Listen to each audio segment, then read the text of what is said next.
Do you know what we're here for? The equal parts. Oh my gosh. Illegal. Do you know what we're here for?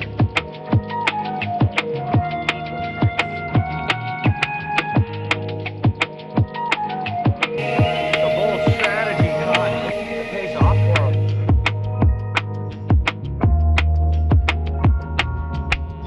Not gonna do it. Wouldn't be prudent at this juncture.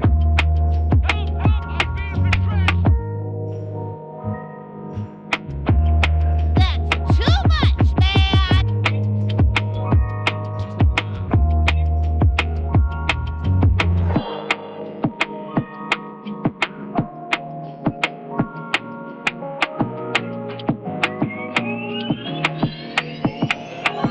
Don't be creepy. Don't even play. Oh, girl, baby girl. What now?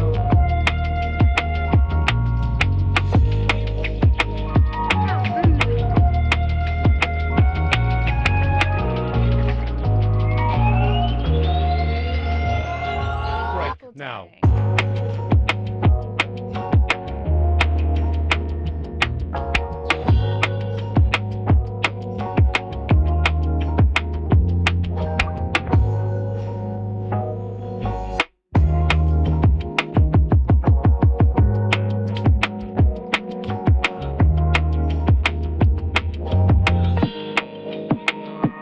Immediately, if not sooner. Illegal. I did everything right and they indicted me.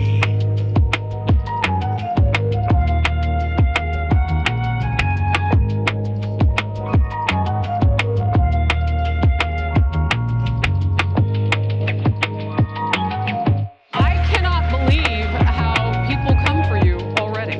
I don't know if you know this. Phrasing. Consequences.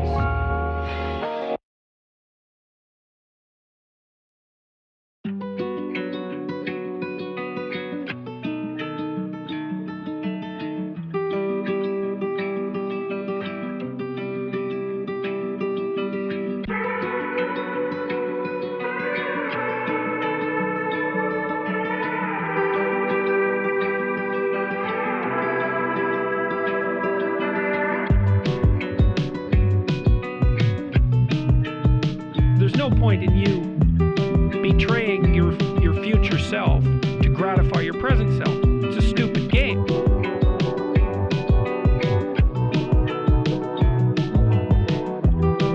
You should be ashamed of yourself for having that thought.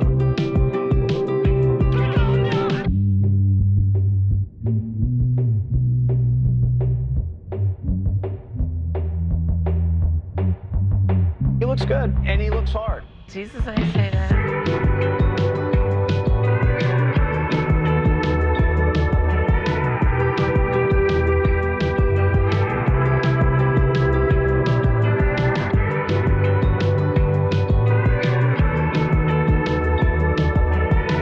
In the Ice Age, how much taxes did people pay?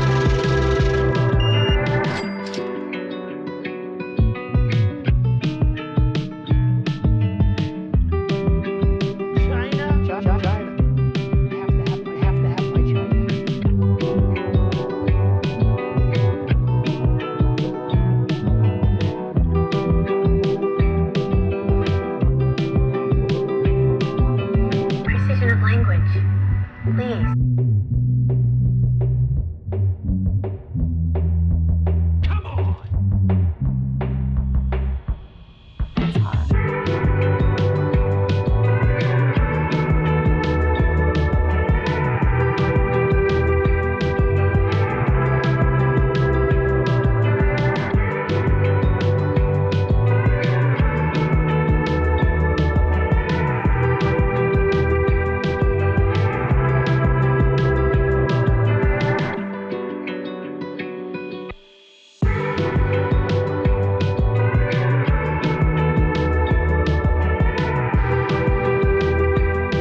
parody. Ready the Second Amendment? What? Put your drum up.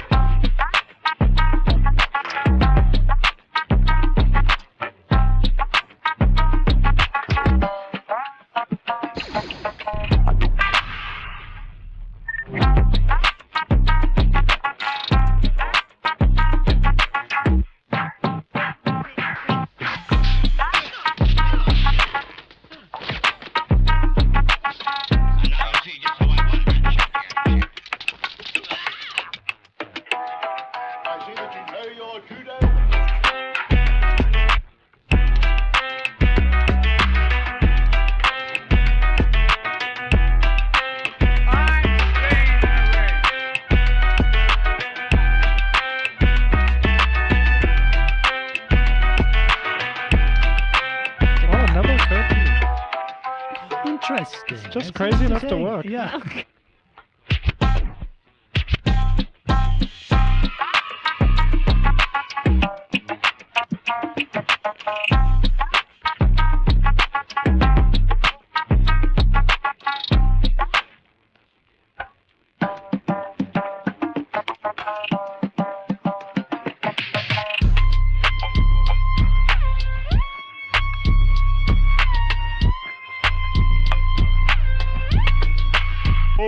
Oh, girl, baby girl.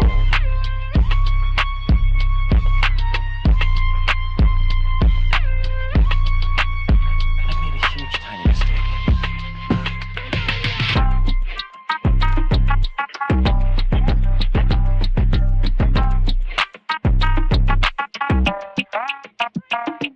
I feel like I'm taking crazy pills. I got boxes full of Pepe. Arguably the greatest work of nonfiction of the 20th century.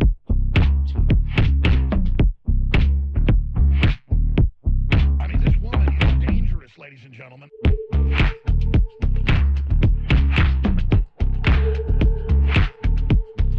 This is from 12 Rules for Life. So hot right now.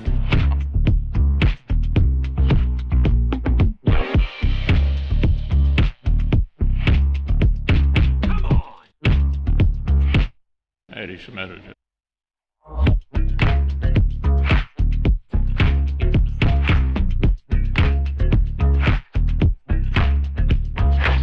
Just like my wife's vagina.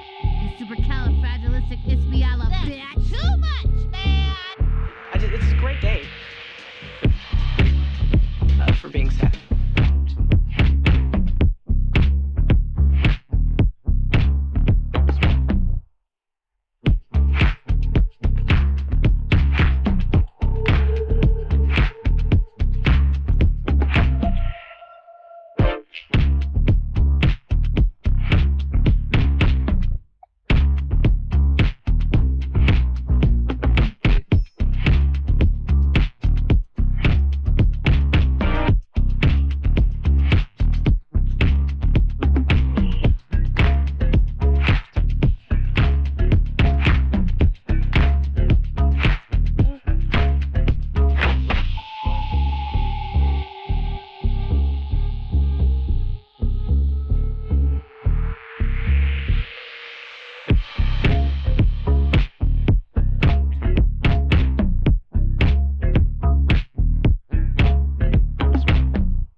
Well, here we are again. Floating. Somewhere, I don't even know where again. Can't be sure. Perhaps space? It's no way to say. We have a hell of a lot to talk about on Earth, so I suppose we better get right to it. Remember to always buckle up those seatbelts while seated inside the cabin.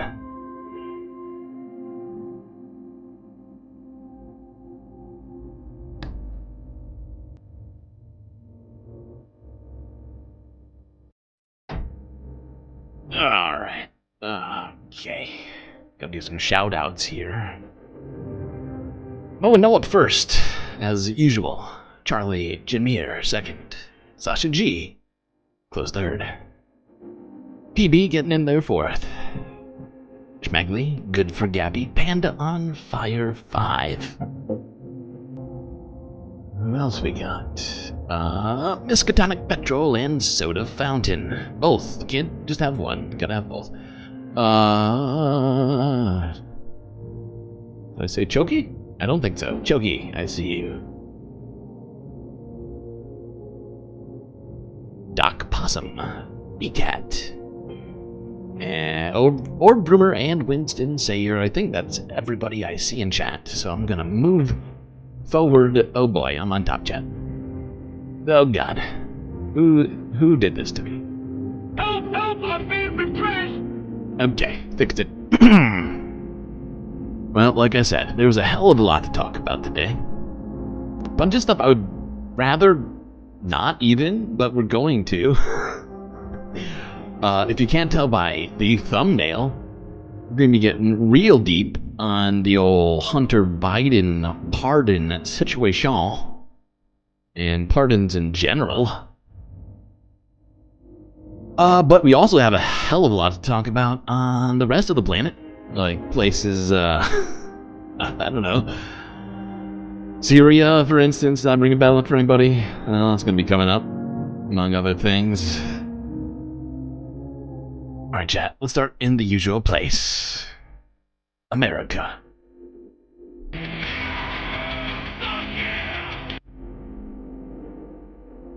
Oops, I don't have this window set yet. That's smart. That's how you do it.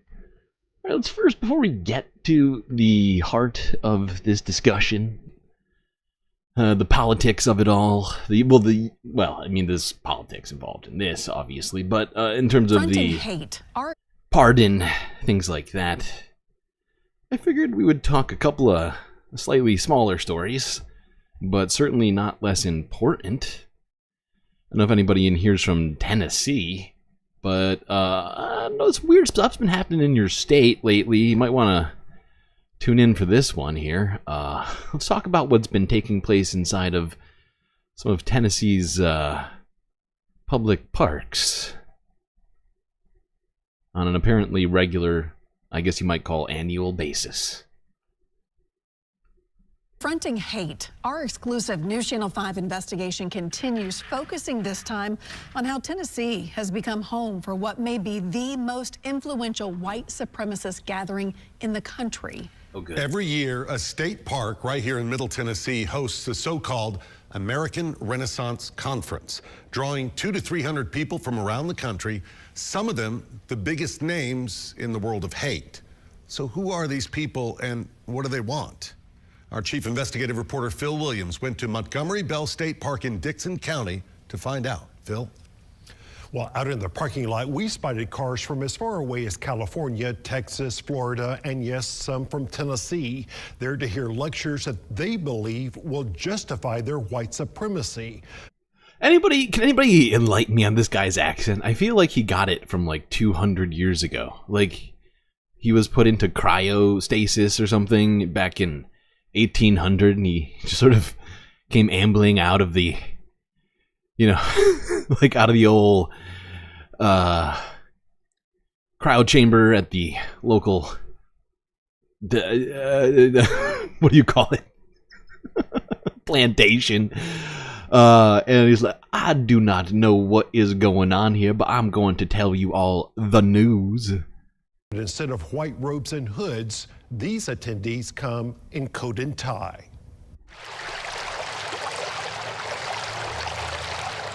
Here at Montgomery Bell State Park, the tranquility of a fall afternoon was interrupted by the sounds of protest. Oh, this is what I love the way that they framed this. The tranquility of the fall afternoon interrupted by these anti-fascist protesters, of course. By a small group of breaking the peace, upset over the return disturbing of the peace. American Renaissance Conference, an annual event that's been held here at the Parks Lodge and Conference Center since 2012. We're out here to make a statement. Don't ever come back here again. No! You are not welcome here. You're here for the conference? Trying to avoid a clash that erupted 1 year between the two sides, park rangers set up a security perimeter. Follow your leader! Shoot yourself like Adolf Hitler! Oh, damn. Protesters to the backside of the lodge, separated from the conference by a protester locked leaving nothing gate. on the table. Basically, they invite some of the worst neo-Nazi hate groups into this park every single year to rally. You can see one of them right there. In your mind, what's the difference between this and a KKK rally? Oh, there is no difference. They're the same people. The protesters made it very clear how they feel. We're about to head over to the conference center and talk to the man who's leading all of this. Wait, watch how cordial this handshake At goes. the main entrance, we were allowed inside. This is very important. Sure. Oh, good to see you, Mr. White Supremacist, sir. Sure. Oh God, listen to this guy cry. Oh my God, listen to this guy cry about what might happen if some of his members were seen at this conference. That's definitely, as he's going, you'll see, there's nothing wrong with it, as he's going to explain to us very soon. Very important. These people can lose their jobs. Sure. Absolutely. Their girlfriends can jilt them. Oh no, not their girlfriends, jilting them. Under the condition Jilting. What is it? Is it? I think we might have traveled back to 1800. Not gonna lie. Not take video of Jilteration. any of the participants' faces. How would you describe the people who are attending this conference? These are smart, observant, thoughtful Americans who see that our country is going in the wrong direction and has been going in the wrong direction for decades. And your critics say you use, being smart, being intellectual as a cover for racism. What is racism? What even is race? Can you get me a dictionary? I don't know anything about racism. I can't define it. Do you not know what racism is? Well, nobody can really define nobody. I'm sorry. Way. Please hold. Let's see if we can get Google to do it. Definition of racism, please. Oh, looks like Google does have a definition, seemingly. Racism. Whoopsies. Not quite all the way. There we go. Racism, prejudice, discrimination, or antagonism by an individual, community, or institution against a person or people on the basis of their membership in a particular racial or ethnic group.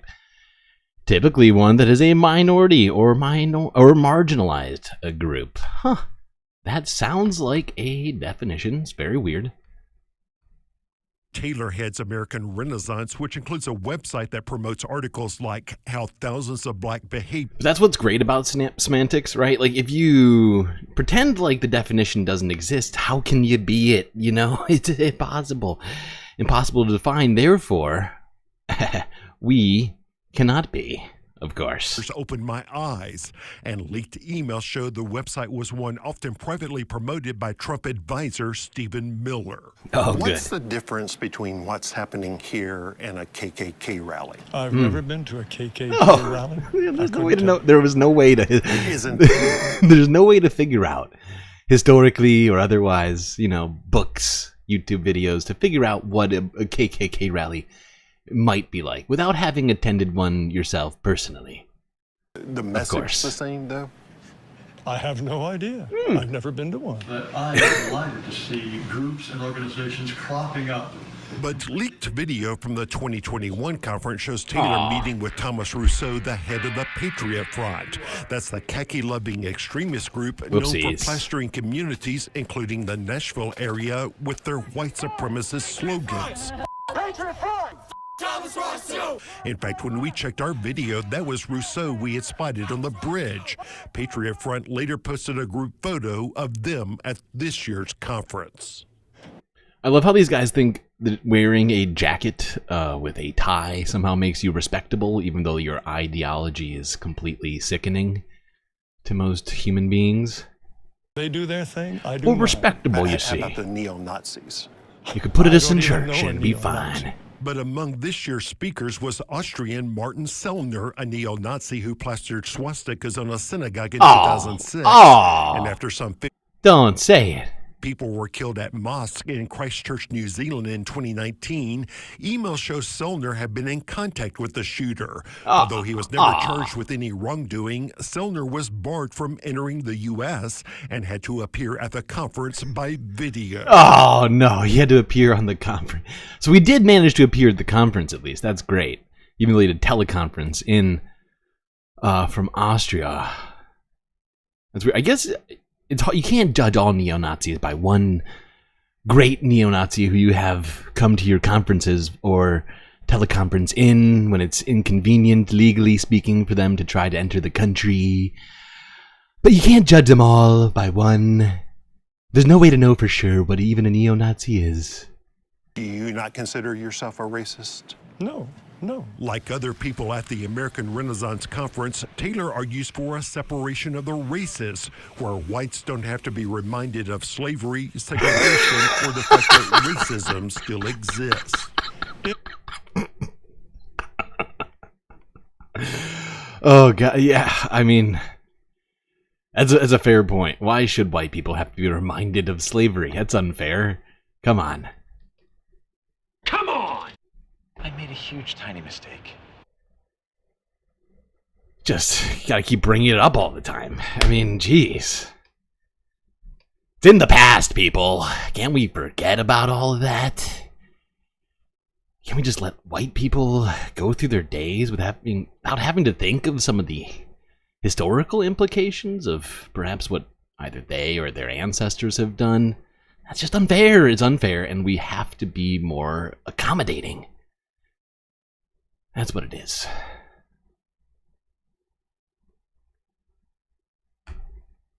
All right, speaking of accommodations, California is attempting to, make some accommodations for the future, that being the future second Trump presidency. Wait, was there more of this that I wanted to watch? I can't remember. Nah, I think we got it. Yeah, let's go. Quickly to California, see what they're doing before we really get into the bulk of this video here.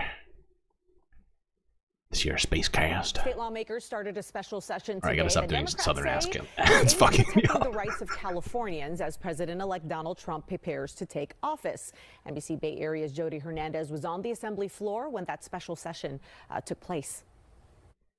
Governor Gavin Newsom actually convened the legislature a month earlier than usual so that lawmakers could get to work before the presidential transfer of power. Why is it so quiet? And on day one, legislation is already being introduced to what Democrats call Trump-proof the state. Members, we are now in the first extraordinary session without objection. Lawmakers gavelled in the governor's special session on the floor of the Assembly this afternoon, vowing to protect California's progressive policies.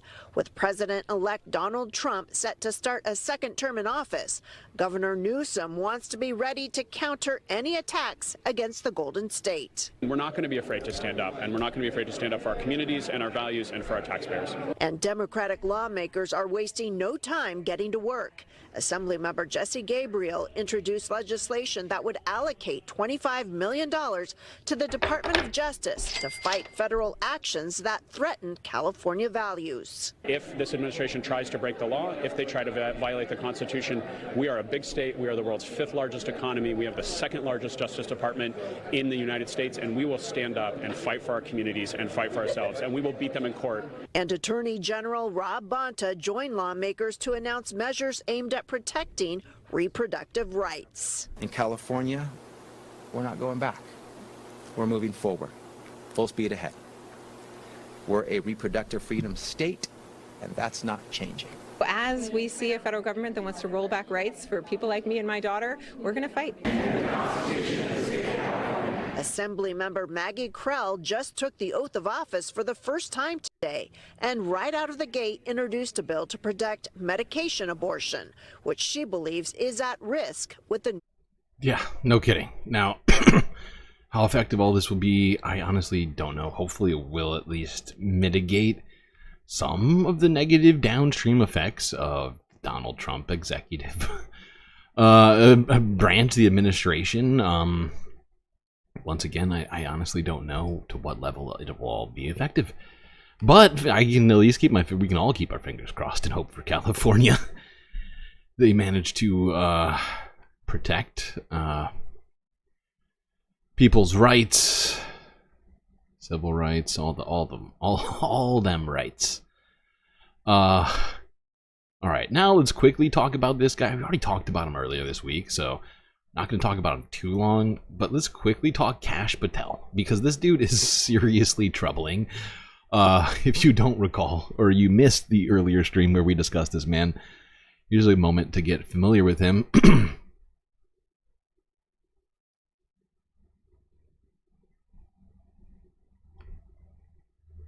Meantime, there are questions surrounding the president-elect's new pick for FBI director. Over the weekend, Trump announced he's tapping Kash Patel as head of the agency. Patel served in intelligence and defense roles in President-elect Trump's first term in office.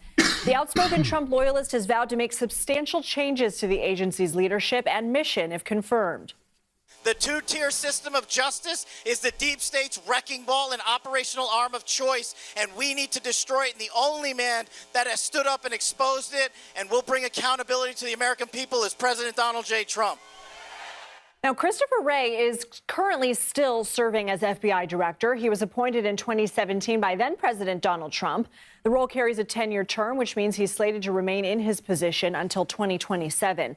CBS News Chief White House correspondent Nancy Cordes is following the president-elect and his transition team from West Palm Beach, Florida. Nancy, what do we know about Trump's FBI director pick, and what are his chances of being confirmed? Hey, Lindsay, great to see you. So he is 44 years old. Kash Patel served in a number of key roles in the first Trump administration. He was at the National Security Council. He was serving with the Director of National Intelligence at the very end of the administration. He served in the Pentagon as the Chief of Staff to the acting Secretary of Defense. So he's got a lot of experience in government. He also worked on Capitol Hill. But he has a lot of controversy that has followed him from job to job. He is a big-time Trump loyalist. He was outspoken about some of the president's claims that the election was stolen, for example. This is something that Patel... They are sugarcoating the shit out of this, not gonna lie. I mean, this guy is insane. The deep state conspiracy theory stuff he was spewing on the Sean Ryan show, a podcast we were watching earlier to sort of illuminate some of this guy's insanity. It was fascinating, as well as just shocking. It's concerning. As fascinating as it was concerning, I would say. Sort of 50-50.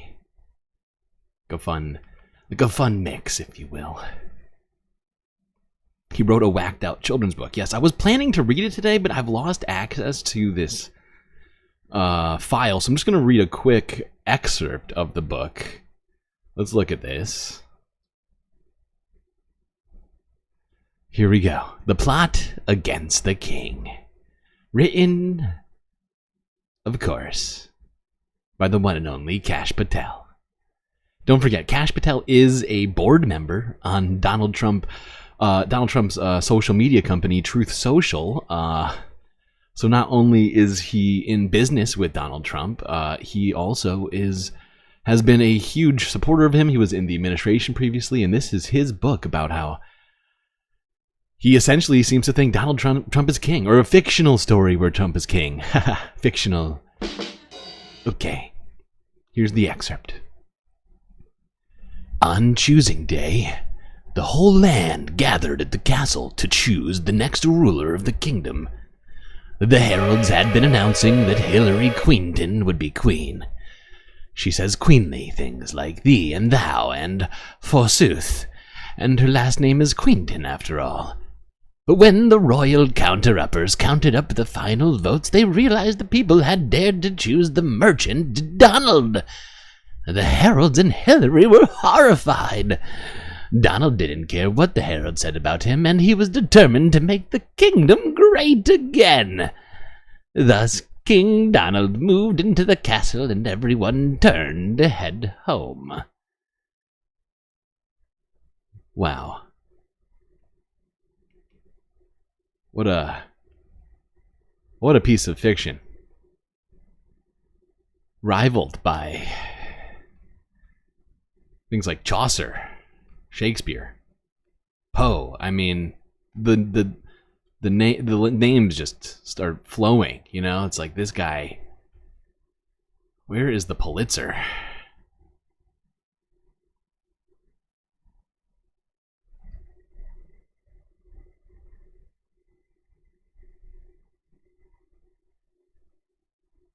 Dr. Seuss even. I wish we had that whole book. I really do. But we do not. Maybe another day we will read the whole book together. Unfortunately, it cost $20 on Amazon, and I refuse to give that man $20 for that book. Oh no, that will not be happening. Alright, now let's talk about the news of the day. Really, of the last couple days. But is still something people are seemingly talking about ad nauseum. That being the pardoning of Hunter Biden. Let's let Democracy Now! Start this all off. Who'd they have on here? Mehdi Hassan? Who's that? President Biden's issued a full and unconditional pardon for his son Hunter Biden Sunday evening, just days before Hunter was set to be sentenced for his federal gun conviction in a separate tax evasion case. Illegal. In a statement, President Biden said, quote, "The charges in his cases came about only after several of my political opponents in Congress instigated them to attack me and oppose my election. No reasonable person who looks at the facts of Hunter's cases can reach any other conclusion than Hunter was singled out only because he is my son, and that is wrong." Biden went on to write, quote, "I believe in the justice system, but as I have wrestled with this, I also believe raw politics has infected this process and it led to a miscarriage of justice," unquote. President Biden and his aides had repeatedly said Hunter Biden would not be pardoned. This is Biden in June being interviewed by ABC's David Muir. As we sit here in Normandy, your son Hunter is on trial, and I know that you cannot speak about an ongoing federal prosecution. But let me ask you, will you accept the jury's outcome, their verdict, no matter what it is? Yes. And have you ruled out a pardon for your son? Yes. You have.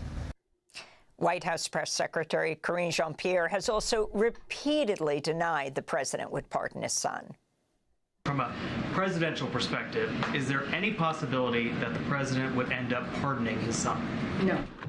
Well, is there? I just said no. I just answered. Go ahead. Go ahead. First briefing since Hunter was indicted again in Los Angeles. Why doesn't President Biden just pardon him? President, I've been very clear. The president's not going to pardon his son. You've also said several times that the president would not pardon. Democracy Now! Has all the receipts. Jesus Christ. I want to make sure that that is not going to change over the next 6 months. The president's saying he would not. It's still a no. It's still a no. It will always be a no. It's still a no. It will be a no. It is a no, and I don't have anything else to add. Will he pardon his son? No. Mm-hmm. President Biden's decision to pardon his son comes as President-elect Donald Trump prepares to take office after campaigning in part on prosecuting his political enemies while also vowing to pardon Trump supporters who participated in the January 6th insurrection. Over the weekend, Trump picked Kash Patel to head the FBI. Patel has vowed to go after what he calls conspirators in the government and media. Trump also... Yeah. Yeah, and actually, I don't think we even need to hear. Mehdi is great, but I mean, we don't even need to hear what he has to say. Me and him agree on this one. I think pretty much to the T. Pretty much every single aspect of it. I think, at least of what he says here in this interview. So we're just gonna press on into this situation. A lot to talk about. There's a long list of very upset people. Not just Republicans, also Democrats and news folks. randos. Basically, everybody had something to say about this. Let's go here. NBC Montana from yesterday. See what they had to say.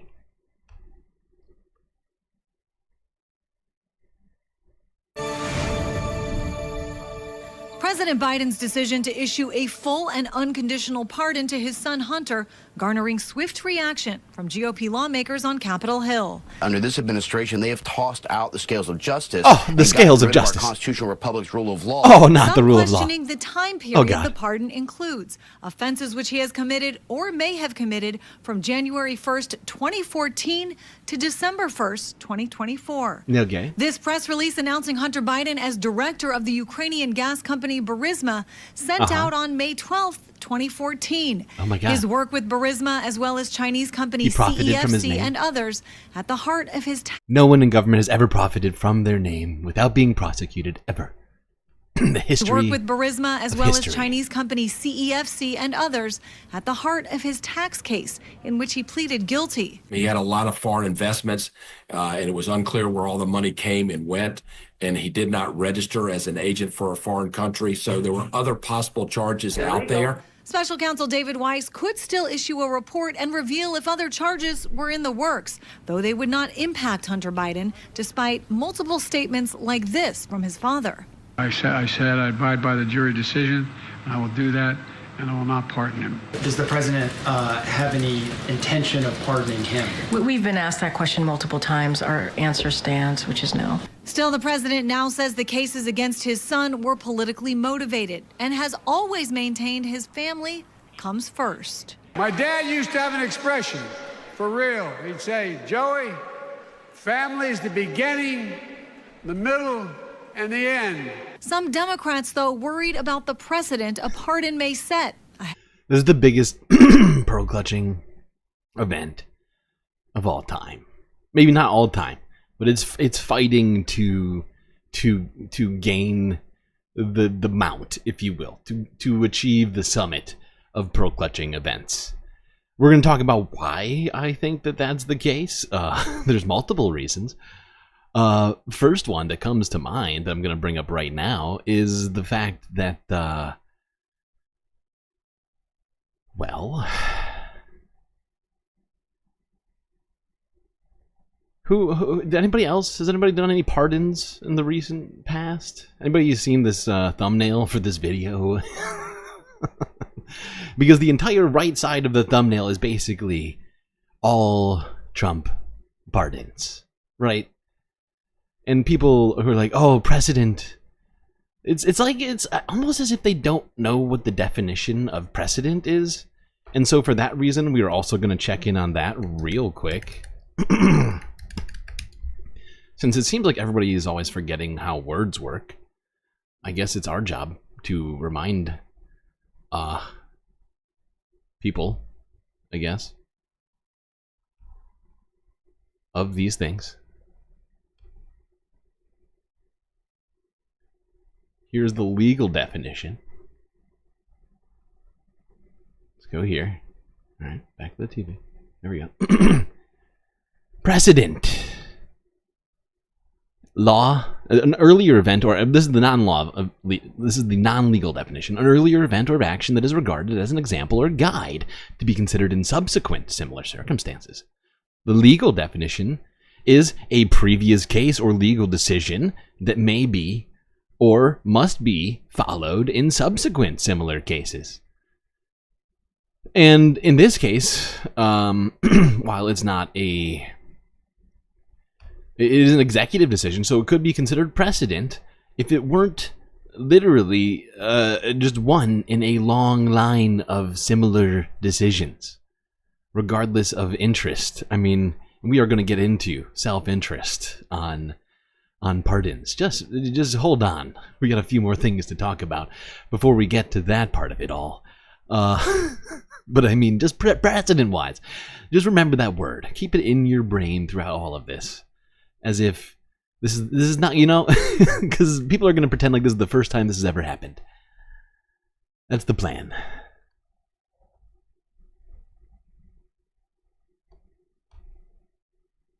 CNN time. Let's go.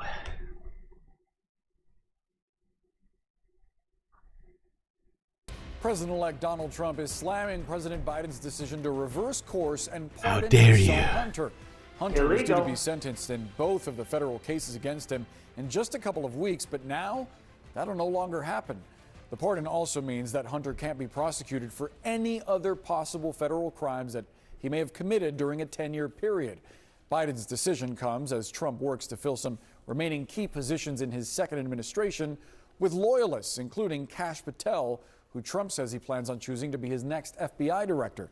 Let's take you now live to West Palm Beach, Florida, not far from Trump's Mar-a-Lago estate, with CNN's Kristen Holmes.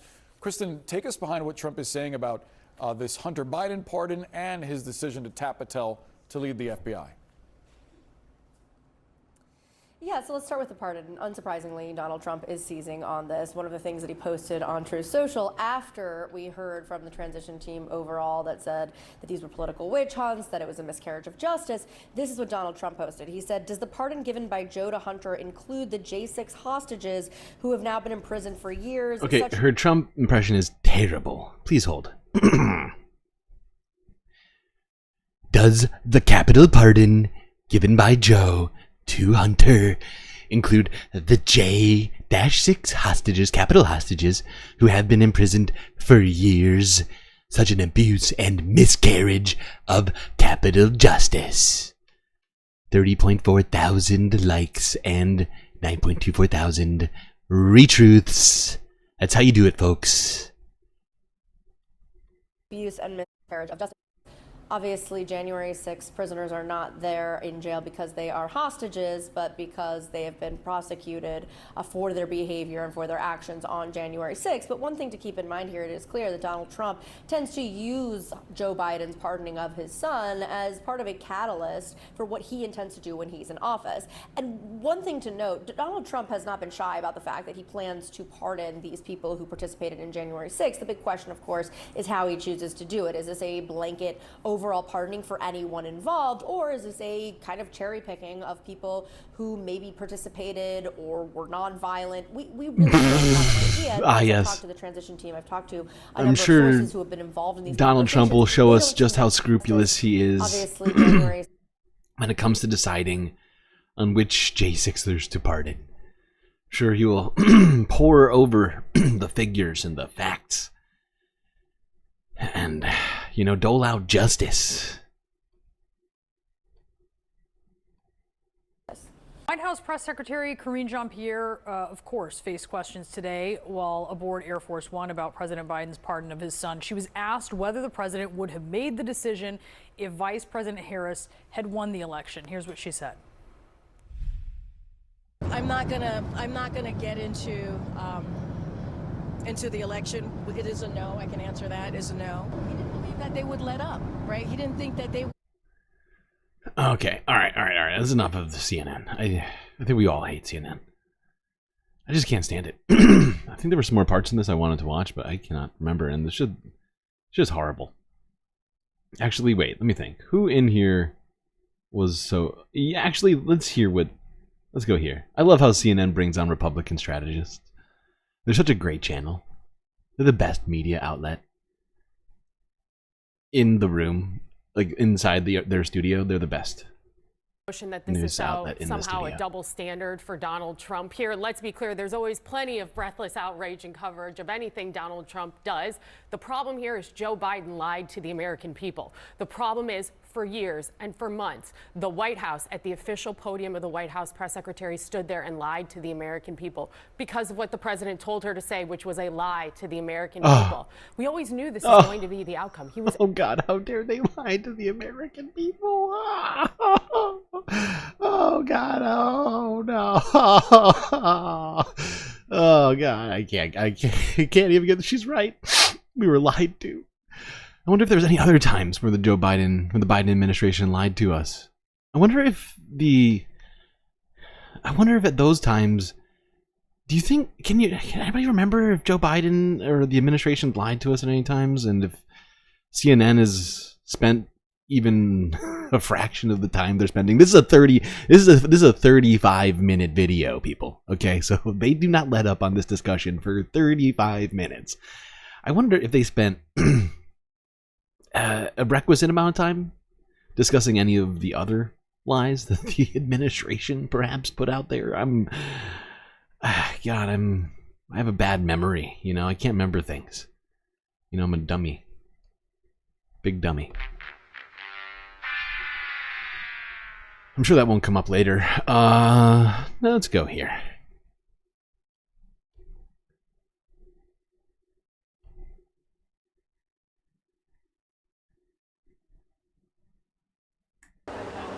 The White House defended President Joe Biden on Monday over his decision to pardon his son, Hunter, even after previously saying he would not do so. I said I abide by the jury decision, and I will do that, and I will not pardon him. The White House declined to give details on why or how Biden had changed his mind, but said it wasn't the first time a president had pardoned a family member. In 2020, Donald Trump pardoned Charles Kushner, the father of his son-in-law, Jared Kushner. Bill Clinton pardoned his half-brother. Presidents beginning with George Washington have granted pardons, including Gerald Ford, who pardoned his predecessor, Richard Nixon, after he resigned in disgrace. The White House said Biden believed his political opponents would have kept persecuting his son, even after he leaves office. Hunter Biden was pardoned for his conviction by a jury in Delaware and a guilty plea in California. He was also pardoned for federal crimes that he, quote, committed or may have committed between January 1st, 2014 through the end of this year. A jury in Delaware found Hunter Biden guilty of lying about his drug addiction on a disclosure form that is required to purchase a firearm. How dare he lie on a form? No one has ever lied on a form before, and that deserves the harshest possible punishment. How dare? How dare Joe Biden overlook these sorts of egregious crimes against humanity? It's disgusting. It's disgusting.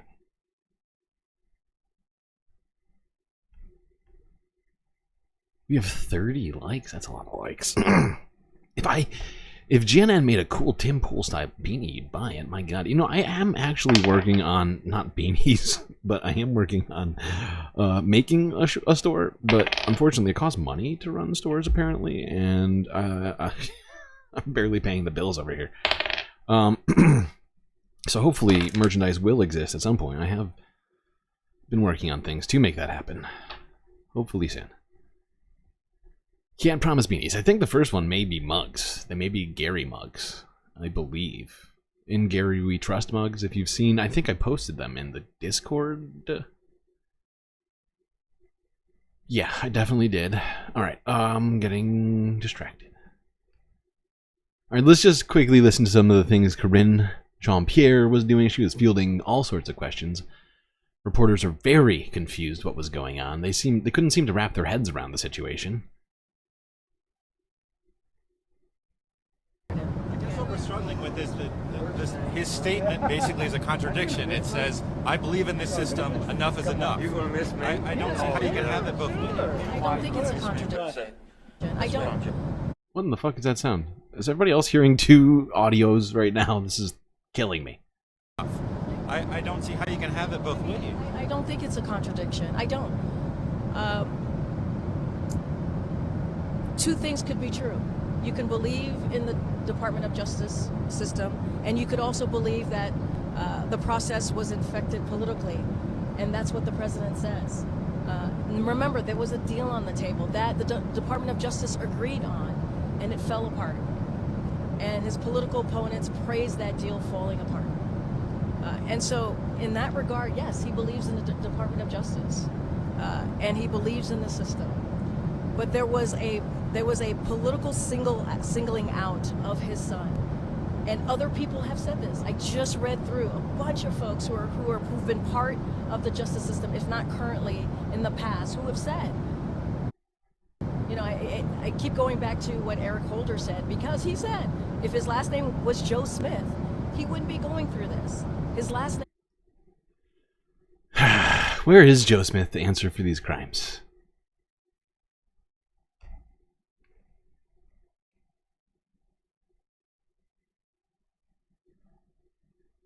said. The system doesn't get corrupted by politics for people whose name is not Biden.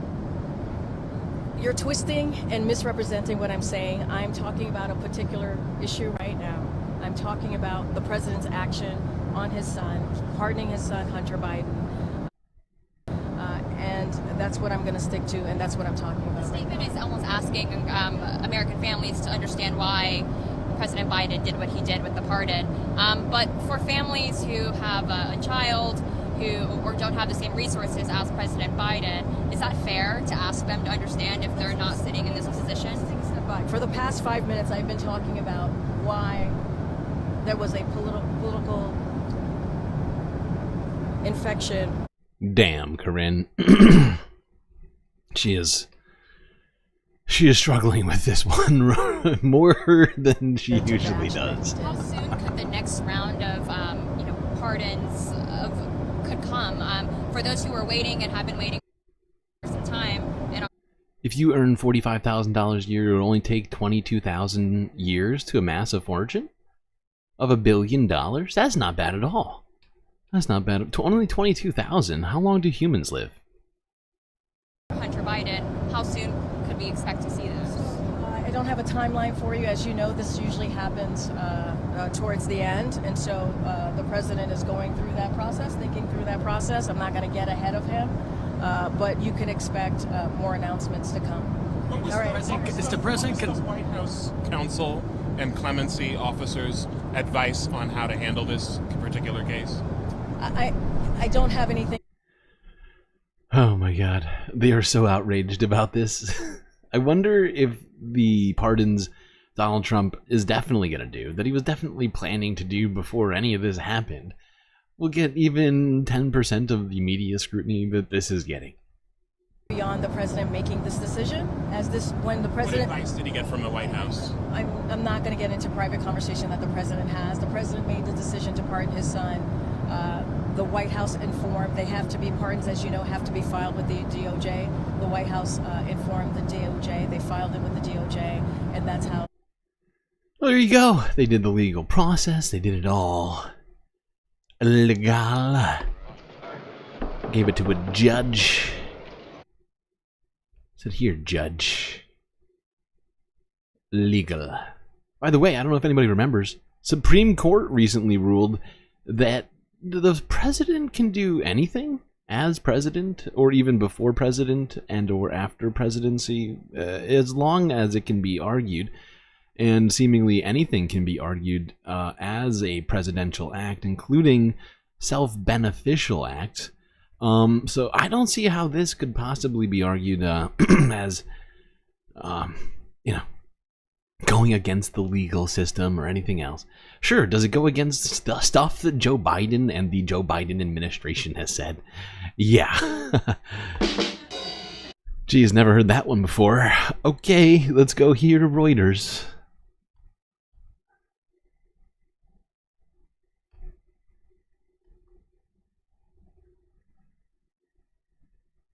I do think this doesn't help his legacy. Thank God, a law professor here to tell us. I think because he made... I'm sure this law professor will have a sensible take.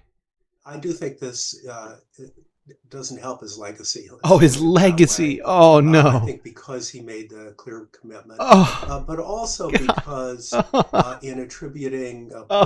Thankfully, we have Daniel Farber, law professor of University of California, Berkeley, to remind us of Joe Biden's legacy. You know, how we're going to remember Joe Biden. And this is going to taint that. More than anything else, of course. Can't think of anything that would taint. But this? Oh, no, this is going to really put a hamper on that. Motives to the prosecution and saying that a pardon was justified on that basis. Okay, yeah. I think he acted very unwisely. Oh, unwise? God damn it, Joe. Threat of greater politicization of the Department of Justice and of the legal system under Trump. God, and there's no way that's going to... There's no way. And I know this guy's a legal scholar. I'm sure he's going to repeat exactly what I'm going to say here, but there's no way that Donald Trump was planning on, politicizing the justice system. Right? Wait. I'm having flashbacks of the last 3 weeks where we went through all of Donald Trump's new picks. Like where he wanted Matt Gaetz to be AG. Where he's made Kash Patel the future FBI director. None of that is politicization, of course. Of course not. Of the legal system under Trump. And I think Trump was not at all slow to pick up on the idea that this would help him justify pardons for January 6th riot. You're doing more justifying than he is. The fact is, he was already going to do it. There was no question about it. He was talking about it throughout the election. Literally, do anybody remember the goddamn election? Remember the Jan 6th choir stuff and all? And come on. Am I the only person? Jesus Christ. Oh, thank God we have Associated Press. That was Reuters, but now we have Associated Press to tell us about Biden's broken promise. That's not me, that's their title. President Joe Biden had long pledged that he would not pardon his son, Hunter, who was set to be sentenced this month for gun and tax convictions. But over the weekend, the president did it anyway. Biden's move has already prompted claims of hypocrisy from Republicans, and now some Democrats are calling the move misguided and unwise after the party spent years slamming Donald Trump as a threat to democracy who disregarded the law. He said he came to this decision this weekend, and he said he wrestled with this because he believes in the justice system. It is hilarious.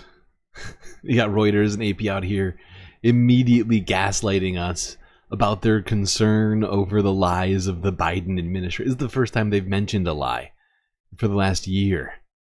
So I find this just utterly fascinating that they now want to hold the administration to account on anything. It's a wildly fascinating narrative. But he also believes that the war politics infected the process and led to a miscarriage of justice.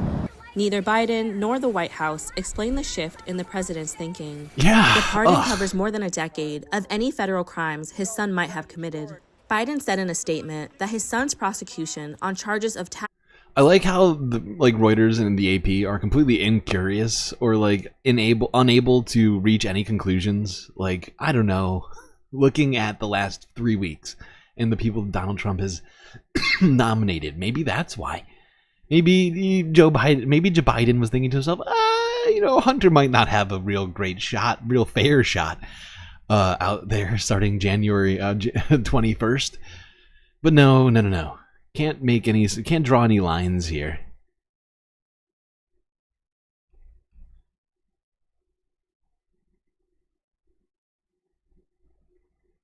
Okay. No analysis unless it suits a particular narrative. Sometimes the AP and Reuters have analysis for us. Other times they seem to be fully focused on just telling us the news. No, we must be unbiased in this moment. All right, let's go to a very unbiased guy. Very, very unbiased. So unbiased. The most unbiased guy in the entire Senate. Joseph R. Manchin, or whatever his name is. He had some words for all of this. He had a solution to all of this. Let's hear what I'm sure this is completely brilliant and not unhinged at all. I'm sure this isn't the dumbest thing we're going to hear all day. You're gonna miss this. Come on. You're gonna miss me? Yeah, oh, sure. You know why you're gonna miss me? Because say, let's wait on Joe. He'll say something. That's exact. Am I right? I'm not gonna deny that. I mean, I won't deny that at all.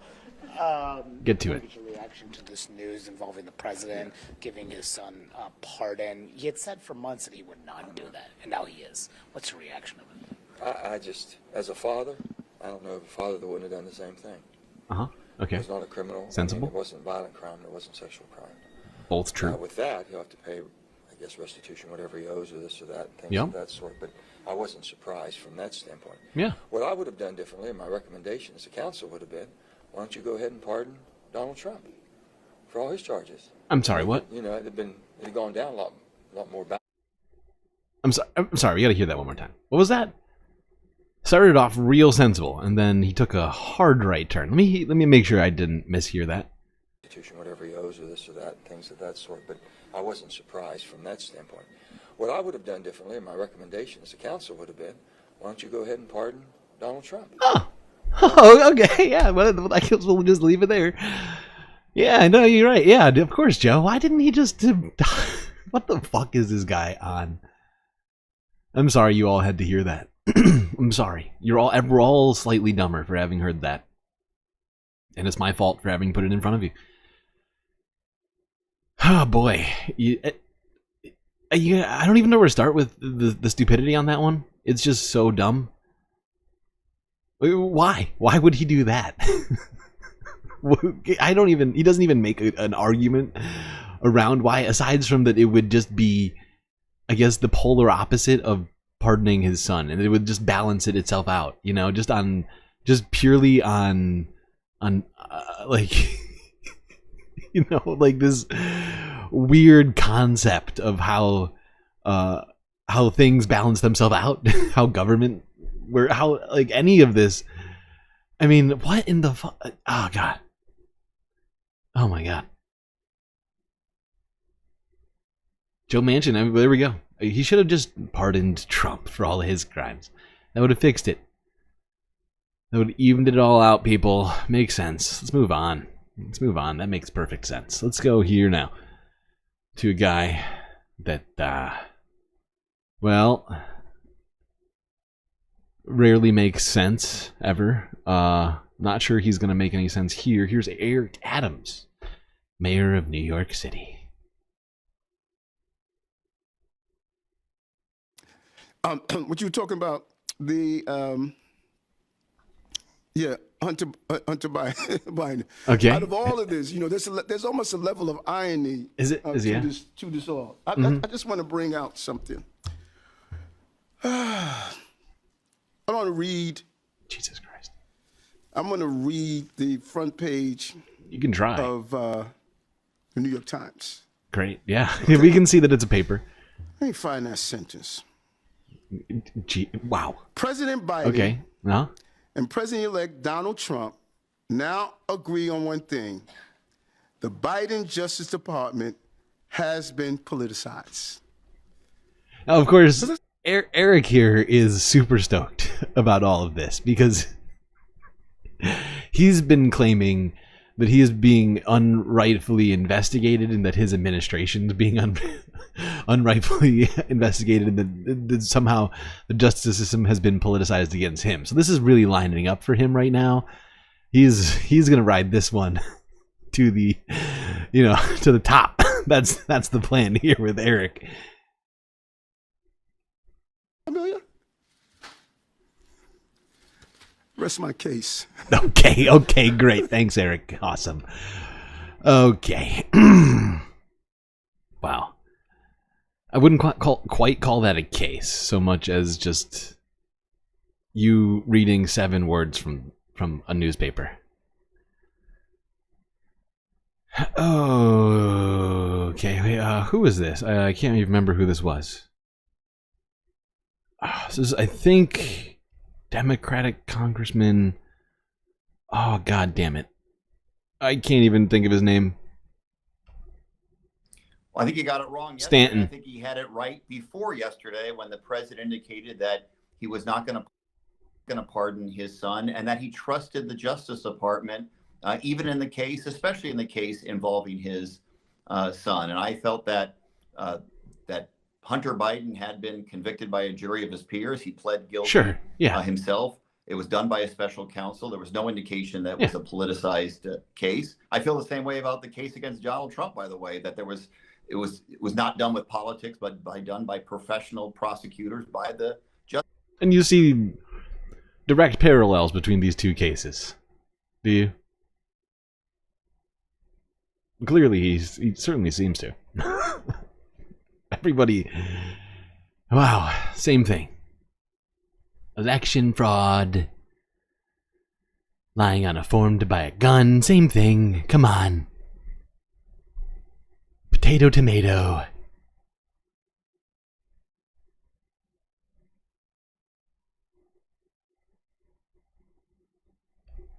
All right. Now, I think that's all of the Democratic lawmakers who were either responding to questions or complaining about this for whatever reason. Now let's go to see what the Republicans had to say about all this. And I think we'll start it off with a guy I'm sure everybody here is familiar with, Mitch McConnell. See what he had to say. I'm sure it was completely normal. Delay. Now, on another matter, just before Thanksgiving, the Senate reached a deal on judicial nominees. Republicans would forego our available procedural roadblocks on the remaining nominations to district courts. Look at Republicans. Republicans are being very, very, very nice. Considering everything, we were being incredibly kind to the Democrats, and now they've thrown it in our faces. Unacceptable. I, Mitch McConnell, will not stand for that. Roadblocks on the remaining nominations to district courts, which have the votes to be confirmed. In exchange, the Democratic leader wouldn't bring any of the remaining nominations to circuit courts to the floor because they don't have the votes to be confirmed. As a result, President Biden is getting around a dozen more district judges, and the next president will get 4 more circuits to fill. This is an absolute travesty of justice. People are expecting much better from this administration. I do declare. At least, I expect you will. We've already seen 2 partisan Democrat district judges, quote, unretire, end quote, after the American people voted to fire Democrats last month. This is noteworthy. Looking to our history, only 2 judges have ever. Our history. What about our history, Mitch? What the fuck is he talking? It's interesting that Mitch McConnell wants to talk about history here in this moment. Hold on. Let me skip ahead a little bit here. I think he says this slightly later, but it's fascinating if anybody knows history of Mitch McConnell for him to bring it up in this particular moment. Blue, where there should only be black robes. But it would be essentially alarming if either of the 2 circuit judges whose announced retirements created these vacancies currently pending before the Senate in Tennessee and in North Carolina were actually to follow suit. Never before has a circuit judge unretired after a presidential election. It's literally unprecedented. And to create such a precedent to fly in the face of rare bipartisan compromise on the I'm sorry. How is it unprecedented? This is so stupid. Position of these vacancies. It was no surprise to hear the New York Times bemoan the deal. All right, you keep complaining over here, Mitch. He goes on to say something like, play political games, expect political prizes, anti-Semitism. Anti-Semitism. All right. You know what? I remember some stuff. Mitch McConnell, not that long ago.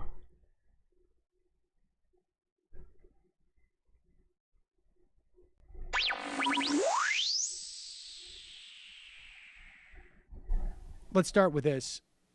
Obviously, a lot of attention being paid now to the Daddy Make Boom Boom in the Desert play by Donald Trump.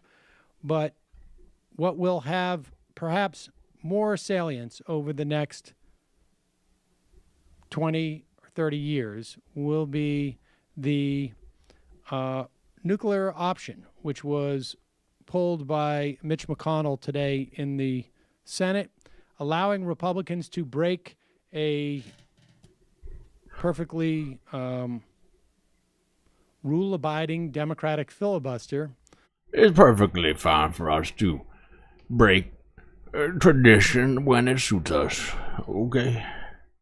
Of a Supreme Court nominee, Neil Gorsuch. Here is how it went down in the Senate. Madam President. The Majority Leader. Our Democratic colleagues have done something today that is unprecedented in the history of the Senate. It's always unprecedented. It has brought us to this point. We need to restore the norms and traditions of the Senate. And he seems so much more spry here, you know? He's actually managing to say words in a slightly normal way. Passed this unprecedented partisan filibuster. Therefore, I raise a point of order that the vote on cloture under the precedent set on November 21st, 2013 is a majority vote on all nominations. The ayes are 48, the nays are 52. The decision of the chair does not stand as the judgment of the Senate. Okay, so let me just, there was a cut there, and I'll explain what happened. When McConnell does that as the Senate Majority Leader, having put someone else in the chair, when he made that ruling, the chair said, I'm sorry, that's against the Senate rules. And then what happened is McConnell filed an appeal to the ruling of the chair. And then there was a vote, a majority vote won that appeal, and Orrin Hatch presided over that vote and announced that the ruling of the chair did not stand, and that is when the filibuster went away.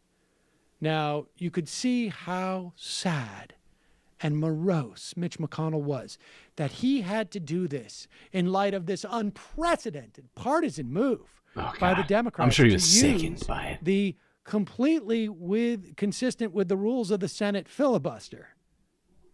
It's unbelievable for a man like that who's given so much to that. It's almost a fantasy, to Sam.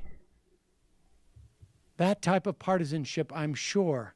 In fact, I remember, I'm so old, what he was saying in August of 2016 at a rally in Fancy Farm, I think it was, in Kentucky. Is that the is that the One name? of my proudest moments is when I looked at Barack Obama in the eye and I said, Mr. President, you will not fill this Supreme Court vacancy. Ah. Tradition. Tradition. So do we want Jim Gray and Hillary Clinton shaping the Supreme Court? No. Do we want Jim Gray and Hillary Clinton propping up Obamacare? No. There you go. So weird. So weird. It's like the Twilight Zone. In some sort of alternate reality where Mitch McConnell doesn't care about the norms of Congress.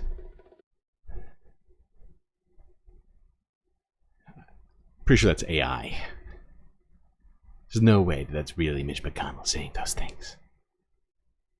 All right. No, of course it was actually Mitch McConnell saying those things. Now let's go to, wait, who was this? Is this Tim Burchett? No, I don't think this is Burchett. Whatever. Another GOP lawmaker here reacting to the Hunter Biden pardon 23 hours ago. Quote unquote. There are two systems of law. What?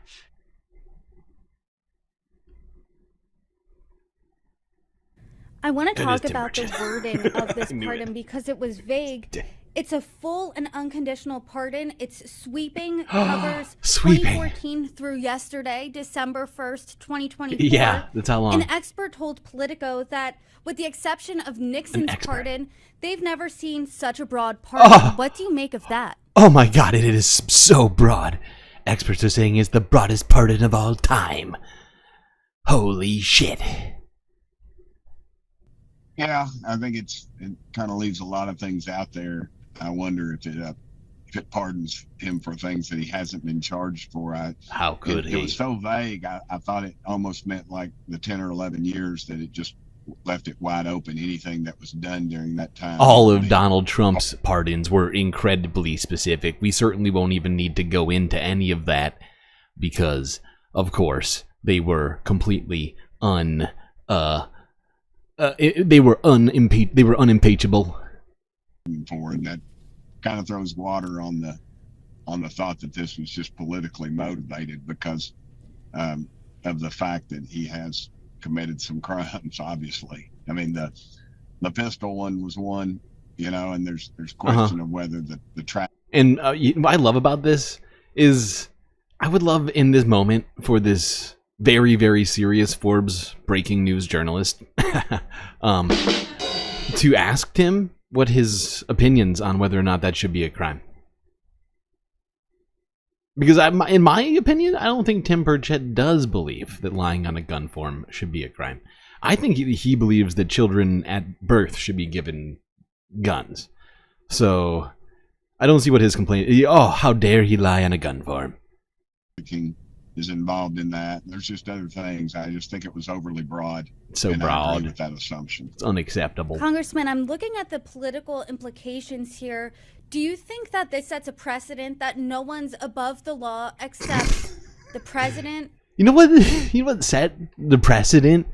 That the president is above the law. Stupid. I don't know her name, but I'm pretty sure it starts with stupid. Stupid Harris or stupid something like that. And the problem with this, my brain just broke. It's because I'm stupid. I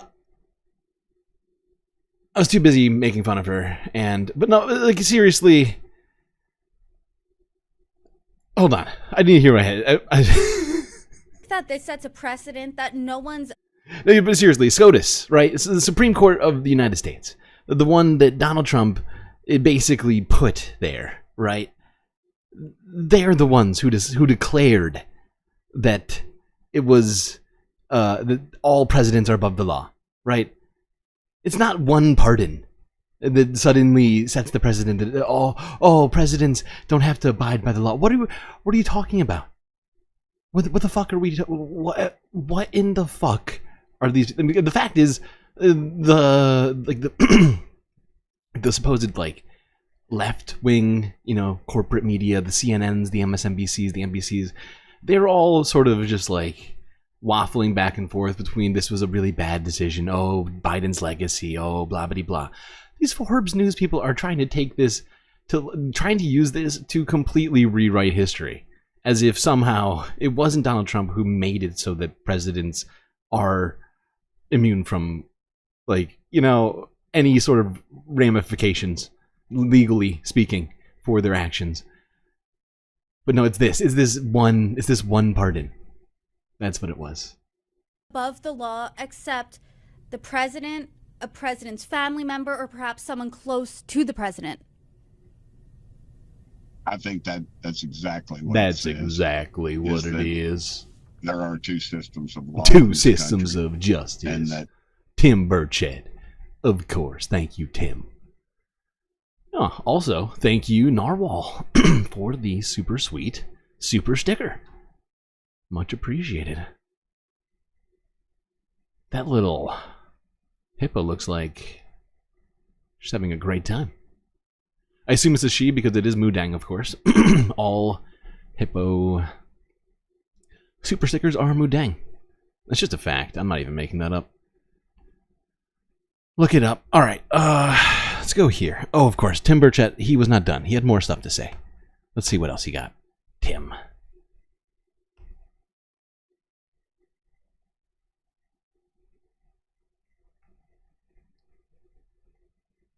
What do you think of it's his son reaction? Because that has been the reaction from some Democrats.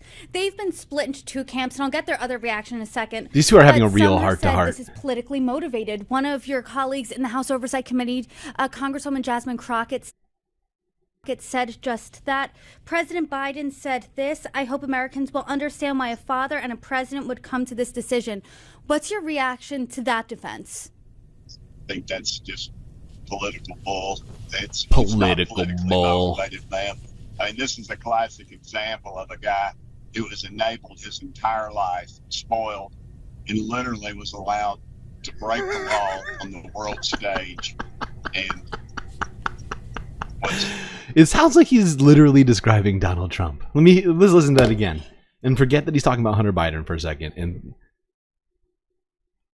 politically motivated.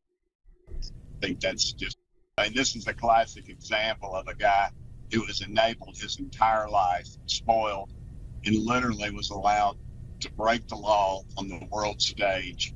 And he's like literally sitting there realizing it himself. I think he's like, wait a second, I think I'm describing a bunch of other people who might take offense to this sort of characterization. Speaking of some of those people, we're going to get to a bunch of examples of people who Donald Trump pardoned who would fit that particular description. A bunch of them. Including Charles Kushner, his brother-in-law, the father-in-law of Ivanka Trump, father of Jared Kushner.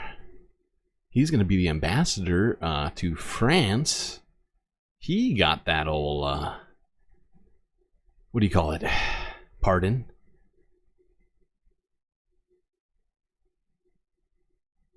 If I'm mistaken, him and his son kind of lived similar lives. Although, actually, maybe Daddy Kushner worked a little harder than Jared, I think. Not a lot harder, but like slightly harder. 10% harder. I don't want to, I don't want to just go taking that away from the poor guy.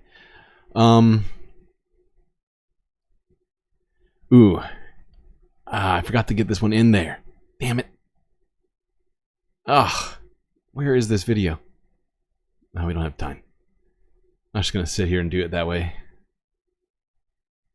Anyways, if you didn't catch it, Jasmine Crockett, another congressperson, came out and praised Joe Biden for having decided to pardon Hunter. Tim heard about that recently and got very, very upset.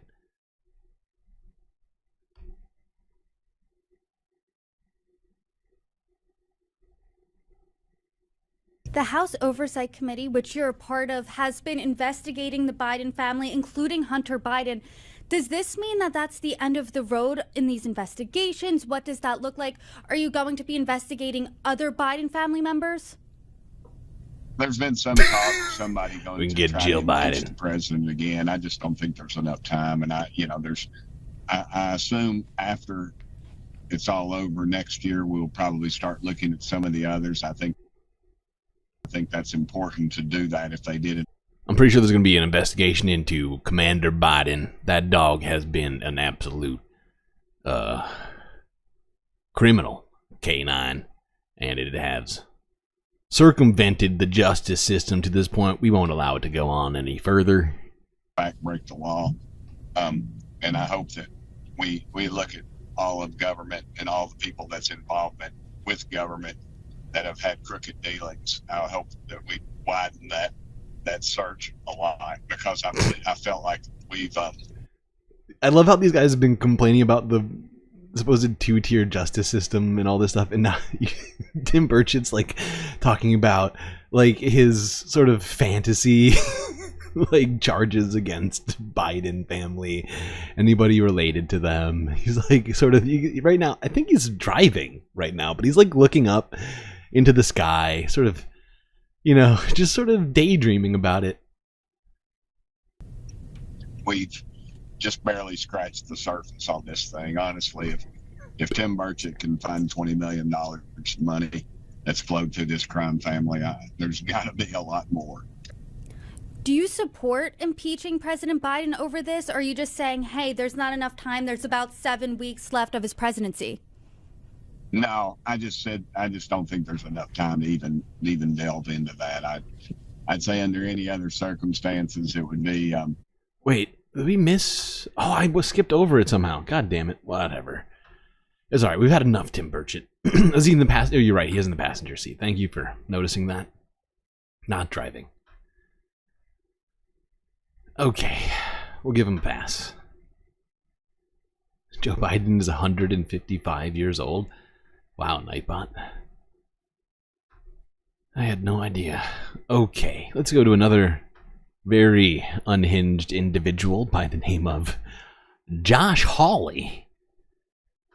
He's got a take on all of this. Hold on, we gotta go to the middle of this here. Where does it start? Somewhere around here, I think. In the Department of Justice and the FBI. I told her that it was a significant priority of mine, and I think it's important for the country. And let me just give you an example. The FBI should not be sending SWAT teams to the homes of pro-lifers to terrorize them and their children in the early morning hours. Is this the FBI? What if they're committing crimes? How about that? Is that okay? Or do you just think they should be exempt from criminal prosecution? Has done. The FBI should not be designating parents who go to school board meetings and ask about masks and curriculum as domestic terrorists, as this FBI. Even though some of those people are in fact domestic terrorists, is that what you're saying? I'm not saying all of them. Some of them are, though. Can't investigate them, though. It's not fair. The FBI should not be trying to recruit spies into Catholic parishes. Can't be doing that, no. No, it's just not fair. We have a significant corruption problem. Oh, God. In the FBI. So and also, corrupt. I'm sad to say, I think the Department of Justice. And I talked to her about that, and I said it's a huge priority of mine to see that cleaned up and to see the targeting of Catholics, Christians, conservatives. And listen, God, I could probably add poor journalists to the list, Catholics. because let's not forget the Just number being of times unfairly that targeted. the database. I literally can't think of one instance. But hey, okay, buddy. Unless, wait, does he mean like the internal investigations that the Catholic Church did for themselves? Is that what he's talking about? Database has been queried wrongly, including probably many of you standing here in this pool. That has got all of that has got to stop. It has got to stop. Did and I think Kash she Patel's understands name come up at all? We didn't talk about Cash. The president, when he pardoned Here we Hunter go. Biden, suggested that he thought the prosecution of his son were political. Did that come up at all? And how does that dovetail with your view about political prosecutions in the DOJ? It didn't come up here, but I will say that I think what President Biden did is absolutely abusive of the rule of law. Oh, Number one, abusive how of the long rule now of that he law. was not pardoned. How dare he? The reasons he gave earlier. It isn't abuse of the rule of law. He says, did he just say because he said he wouldn't do it? That's right. Yeah, it's an abuse of the rule. He's right. Josh is right. We should stop abusing the rule of law. If you say you're gonna do something, you better stick to it. Otherwise, that's a crime. Illegal. Number one, he said for how long now that he would not pardon his son. The reasons he gave earlier for saying he wouldn't were persuasive. The reasons he gave now for changing his view midstream are totally unpersuasive. Oh, and God. I think the idea that he would use the pardon power to protect his closest family member. That he would do and such a not, by thing. the way, you've all seen the pardon now. It is truly Ah. sweeping. Ah. It sweeps in all So of his Ukrainian activity. It yeah. sweeps in all of his foreign dealings. It is stunning. It is. This, let's be honest, Hunter. Oh God! Oh man! Oh yeah! Oh, can you believe it? Oh, the outrage! Oh God! I can't even. Oh, I can barely even finish the sentence right now. I'm Josh Hawley. Can you even consider what I'm going through right now? I'm being Josh Hawley right now, thinking about this. This is very painful for me. Don't you get it? Like, this is a absolute miscarriage of justice. Joe Biden said he would do a thing, and then instead of doing that thing, he did a different thing, and that is unacceptable. Something that Donald Trump did time and time again. Both literally that not saying he wouldn't do things, but also pardoning people. Hey, BB, thank you for the beautiful lemony super sticker. All right, is that enough of Josh Hawley? I think it is. I think we get it. He's outraged. He's upset. He's got his pearls in hand. He's clutching hard. Let's go here to Forbes breaking news to round this all off. This is yeah. Donald Trump reacts to Joe Biden's pardoning of his son, Hunter Biden. Ooh, they got sweet music going. President Joe Biden pardoned his son, Hunter Biden, late Sunday. A surprise move in the outgoing president's waning days that wipes away a set of tax and gun convictions against his son. Charges the president argued were politically motivated. The quote-unquote full and unconditional pardon covers any alleged offenses by Hunter Biden since the start of 2014, including, but not limited to, his felony conviction for lying on a federal gun form and his guilty plea for felony tax evasions. The pardon marks a reversal from June, when the president ruled out using his pardoning power on his son. How dare he? The president said Hunter Biden was selectively and unfairly prosecuted, arguing in a statement the charges came about only after several of my political opponents in Congress instigated them to attack me and oppose my election, and noting there has been an effort to break Hunter, who has been 5.5 years sober. I'm staying in the race.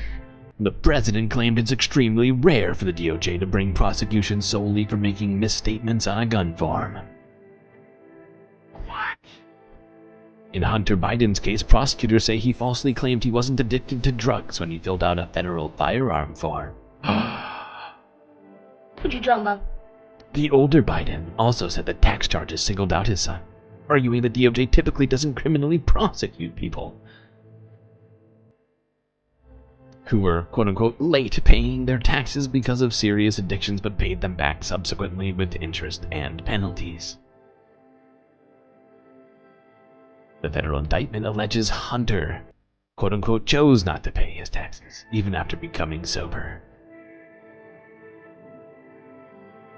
No reasonable person who looks at the facts of Hunter's cases can reach any other conclusion than Hunter was singled out only because he is my son, and that is wrong.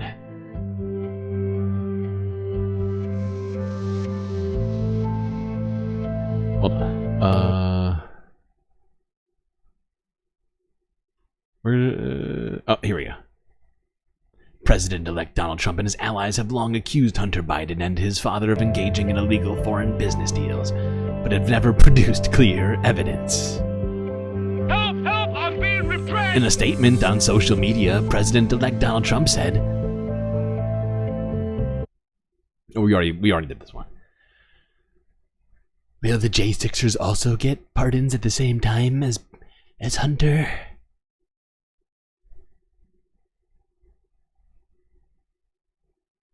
I guess that's an option that Joe Manchin didn't consider. Oh my god. Okay. Now, you know what's weird? It's almost like everybody forgot. I don't know, period between 7 and 3-ish years ago, 4 years ago. About, not even quite 4 years ago, according to YouTube, which is technically correct.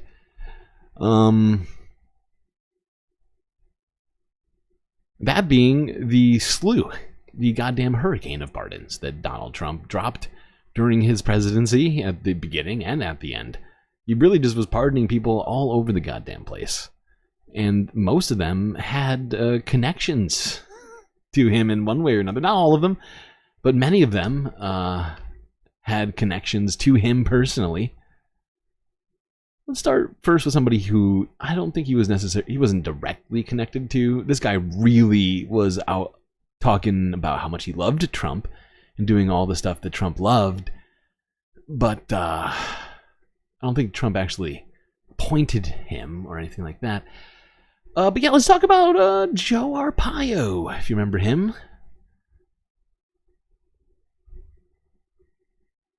Here's one of the guys Trump pardoned 7 years ago. Mr. Trump sparing former Arizona Sheriff Joe Arpaio possible jail time.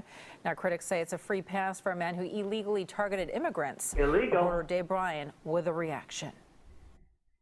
Was Sheriff Joe convicted for doing his job? On Tuesday night in Phoenix, President Trump charged up the crowd of supporters by raising the case of Arizona Sheriff Joe Arpaio, who was found in criminal contempt for continuing to target Latino drivers to be pulled over by deputies, violating a court order banning the racial profiling.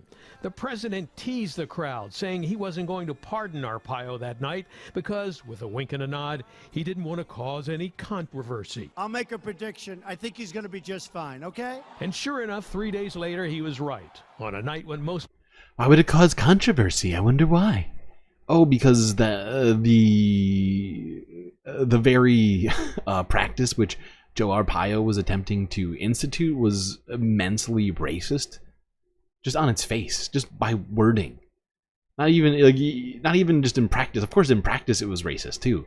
But like, if you don't know, it was just they were literally pulling over anybody who appeared Mexican, essentially. I mean, that was, I don't remember the exact wording, but that was it. That was pretty much it. If you look Mexican, well, get ready to be pulled over. If you're within, I don't know, 50, 100 miles of the border or something like that. I forget exactly what the what it all was, but it was bad. Americans were focused on news about a devastating hurricane slamming into the Gulf Coast states.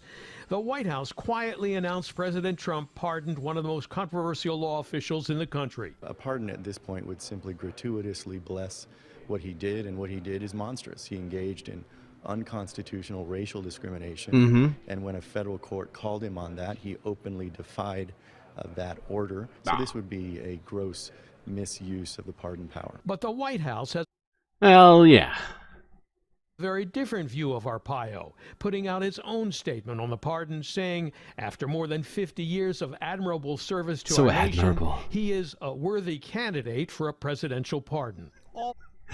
So admirable, such admirable racism. He deserves the presidential pardon, of course. Great job, Joe. Let's see what Donald Trump had to say on this moment.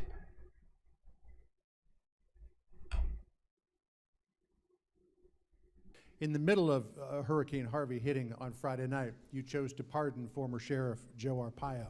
I wonder if you could tell us what was behind your thinking for issuing a pardon for the sheriff, and as well, what do you say to your critics, even some in your own party, who say it was the wrong thing to do? Well, a lot of people think it was the right thing to do, John. And actually, in the middle of a hurricane, A lot of people think it was right. Evening, I assumed the ratings would be far higher. Like David Duke, he told me it was a good idea. The hurricane was just starting, and I put it out that I had pardoned, as we say, Sheriff Joe. He's done a great job for the people of Arizona. He's very strong on borders, very strong on illegal immigration. He is loved in Arizona. I thought he was treated so loved unbelievably by certain unfairly. people, not everybody. Came down with their big decision to go get him right before the election voting started, as you know, and he lost in a fairly close election. He would have won the election, but they just hammered him just before the election. I thought that was a very... Is Joe Arpaio dead now? Yeah. That's good.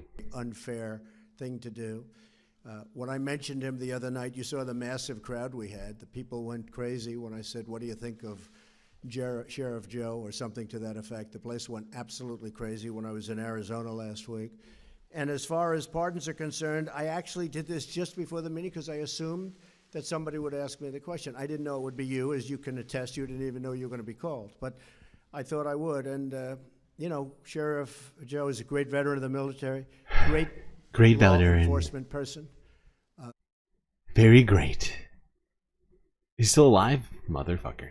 Who said he was dead? Who misled me? It's very sad. Okay. Now, let's talk about somebody else who got a pardon at one point. But we're gonna do this a little chronologically. You're gonna go back even further before the pardon and talk about some of his crimes. 10 years ago now. Dinesh D'Souza.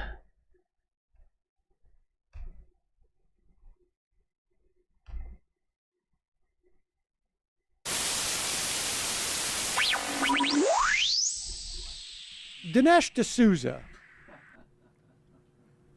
who was charged in January with illegally using straw donors to contribute to a 2012 New York Republican Senate race. Illegal. In other words, he basically told a couple of friends, want you to donate the maximum to this candidate, Wendy Long. She's a friend of mine. And I'll give you the money. But I need to use you as fronts so that I get more money into her coffers. His lawyer, Benjamin Brofman, has said the donation was an act of misguided friendship. And the lawyer contends that D'Souza was targeted because of his consistently caustic and highly publicized criticism of President Obama. Oh, poor Dinesh. Now, Preet Bharara, the U.S. attorney in Manhattan, did not comment. But in papers it filed with the court said the claim was entirely without merit. D'Souza's illegal action came about because of a review by the FBI's New York office of campaign filings of both parties for the seat held by Senator Gillibrand. They found that initially D'Souza donated $10,000 to the Long campaign. He was told that that exceeds the maximum. You can only do $2,500 in the primary, $2,500 in the general. You've exceeded by $5,000. So in an amended form, D'Souza wrote that my wife actually gave the other $5,000. Oh. I mean, this woman is dangerous, ladies and gentlemen. But you got to say that, huh? You can't Just wait. The wife. She did it. She gave the money. But it turns out that things are not so great in the D'Souza household. I don't like my wife's boring. And how much? The wife said, no, I did not authorize that contribution. I didn't even know it was being made. Would you drum up? And that basically set up some red flags. No kidding. Prosecutors also said in the filing they had obtained a copy of a recording made surreptitiously last October by the husband of a woman that Mr. D'Souza was involved with romantically around the time of the donations. Oh, boy. Which dovetails with the wife also being like, wait, no, I didn't give any contributions. And I'm happy to tell you that because I'm separated from my husband. Apparently, in this recording, because somebody wanted to know what D'Souza was doing with his wife, the husband was just freelancing here. The woman, Denise Joseph, who was one of the alleged straw donors, was recorded as saying that Mr. D'Souza had told her that if he were charged, he might plead guilty, but would initially plead not guilty because that, quote, gives him a window of opportunity to get his story out there. Oh. In other words, to have more YouTube hits. Yeah, you gotta know how to play these things on the PR game. Come on, Sam. By the way, I think this was around the time that I found the Majority Report. So this is like basically the era where I first found BreadTube in general. I mean, YouTube was basically a pretty new thing at this point. Not super new, but I mean, this is old school right here. And raise money for his legal defense fund, ostensibly. So Dinesh D'Souza hoisted on his own petard. Can we just say also what a fucking moron? Like the guy he tells, like, hey, you know who I'd love to run my legal strategy for my numerous violations of campaign finance laws? Well, obviously I'll involve my wife in it, clearly, because who else? And then I want to run that strategy by the guy whose wife I'm sleeping with. No, he doesn't run it by the guy. I think that the husband was taping the his guy wife. completely served. That's what I believe it was. Oh, wow. Okay, I misread that. That's the sense I thought there was like a conversation that included the guy. No, I believe. No, that makes a lot more sense. Yes. I still have that Peacock guy in my mind. Right. And the problem, of course, that D'Souza has, too, is that, you recall that he blamed 9/11 on part because of the socially liberal ideology of Yeah. Oh, God. New York is just too woke.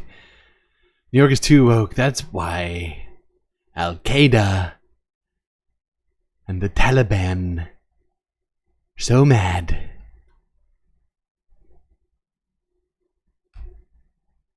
Times Square couldn't have it.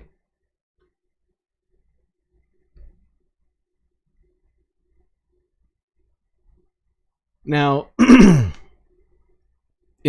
4 years after this, Donald Trump, he is in the presidency. Dinesh has been actively helping his campaign, or helped him get elected, essentially. But he's still a convicted, I think he's convicted at this point, criminal. But, Donald Trump, King Trump to the rescue. We start with a Fox News alert. President Trump granting a full pardon to Dinesh D'Souza, the conservative author and filmmaker who pleaded guilty to campaign finance fraud in a New York Senate election, but is now breathing a sigh of relief. All right, Dinesh D'Souza joins us right now for his first TV interview. Oh, look at look at Pete. Oh, look at Pete. He's such a spring chicken here. Now, oh boy, this was a simpler time for Pete. Stuff is real. We're not even going to talk about Pete. This is the only time we're going to talk about Pete this entire stream, so you better soak it all up right now. But boy, is Pete having a tough time right now. This was a much simpler time for him. What was it like to get the call from the president? Did you know it was coming? I did not know. I was in my office just working away, and the operator came on the line and said, is this Dinesh D'Souza? Yes. Hold the line for the President of the United States. Okay. And there was Trump. And the president said, Dinesh, you've been a great voice for freedom. Are you on a first name basis? And he said that, I got to tell you, man to man, you've been screwed. He goes, I've been looking at the case. I knew from the beginning that it was fishy. But he said upon reviewing it, he felt a great injustice had been done. And yeah, fishy is certainly one way to put it. Although I wouldn't use that as justification for a pardon. If anything, the fishiness is what I think led not only to the investigation, but also the conviction. Hegseth, you can see though, he's soaking this all up right now. He's loving it. Sort of clear the slate. And he said he just wanted me to be out there, to be a bigger voice than ever, defending the principles that I believe in. Dinesh, you tweeted this out. Obama and his stooges tried to extinguish my American dream and destroy my faith in America. Thank you, Donald Trump, for fully restoring both. Why do you feel like... Okay, there's another example of a Donald Trump pardoning. And boy, we're only touching the surface right now. Just scratching it. Let's go to this guy. And I just realized I need to pull something else up for this, just to make my life slightly easier.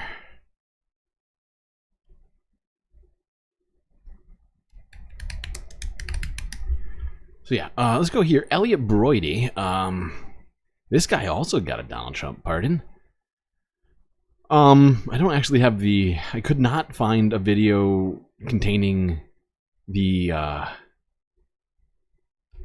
pardoning, but I do have a quick clip discussing some of his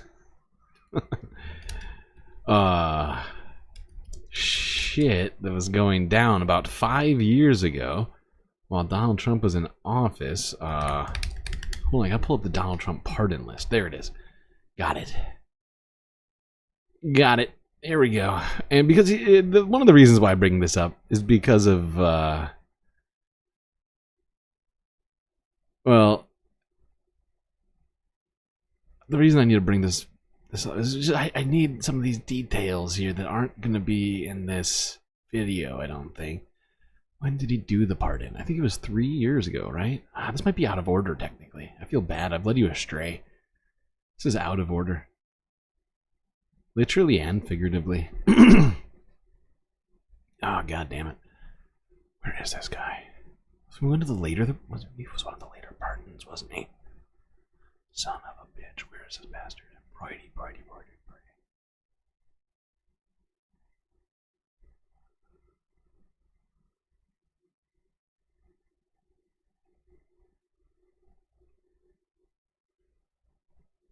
Oh my god, this is killing me.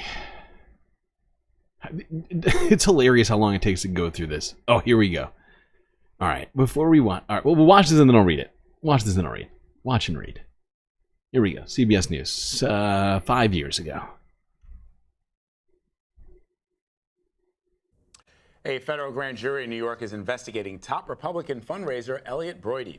He served as vice chair for President Trump's inaugural committee. The panel is looking into whether Broidy used his relationship with the president to strike business deals with foreign leaders.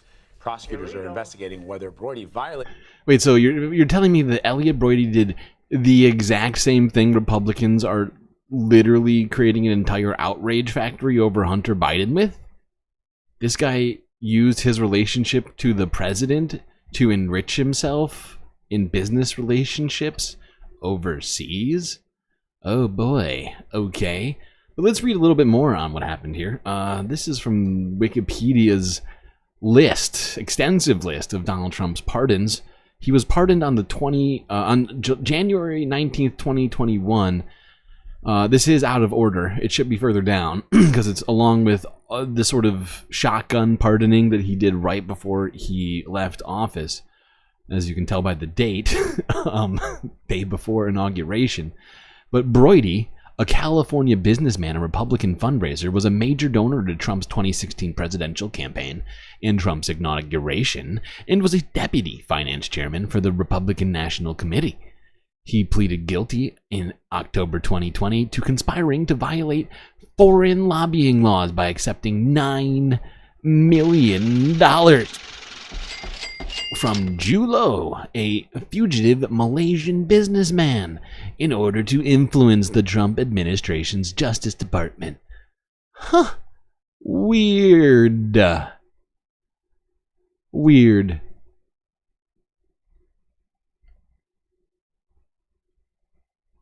Am I taking crazy pills? I feel like I'm taking crazy pills. What's going on?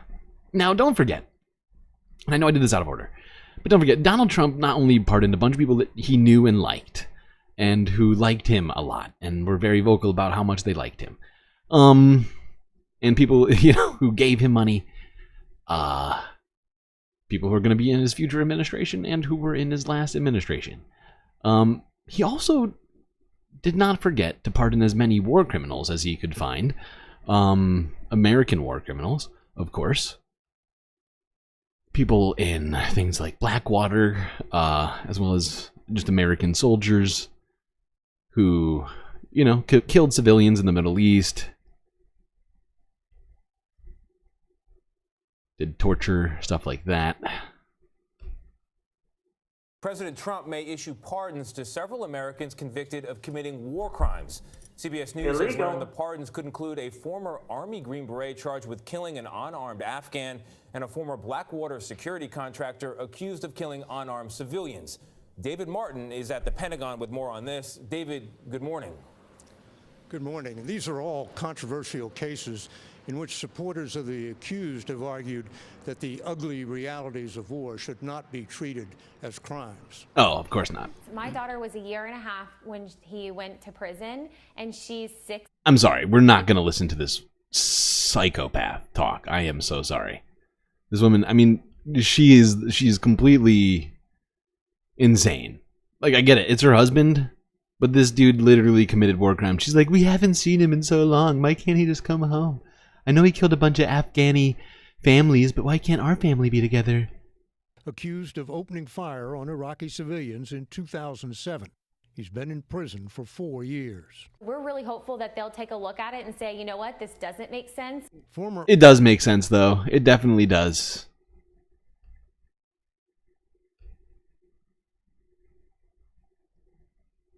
I forgot how frustrating this was. Let's go here. This is Washington Post from 4 years ago. Talking about the same shit.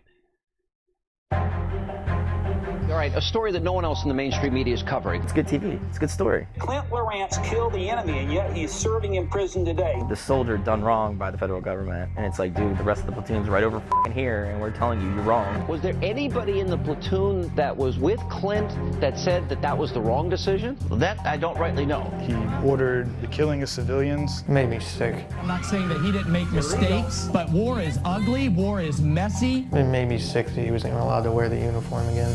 I really appreciate my new American family. Lawrence was released Friday from the U.S. military prison Fort Leavenworth. He came out, he hugged his parents, he gave them a pardon. We finally have a commander-in-chief that understands our mission. They want a soldier who they believe was wrongly accused to be freed from prison, and that's not so bad if that was the case, but it's not. All he was trying to do is protect his men to keep them from going home in body bags. You can't make the story that because it sells. Anyway, we're glad you're home. Yeah, I really appreciate it. Your country owes you an apology. Yeah, fuck you, Hannity. You owe the country an apology. It tainted all of our Army careers with murder.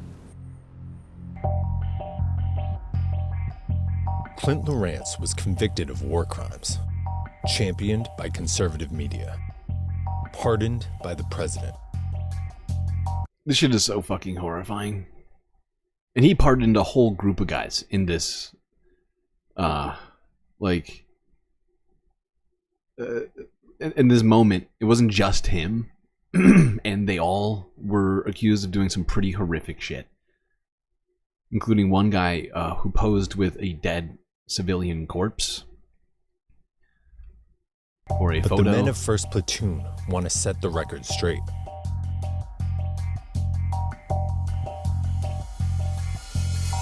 I'm Zach Thomas. I was a fire support specialist of 1st Platoon, 473 Cav, Charlie Troop. My name is Mike McGinnis. I ran platoons as a staff sergeant. I was Private First Class Lucas Gray. I was a designated marksman in weapons platoon.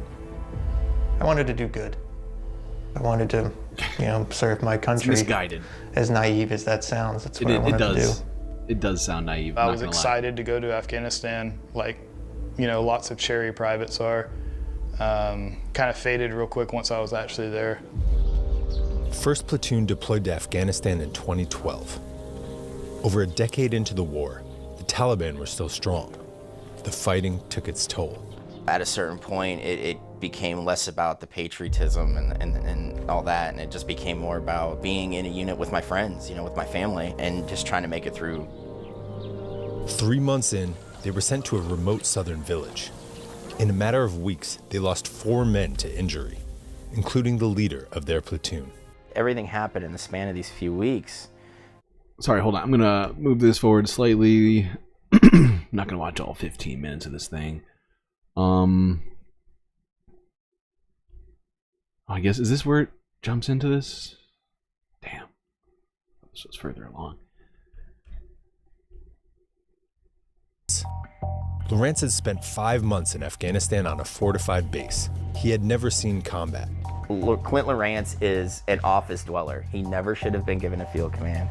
He showed zero aptitude for it. He came in with his own set of rules and how he was going to control our area. He said this was going to be red zone of basic training. Red zone of basic training is when people are the hardest on you. They try to crack you. And that was his plan for our area. We're going to crack the locals. The 1st Platoon had spent months trying to win the locals' trust. Our officer would sit down with the elders, talk to them about stuff that had been going on. Do you need anything? What could we do to make things better? It's guys like this that absolutely sort of created, is not just him, of course. I mean, U.S. foreign policy is certainly a huge part of this, but it's people on the ground who are going against things like attempts to actually work within the community that have made Afghanistan into what it is now, right? With these sorts of atrocities against civilians and intentionally just terrorizing these people, it gave people like the Taliban justification and all sorts of other stuff. That we were supposedly there to stop them from being in power. You know, if that's your reason for being there, maybe don't be worse than the Taliban, I guess. I remember shooting a slingshot with one of the kids trying to hit a Coke can. He just thought it was the coolest thing ever. Those are the people we were there protecting. That is why we were there. And I don't believe that he saw that. 3 days into his command, Lawrence told the men that the rules of engagement had changed. Lawrence comes out from the tent and he's like, hey, you know, we're allowed to fire at people on motorcycles. And I was like, that doesn't sound right, because everybody in Afghanistan rides around on a motorcycle. No, this is insane. This is fucking insane. He's basically just saying, kill all civilians on vehicles. At people on motorcycles. And I was like, that doesn't sound right, because everybody in Afghanistan rides around on a motorcycle. Where do you think he got that from? He made it up. Jesus Christ. We were going to go into the village, pull people out of their houses, and threaten them. I kind of got that nagging feeling that something bad was going to happen. It started as a standard foot patrol, through the grape fields, to the village, to meet with local elders. On their way, they saw 3 men on a motorcycle. They were almost 200 yards away and appeared to be unarmed. Lawrence said, "Why aren't you shooting yet?" One soldier fired and missed. The bike stopped. The other soldiers held their fire. "Smoke them," Lawrence ordered over the radio. Wow. From the armored vehicle not even nearby, there. a gunner Not even opened there. fire. It's just ordering 2 of these the men were fucking killed. Murders. The 3rd ran away. This is disgusting. When the weapon fired, it's just like I got knocked out and I blacked out. I can't remember very much about it. I was kind of scared, angry, disgusted. I was nauseous. I was really, really, really nauseous. I knew, I knew something terrible had happened. Lawrence's men turned him in that night. A year later, 14 of them testified at his trial. He was convicted of murder and sent to prison. So I figured Lawrence, he would go to prison and that would be the end of it. I didn't think there'd be this huge media storm. But Oh, there certainly was. The military justice system Pete can Hegseth and will be manipulated was at by the head of this. prosecutors who want to put our guys behind bars. Always remember that Pete Hegseth was at the head of this shit. When I was doing the list of Trump nominee stuff, I was going through all of his, all of this started coming up when I started going through the goddamn annals of YouTube. He had the fucking most disgusting takes on all this. He's like, these people are there to do exactly what they did. There is nothing wrong with anything that any soldiers ever done. Anybody that would question what soldiers have to do on the battlefield, especially when it comes to killing civilians, is an un-American asshole, essentially, was his take on most of this stuff. And it's horrifying. We're not done talking about this particular pardonings. At least 15 were pardoned by Donald Trump. This is 3 years ago, Al Jazeera English.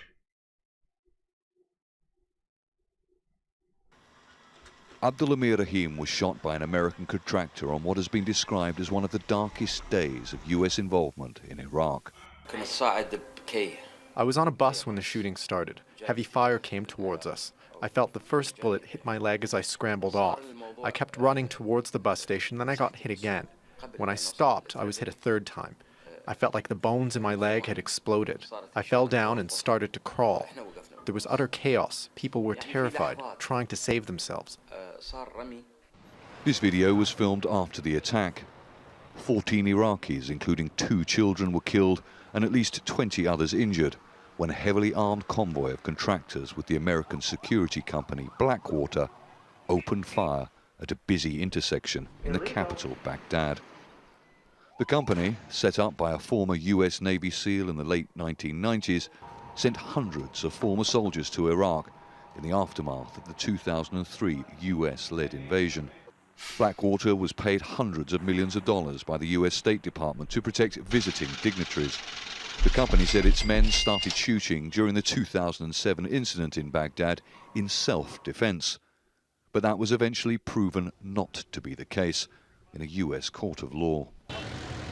For years, many Iraqis saw the events that unfolded here on this sort of square on September the 16th, 2007, as an example of how America thought that it could do what it wanted in Iraq and never be called to account. So they were relieved in 2014 when a US federal court sentenced 4 Blackwater employees to lengthy jail terms, including 1 life sentence. The pardoning of those 4 men by President Trump, for the victims at least, means that justice has still not been done. Baghdad-based lawyer Hassan Jaber and his son suffered multiple gunshot wounds as they crouched in their car. Both miraculously survived. When I heard about Trump's decision, I was shocked and disappointed.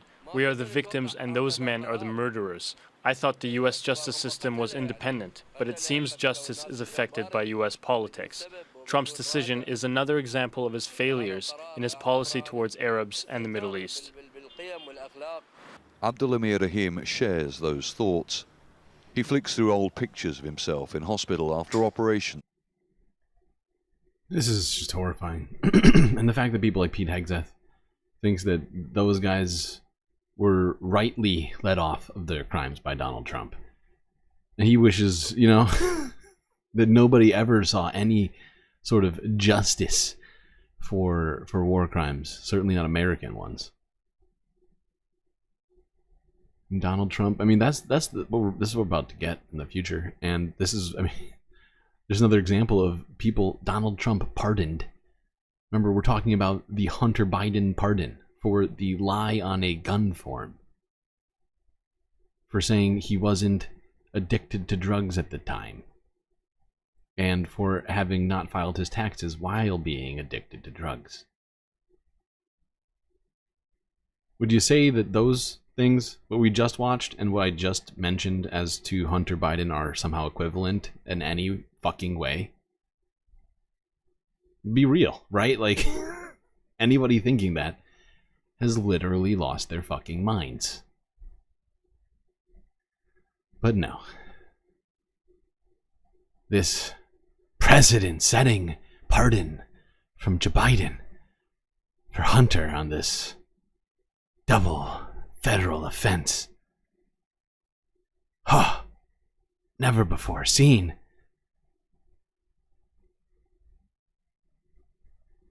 Legal system will never recover. 2-tier justice system.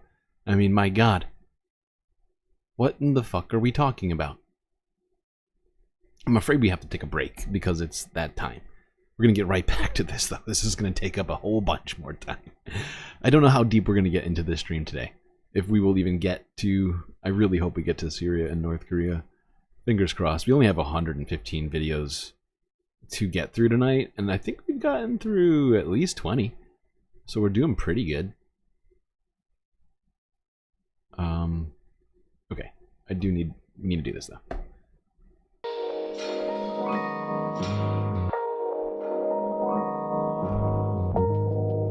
Alrighty. Well, I hope everybody has been enjoying the show so far. If you haven't yet, don't forget to hit the like button and also subscribe so you don't miss out on any of the goddamn galactic content. How will you know when the stream is live? If you're not subscribed, it's impossible. You just can't do it.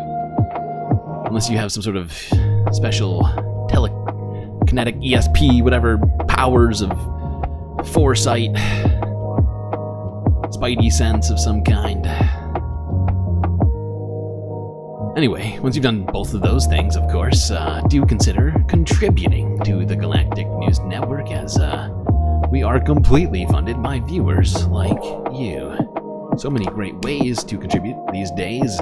YouTube, Twitch, Cash App, PayPal, and of course my favorite, Patreon, where the most pure galactic symbiosis can occur. I gets the monies, you gets the bennies. So many sweet, sweet galactic benefits available to you on Patreon. Getting a galactic avatar here on set. Shoutouts every stream, content, secret Discord channel. What could possibly be stopping you? Certainly not the price, as it's only $3 US a month. Alright, chat, enjoy this space break, and I will be right back.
Okay, yeah, I am back. You know what that means? It means it's time for you to get back to your seats, Space fans. Otherwise, you're gonna miss this upcoming galactic content.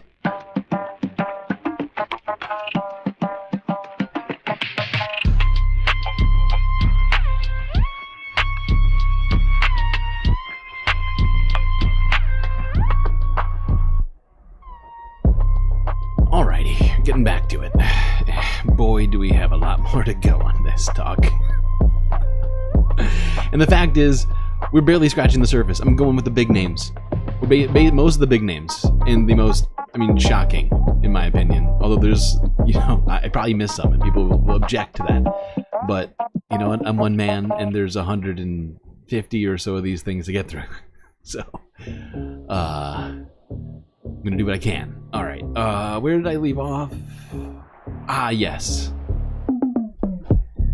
We just ended with Elliot Broidy, I think. Oh, no, not Broidy. We were doing the Blackwater criminals and other war criminals, U.S. war criminals in Iraq and Afghanistan.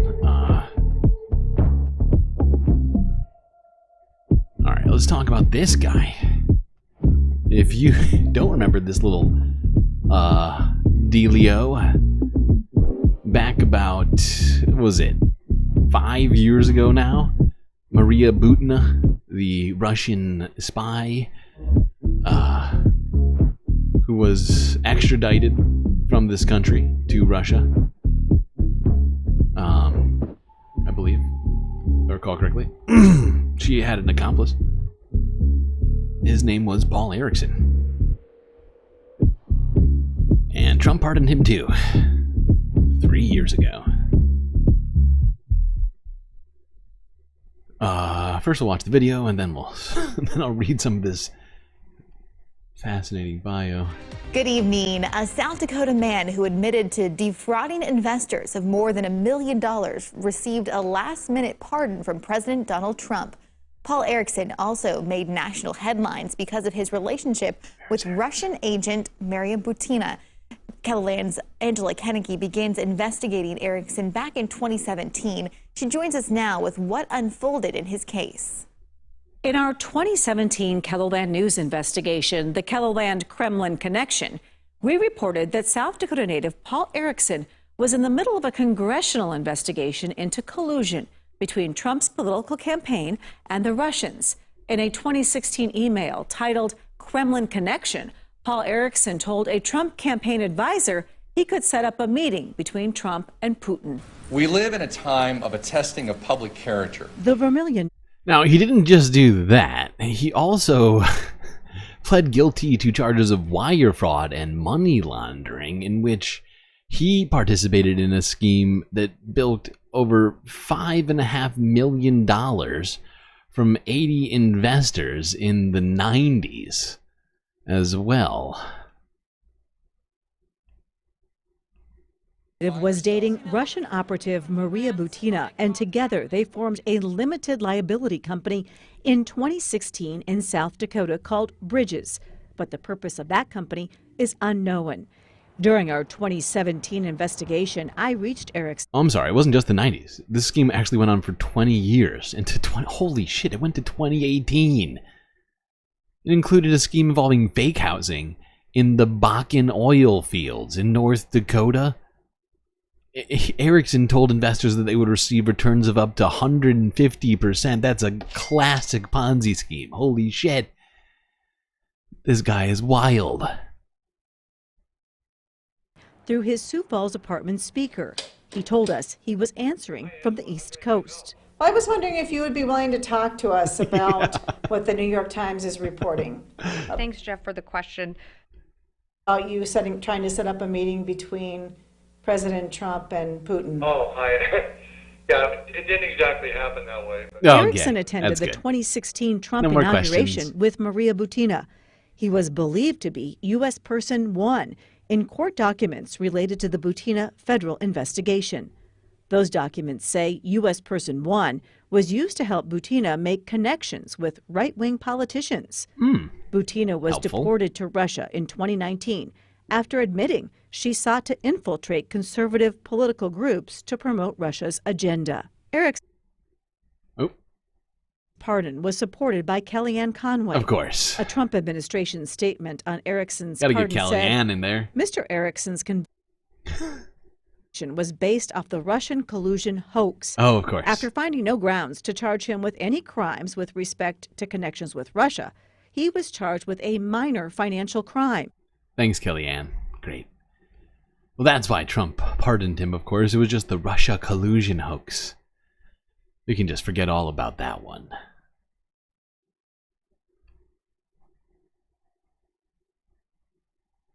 Now, around this exact same time, Donald Trump also pardoned Roger Stone. Good old Roger.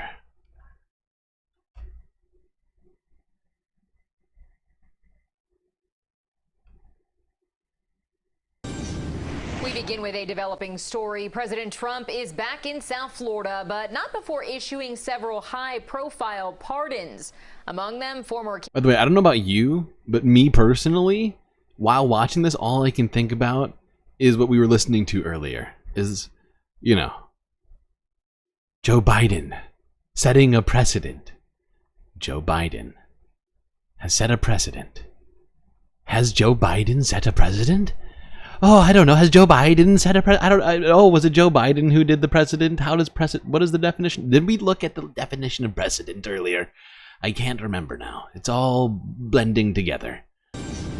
We begin with a developing story. President Trump is back in South Florida, but not before issuing several high-profile pardons. Among them, former campaign advisor and South Florida resident Roger Stone. Stone's conviction for lying to Congress during the Russia investigation is now erased.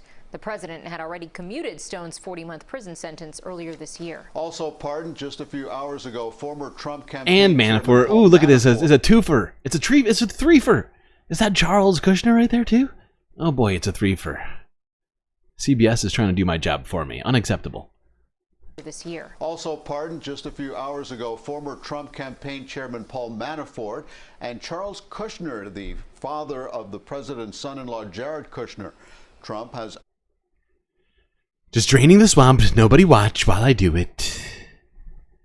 Totally fine. Just setting a precedent.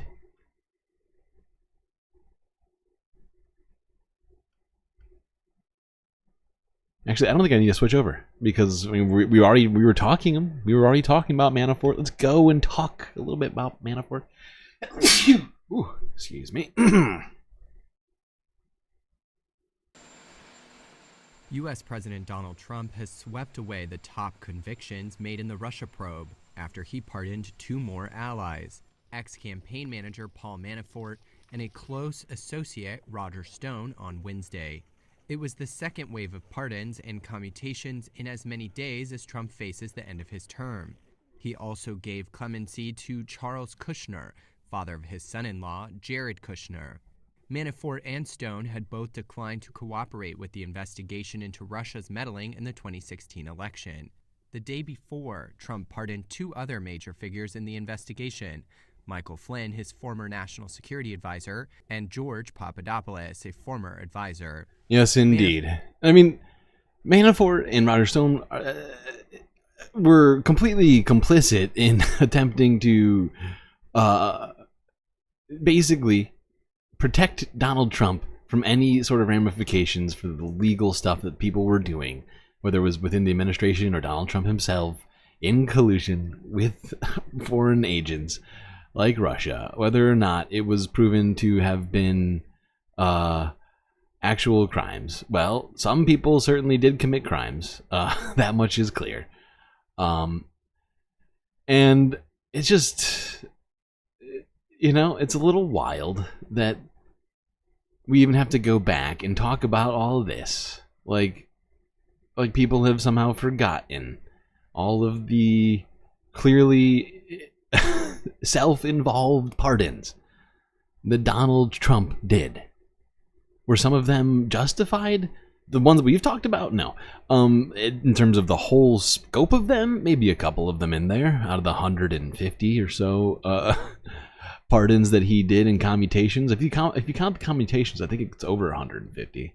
It's a lot though. It was the first in Trump's inner circle to face charges brought by special counsel Robert Mueller as part of the Russia probe. Trump's pardon relieved the bulk of his 7.5-year sentence. Manafort tweeted a statement in response. Words cannot fully convey how grateful we are. I'm trying to remember what Manafort sounds like. What does he sound like? Statement in response. Mr. President, my family and I humbly thank you for the presidential pardon you bestowed on me. Words cannot fully convey how grateful we are. I think that's what Paul Manafort sounds like. I genuinely cannot remember. Where's he from again? It's probably a very bad Manafort impression. But we shall tarry not. We must continue on. Talk about some of the other Trump orbiter assholes here that got the pardon. Let's go to Steve Bannon. Old Steve.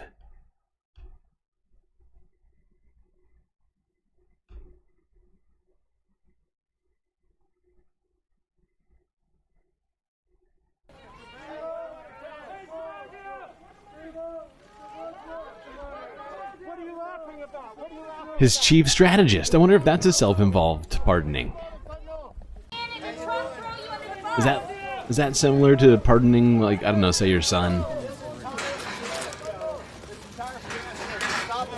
How about pardoning all of your friends? Does that count? as a lump sum, one for one, one for group? How about that?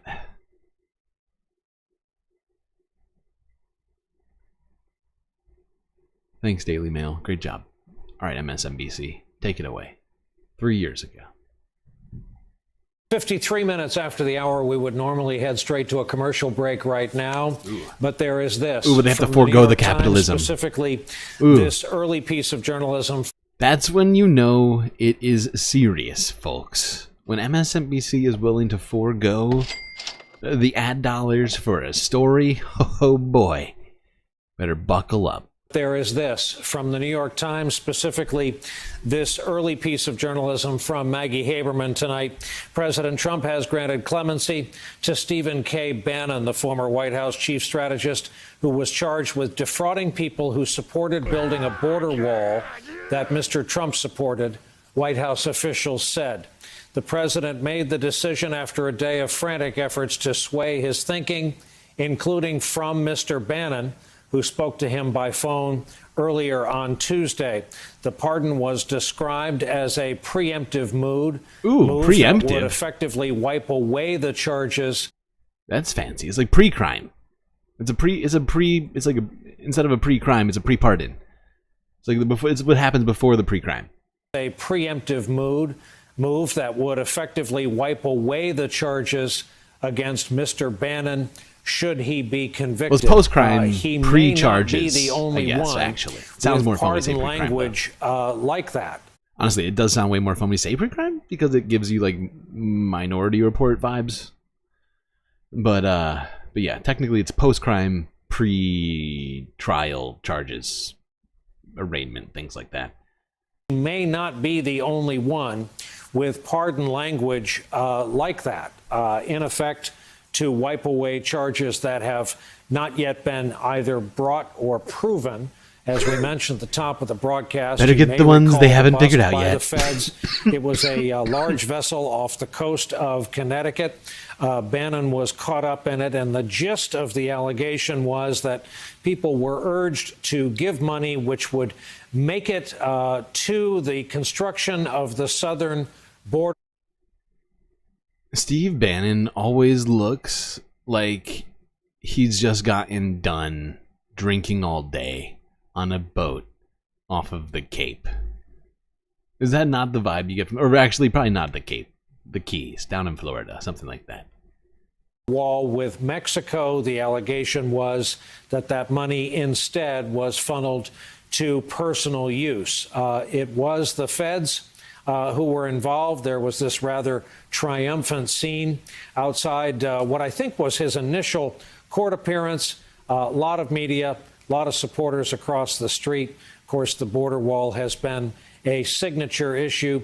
Steve Bannon, early on in the Trump days, used some bracing language at the Conservative Political Action Group when a whole lot of people who hadn't had an introduction to him were taken aback by his use of language like destroy the administrative state. It was unknown exactly at the start of the Trump years what that kind of thing meant. We got a better idea of what that meant as the Trump years went on. Yeah, he certainly did. There's fully normal guy, Stephen Bannon.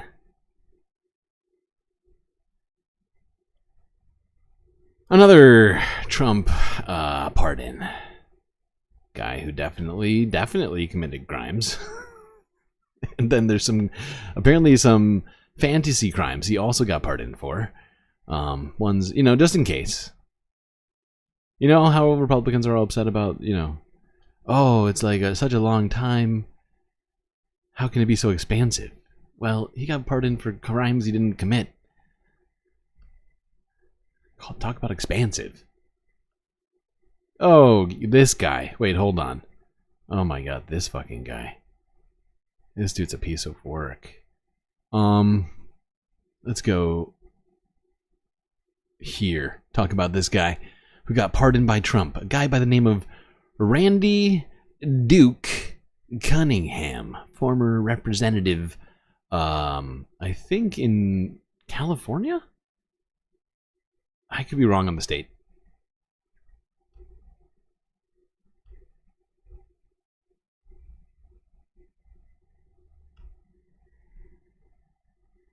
President Trump grants clemency to more than 100 people on his last full day in office. Fox 5's Eric Richards joining us now to break it all down. Eric? Raul, good morning. Good morning, everyone. You know, this list does include 73 pardons and 70 commutations. It does not include any of the president's children nor himself.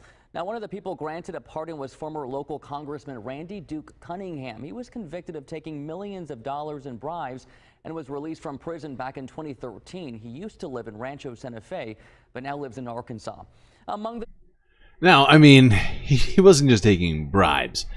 This guy apparently had a veritable menu of bribes he was willing to take and what sort of kickbacks people would get for those bribes. I mean, it was elaborate, and he took millions of dollars from defense contractors, basically saying, "Hey, you give me 15,000 in contributions, you get 50,000 in contracts. You give me 50, you get like, ooh, it's like a sliding scale." Just draining the swamp, nobody watch. I can't undo what I've done. Oh, yeah. But I can atone. March 4th, 2006. Disgraced Congressman Randy Duke Cunningham appears outside U.S. District Court in San Diego, tearfully expressing regret for his crimes. He never went to trial, instead taking a plea deal. He was sentenced to 8 years and 4 months. Carol Lamb was United States Attorney for the Southern District of California in June of 2005 when the San Diego Union-Tribune published a story about a defense contractor's purchase of Cunningham's Del Mar home for far more than it was worth. Who purchased it for more than $1 million and then 6 months later sold it for far less. And it looked very, very suspicious. Lamb suspected it was a bribe. An investigation began. Search warrants were served, including on Cunningham's yacht, where a critical piece of evidence was found.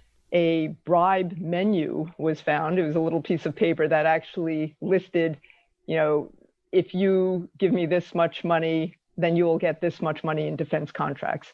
Lamb says the investigation showed Cunningham used his position on the Defense Appropriations Committee to steer contracts to defense contractors who then lavished gifts on him. Ooh, the fun. scope of Cunningham's crimes made clear in his plea deal. Who doesn't like getting lavished? The purchase lavished of Cunningham's Del Mar once in a home, while? the subsequent payoff of the mortgage on his multi-million-dollar Rancho Santa Fe home, financial help purchasing a condo in Arlington, Virginia, payment of capital gains tax on the Del Mar home, the purchase and maintenance of the yacht called the Duke Stir, Jesus a Christ. Rolls-Royce for the congressman, and Wow. payments for a graduation party for Cunningham's daughter. Why wouldn't? Well, along of course with not. Why not? Why jewelry, wouldn't home you? furnishings and travel You and got to do hotel that. expenses. You got to The do that. evidence in Oh this my God! I mean, yeah. case If, was if you're gonna so- have the Rolls Royce and all that, you might as well have the jewelry and the furnishings too, and the hotel. I mean, you might as well throw that in there. That's just sort of a side expense. Holy shit! And he's getting his taxes paid off. I mean, wow, what a deal.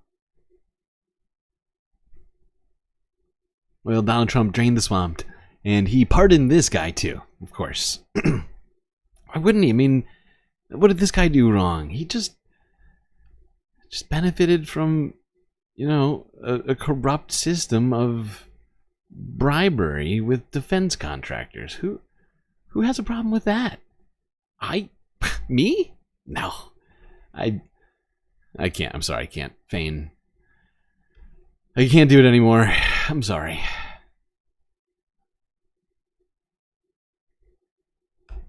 Now let's talk about a guy. And I wish I could have. I literally looked for I couldn't find it. I couldn't find the old videos of Jon Stewart talking about Blagojevich. Blagojevich! If you forget who Blagojevich was, that guy was in government in Chicago. I think it was he governor of Chicago? I think he was governor of Chicago, if I recall correctly. This was a long time ago. I was pretty young when this all went down. But he was a bad boy. He was out. Oh my gosh. He was doing all the bad stuff.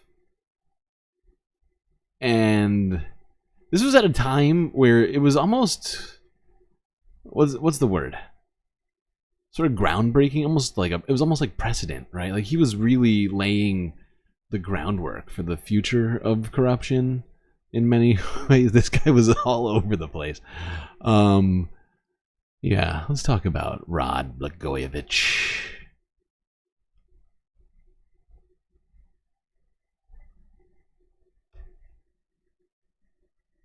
In Chicago today, the jury said guilty 17 times as the former Illinois governor, Rod Blagojevich, was convicted of attempted extortion, bribery, conspiracy, and fraud.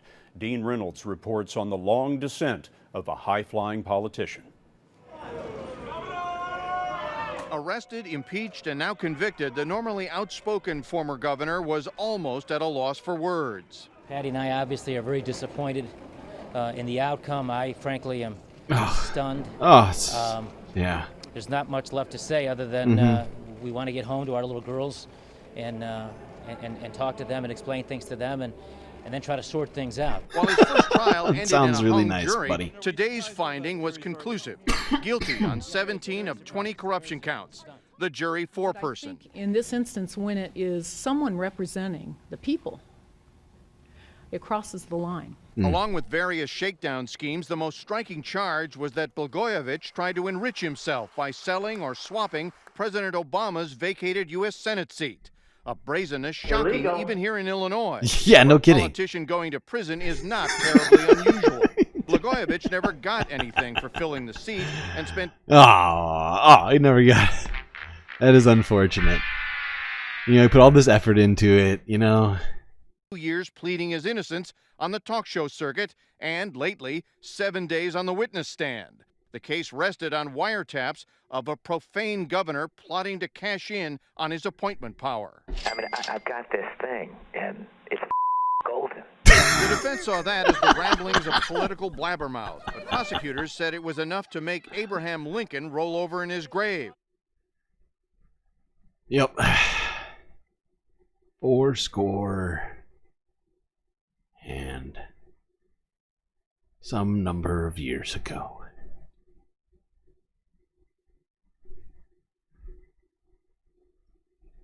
Oh, Rod. How I miss the simplicity of those old days. It was, what was that, 2009? 2008? All right. Now, I think this might be the last of the Trump pardons. Oh, well, kind of. Not quite. We're still going to be talking about this for a little bit. But this is one of the last people I thought we should really sort of focus in on here. If you don't remember this, I don't blame you. There was a lot going on at this time. If you recall, January of 2021. But you may remember a guy by the name of Anthony Lewandowski. Now, if you don't know who he is, once again, I don't blame you. It was, it was one of like 100+ people Donald Trump chose to pardon, and he wasn't. The news story didn't get that enough coverage, honestly, at the time. It should have, didn't. I can guess why. But a guy by the name of Anthony Lewandowski used to work at Google. He was an engineer there. He then, while working there, decided, he had big dreams. Okay, let's just say that. Anthony had big dreams. And he just wanted to be more successful than he was at the time. He was making some good money at Google, but could he do better? Certainly. There must be better jobs than being an engineer at Google. So, he thought to himself, how do I do that? How do I achieve this life arc that I'm shooting for? And he said, ooh, I have an idea.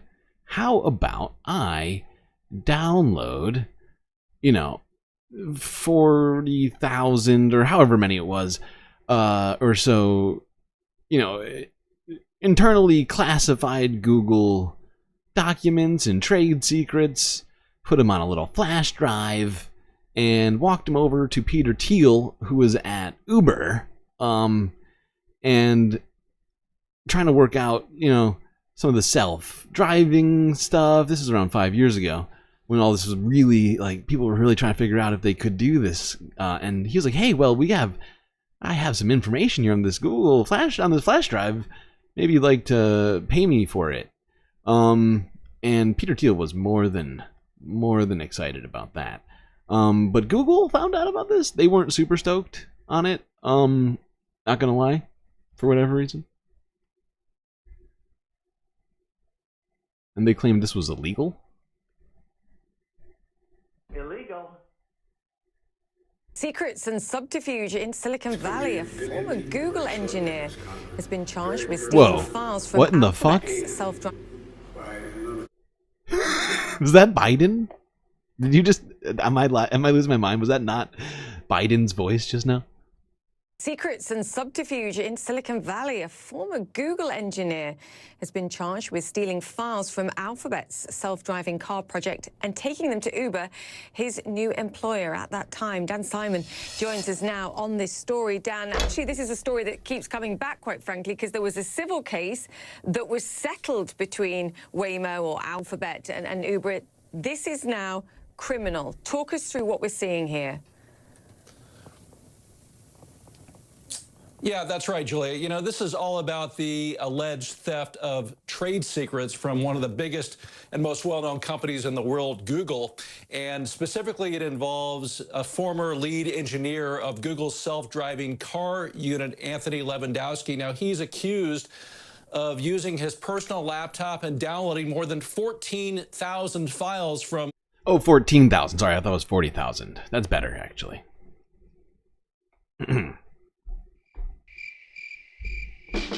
Just kidding. All right, let's let's go here. I'm sure Trump didn't pardon Lewandowski for this crime. Wait, what? He did? Once again, there is a tech angle to the political news of the day because President Trump has pardoned ex-Waymo and Uber engineer Anthony Lewandowski. Quoting Engadget, A press release from the White House noted tech billionaires Peter Thiel and Palmer Luckey were among those supporting a pardon for Lewandowski. No and kidding. It makes the claim that this engine... You're telling me angel investor of Uber, Peter Thiel, board member, I think, of Uber. I don't think he's technically CEO. He's too busy for that. But yeah, you're telling me that Peter Thiel, big-time Trump donor and lover, would want somebody who helped his business to be pardoned? That is that is shocking. That almost sounds self-interested. Quote, paid a significant price for his actions and plans to devote his talents to advance the public good, end quote. It also noted that his plea covered only a single charge, omitting mention of the 33 charges he'd been indicted on. He had been sentenced to 18 months in prison, but as TechCrunch reported at the time, was not required to report until the COVID-19 pandemic eased. Okay, good enough there. So yeah, and there was there was not many stories on that. That was one of the only ones. Honestly, did not get enough talk, but like it's a clearly corrupt thing. And now Elon Musk, big time friend of Peter, genuine. They are friends. They have been friends since they were kids, pretty much. Well, like in college age years, essentially. They have known each other a long time. He's gonna be in the government. I mean, just filling the swamp back up. I emptied it, and I'm going to empty it a little more, but then we're going to put it right back in with even better swamp monsters. Did nobody heard that speech? That's right. That was always the plan. We have the technology. We can rebuild the swamp with better swamp things and attractions. It's going to be great, everybody. And Trump media is going to go straight to the top.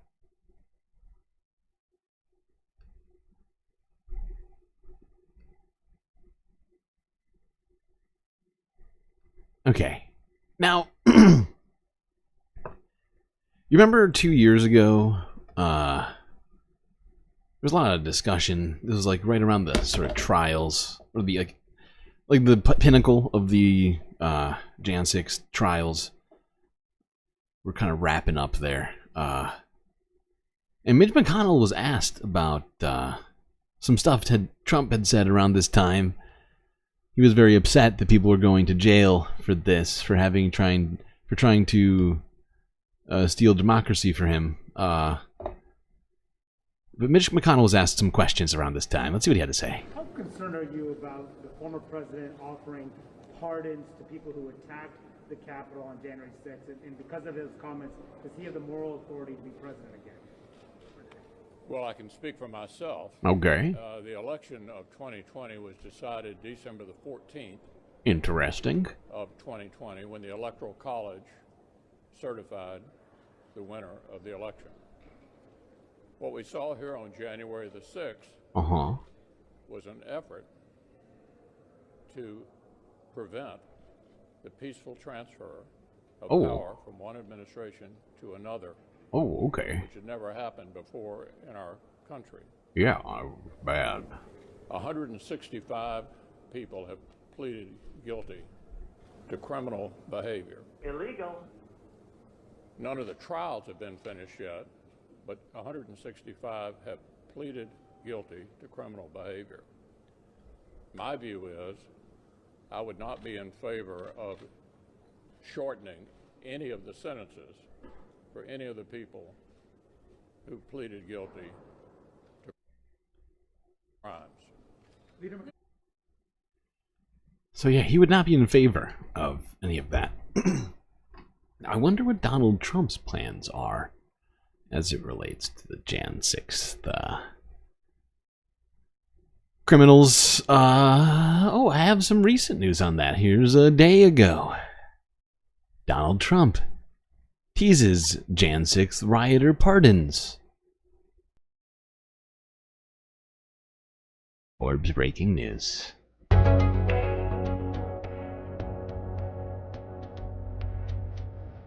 President-elect Donald Trump responded to President Joe Biden's pardoning of his son Hunter Biden by again raising the possibility he could pardon Jan 6 rioters.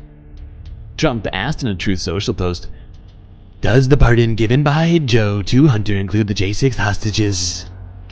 Trump has said repeatedly he would pardon people convicted in connection with the Jan 6 Capitol riots, though it's unclear who among the more than 1,500 charged he would pardon. Campaign speaker Carolyn Leavitt told the Washington Post in June Trump would decide on a case-by-case basis who to pardon. Oh yeah, he's going to be very thoughtful about it. Trump pledged while speaking at the Libertarian National Convention in May that on day one I will commute the sentence of Ross Ulbricht. Ulbricht was sentenced in 2015 to life in prison for creating and operating the dark web marketplace Silk Road. Trump left open the possibility he would pardon Peter Navarro, who served a 4-month prison sentence earlier this year. Navarro told the Wall Street Journal in May he would reject any pardon offer from Trump because he wants to continue appealing his conviction. Oh, okay. Here we go. Fun, Peter. Trump said in May in an interview with the podcaster Tim Pool, we give very serious consideration to pardoning, was that Julian Assange? Yes, it is. Okay. First good one I've heard yet. Trump suggested previously he was open pardoning the president's son. Sure he was. He's very open to it. He was going to do it. He told conservative radio host Hugh Hewitt recently, "I wouldn't take it off the books despite what they've done to me." Federal judges dismissed the Justice Department's classified documents in election interference cases against Trump. The cases were dismissed at the request of the DOJ, which is a long-standing precedent of declining to prosecute sitting presidents.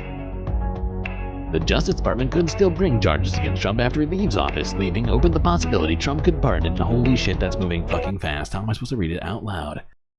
Could pardon himself for potential future indictments before he leaves office.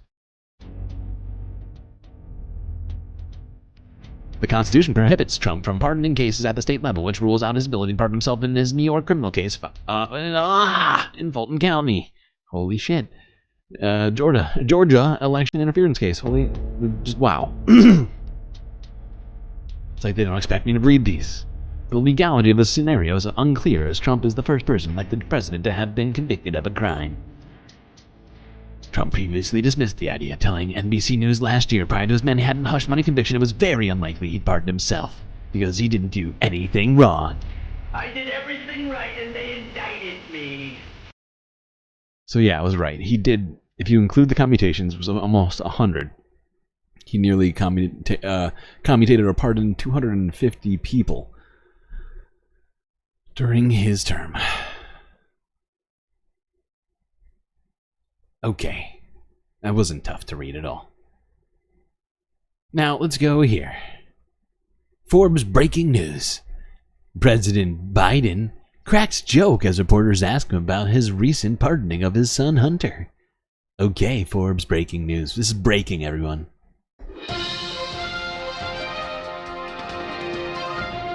Five hours ago. It's going to be 1 billion people very shortly in this continent, a very diverse continent. And by another 20 years, it will be the largest country in the world, continent in the world. And so we need you to succeed. This is us all selfless. The more you succeed, the more we succeed, the more the world succeeds. Great clipping, Forbes. Good job. Have me, willing to talk to me, and I look forward to a long relationship. Thank you very much. Mr. President, do you think Trump will continue your efforts here? Mr. President, why did you pardon your son? Moving just this way, please. Good clip, Forbes. Great job.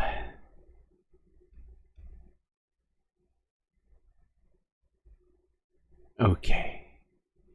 Now, I wanted to go back in time because there's all this talk, all this like sudden holding to account the Biden administration for supposedly lying about something and then doing or saying one thing and then doing another, right? It's not something that we've gotten a lot of at all whatsoever from places like CNN or MSNBC or any of the other places we just heard from AP, Reuters, you know, checking Biden on these things basically hasn't happened for I don't know how long.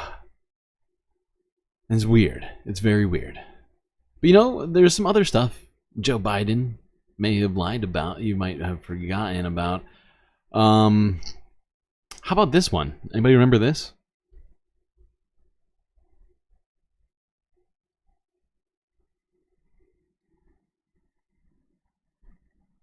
Look, I view myself as a bridge, not as anything else. There's an entire generation of leaders you saw stand behind me.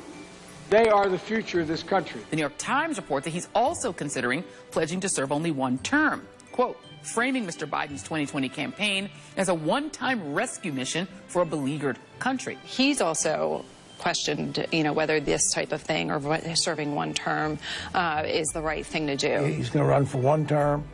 I may end up, if I get elected, only having one term. Biden pledging to serve only one term. The Abrams strategy and the one-term pledge, both an effort to tamp down concerns about electing a 78-year-old president next year. We're coming on the air with important news in the presidential race. President Joe Biden is officially running for re-election. Ah.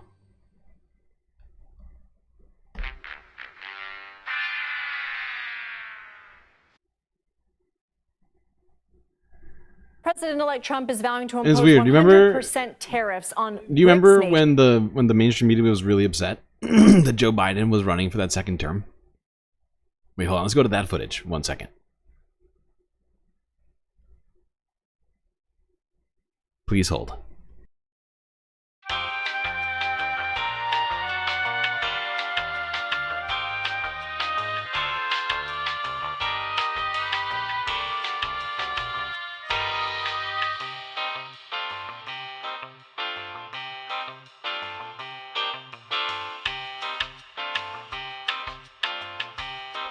Okay, I'm struggling to find it, but we'll maybe come back to it later, I guess. I don't know. I'm not fine. Yeah. My research skills are just probably bad. Just bad. It's searching for stuff. It's my fault. It's my fault. They were doing it. I remember when Morning Joe was saying, "How dare!" Remember when Joe Scarborough and Mirko was like, "Oh my God, I can't believe Joe Biden is running for a second term. This is disgusting. He said one term. This is a lie. He did not stay to his word." Remember that? I remember it. I guess like I don't know. It's like Oh, sorry. Wait, no. It's a fever dream. I'm having a fever dream. That's not reality. I don't want reality. Sorry, chat. I got confused. I got confused. That's right. Mika and Joe were yelling at people for suggesting that he was doing that. But it's, you know, you don't have time to call people on all of their lies. Selective. It's better to just be selective. And there's more, but we don't have time for that. We really don't. We got more stuff to talk about. I think most of you know some examples we could think of. I don't know, red lines that supposedly existed in some places. I remember ceasefires that were supposedly Israeli ones that never existed.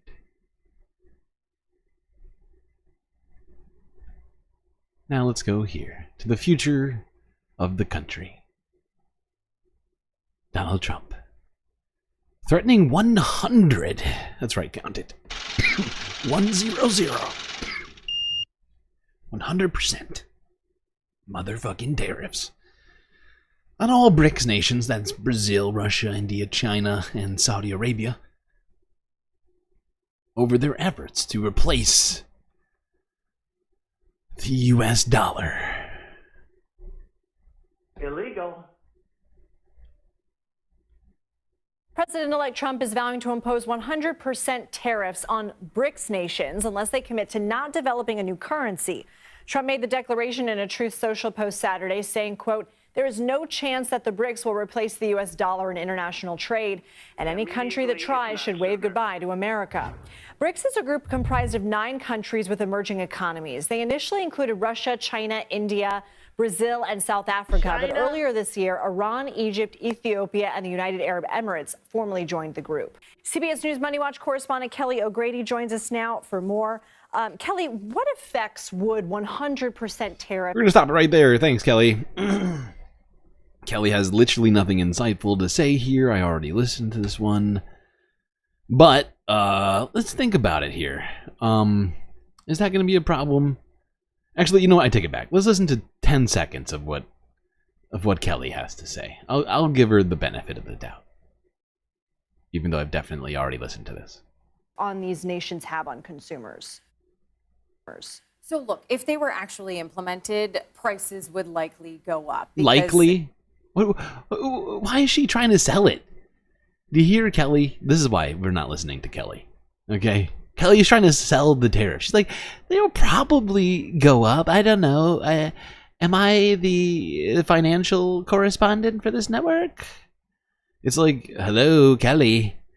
It's not probably. It's a guarantee, stupid. What in the fuck is going on? Of course it's going to go up. There's literally no possible way in which they don't. Unless, I don't know. Here's one way, I guess. Unless businesses decide they no longer want to make money. And they're like, you know what? We are sick of making money. And actually, we're going to give everything away for free. Yay! Follow the rich white man. But 100% tariffs on just a few of the nations in BRICS would be utterly devastating to the United States. I mean, China, of course. I mean, I don't know if this 100%, because I assume Donald Trump knows China is in BRICS. So I assume the 100% tariff would be on top of the already existing tariffs and the other tariffs that he already promised for China. Which I guess means all Chinese goods will have a 250% tariff before ever reaching a consumer. Hold on, I need a drink. I'm dying. Oh God, please hold.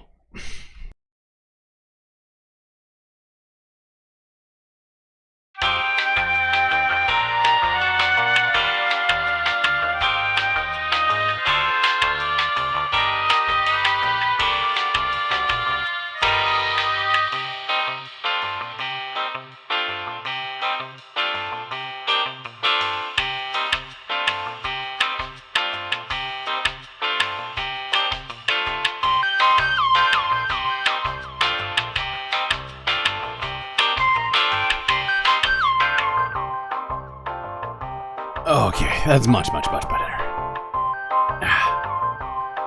I needed that. I was getting dehydrated up here on the space station. Blasted myself with a space heater. Because the actual heating in this goddamn place is really on.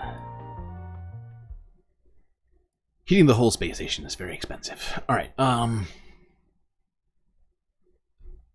honestly, I'm not actually in charge of heating the space station. If I'm being very real with you. Just the space heater. Okay, what were we talking about? Oh, right, we were talking about the goddamn tariff. And how, for instance, like, assuming China is in there, 250%. If you include the current tariffs and the other tariffs Trump already claimed he wants to add on there. Then, I mean, India is a big trade partner.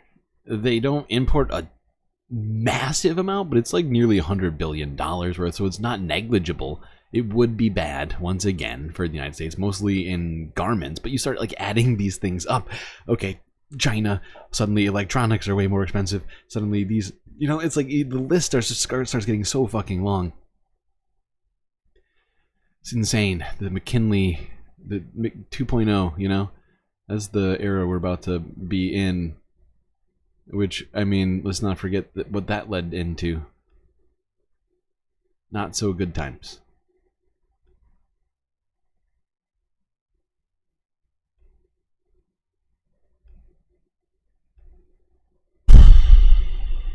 Okay, let's do a quick business look, since we're already talking businessy stuff. Let's go here to Reuters from a day ago. Market outlook. After the best month of 2024 for Wall Street, is this as good as it gets? Welcome to Market Insight. I'm Elena Casas. The S&P 500 and the Dow closed out Friday at record highs, making November their best month for a year. Bonds were also up as the perception that Donald Trump's Treasury Secretary pick will be good for the market outweighed a slightly higher inflation number. Can stocks go much higher, though? To find out, I'm joined now by Matt Miskin of John Hancock Investment Management. Matt, hi. One analyst we spoke to earlier said the Trump trade would flame out by Inauguration Day as the impact of higher tariffs and a likely higher deficit became clear. What do you think?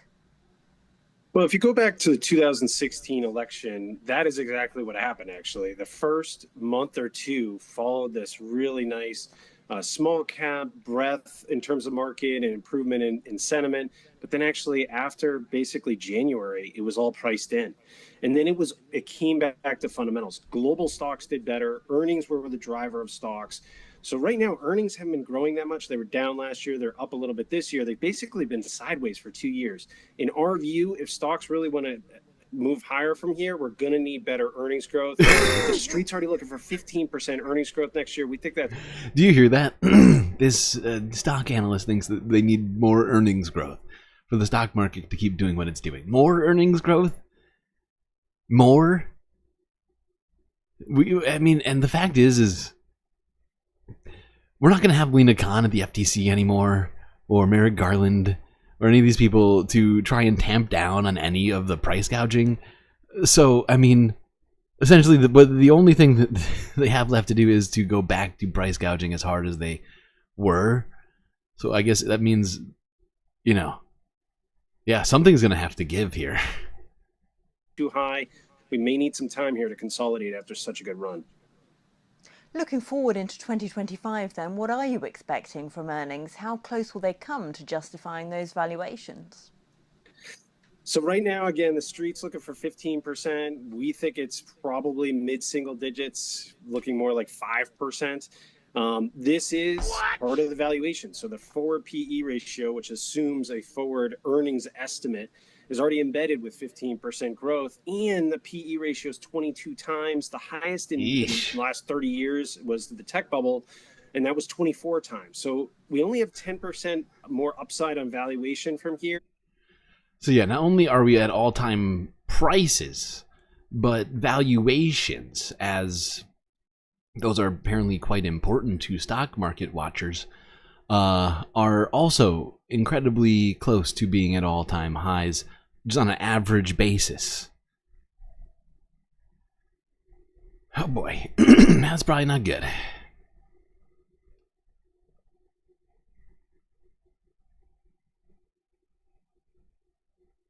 Seems like a casino to you, huh? Yeah, about that.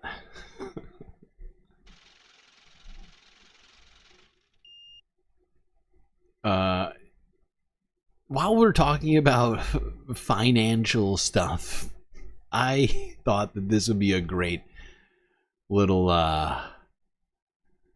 story here for us to wrap up with. Oh, actually, wait, let me do this in reverse order. Hold on. No, I meant to put this. No, I meant to put this at the end. Go here. These are actually two good stories to wrap up with here. Let's go here to Reuters from a day ago.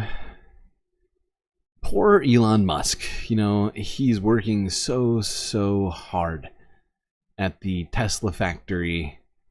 He got the stockholders to approve a record-sized pay package at whatever it was, $60 billion.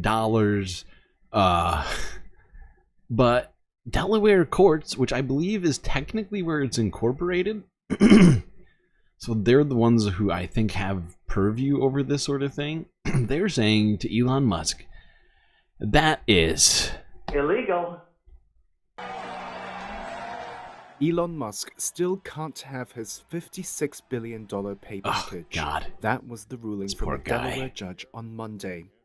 The case involves the largest ever compensation package at a U.S. public company.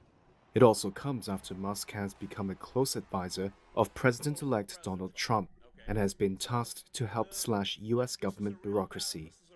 The same judge, Chancellor Kathleen McCormick, in January deemed the $56 billion pay package from Tesla excessive and rescinded it. No kidding. Then in June, Tesla shareholders voted in favor of reinstating Musk's compensation. The automaker has said in court filings that McCormick should recognize the vote, but her 101-page opinion Monday said a ratification vote like the one Tesla used. I mean, $56 billion is, I forget exactly how many times we decided it was, what an average Tesla worker makes, but it is insane. And it's more than all of CEOs, like not all of CEOs, all of Tesla's, like salaries combined. Like all the people they pay, every single worker on the factory line, everyone who answers a phone or works a desk or, you know, does business deals or anything else, like after they all got paid and you put all that money in a pile, it would still be dwarfed by that $56 billion fucking dollars that that Elon's taking. And it's insane that that's the case for a multinational company. June had to be conducted before the trial, and that Tesla's board was not entitled to hit reset to restore Musk's pay package. Many small-time investors and Musk fans promptly criticized. Like, in my opinion, the only way that you could be able to justify that is if literally Elon was making all of the cars himself. Like, if he was the only person in the factory and also at all the board meetings and also, like, doing... Like, there's no justification for it. It's just pure narcissism on his part and sycophancy, right? Like, just as essentially, like, pure, what's it called? Enablism from the stockholders. Because they see themselves as, like, little Elon Musks. They hope to one day be the same as him. These people who are voting on, you know, if you have shares in Tesla and you're voting, yeah, believe me, you want to be Elon Musk. I can almost guarantee it. All right, now let's wrap it up with this just hilarious story. Have you heard? Enron is back, baby. Illegal.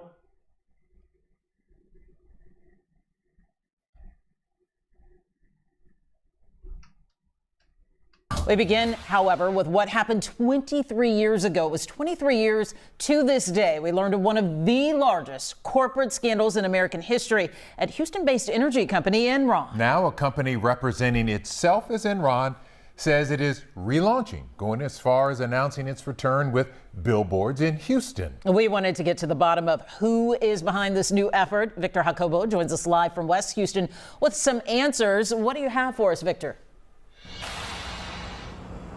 Yeah, it's been more than 2 decades since Enron was last up and running, but billboards here in Houston, a new website, and this right here, a full-page ad in the Houston Chronicle, appear to signal the return of the infamous company. The world is changing faster than ever. Can you feel it? On social media, an account with the name Enron released a video seemingly announcing the company's comeback. We are Enron. There's also a billboard on the Southwest Freeway near Fountain View Drive showing the logo and the words, "We're back. Can we talk?" The new Enron website, complete with a functioning merchant. I'm sure they're planning to get back into it full swing, but this time probably get into the crypto game. Store. But upon a closer look, the site's terms and conditions say the information on the website is First Amendment protected parody, represents performance art, and is for entertainment purposes only. Dang. It's not real. Perhaps we should be glad. It is a hilarious story, though. And it's actually been, the logo and rights to the name have been bought by the Birds Aren't Real people. So, you know, I just thought it was a hilarious story and figured we'd chuck it in here at the end to sort of segue us into the next half, although kind of throwing myself for a loop here because really we can't just break now. That would be crazy. That's too much, man! We've only been going an hour since the last break, so that's just undoable. So we're gonna have to go straight into the environmental half. Let's talk about this. Apparently, sailboats are making a comeback in shipping? What?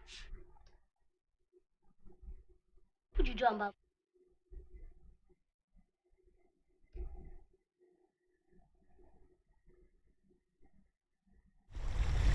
So we don't use the engine. Even in really bad weather, we use the engine only for harbor maneuvering. And as soon as we drop the pilot, the harbor pilot, we set the sails and we stop the engine. And then we cross the Atlantic without any engine. Our vessel is done to transport goods from France, I mean even from Europe to the US, starting here from Saint-Malo. So the line is Saint-Malo, New York, where we export some excellent French products. Then we unload in New York and we go down to the Caribbean Sea in order to load the raw products such as green coffee beans, cocoa mass and so on. Probably that we will have something like several thousand of wind-powered container ships across the world. But we will need in 20 years to reduce the quantity of goods transported across the oceans. If we don't succeed to reduce this amount of goods transported, it's not going to work. I also do it for... He's absolutely right about that. I just thought this was a great story, right? A very interesting alternative that I don't think we think about. And I mean, I think you could potentially scale it bigger than these boats for these for shipping. So, you know, this is, I think, an interesting alternative to the current paradigm on shipping. Of course, it's not going to be able to replace all shipping immediately or anything like that. And like he was saying, it's going to we should also look at our consumption and stuff. But you know, I think adding this kind of stuff into the system is certainly helpful. Can I see the Sacramento Golden 1 center beam from space? Right now, I can't. I'll keep an eye out for it.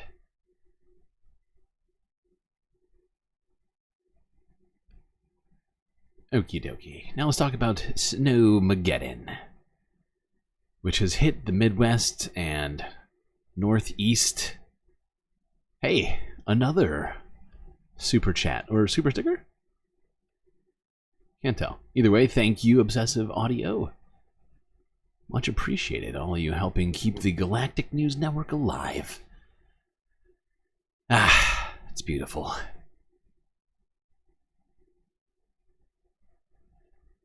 What was I doing? Ah, yes, Snowmageddon. Let's get to it.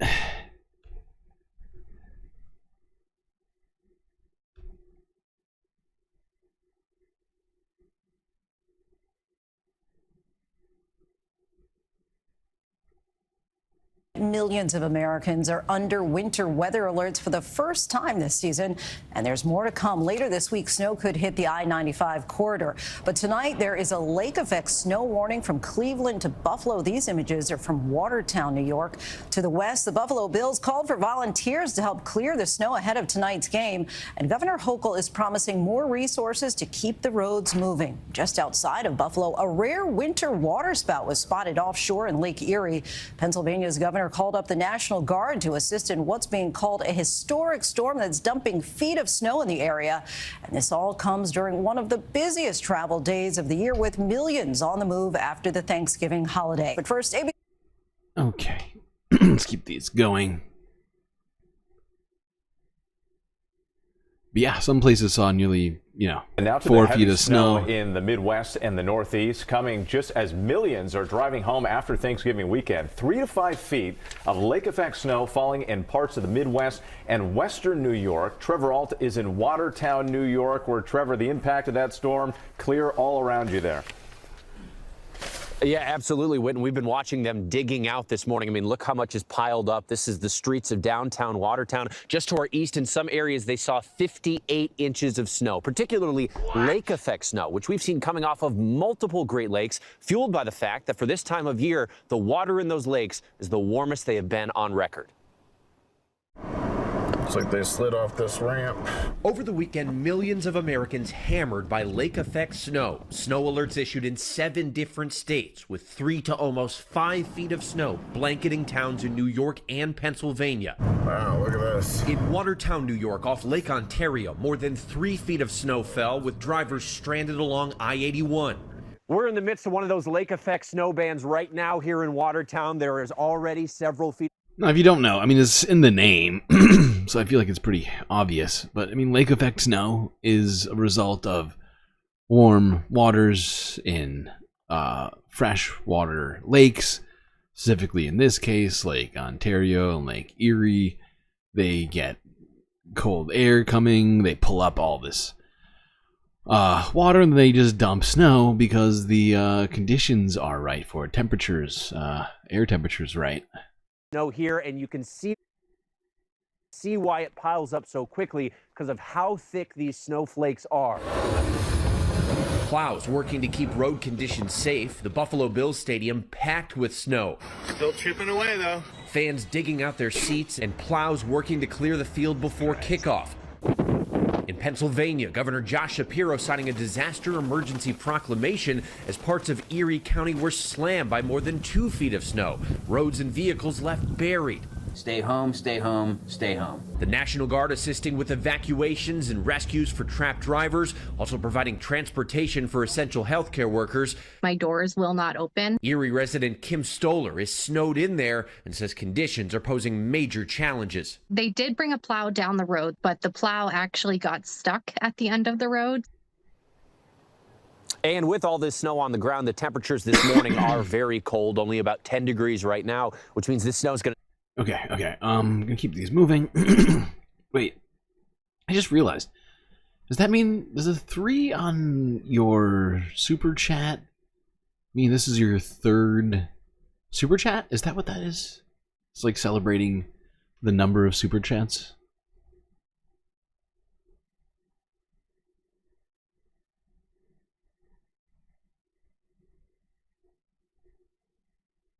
Well, tonight we're learning more about why a portion of the New York State Thruway turned into a parking lot Friday afternoon. This was the scene near the Ripley exit. Cars and trucks just stuck there, many for hours, unable to move. Now, I posted that video on Facebook and X, and it's been viewed more than 1.6 million times with more than 20,000 interactions, including comments and shares. So we want to address some of the questions and concerns about just what happened as the snow was really picking up a few days ago. Many people questioned why people were driving at all. One person saying there were ample advanced warnings. Why put yourself, your family, and others at risk? But others pointed out that the state was in the wrong, or at least claiming that. Why wasn't the thruway closed? They knew the snow was coming, one person said. And then another added that the question is why they are leaving people. I think we can live in a world where all 3 of these people are kind of right in different ways. Oh boy. Okay. Is that it? Oh, there's one last one. This is from the most recent one we got.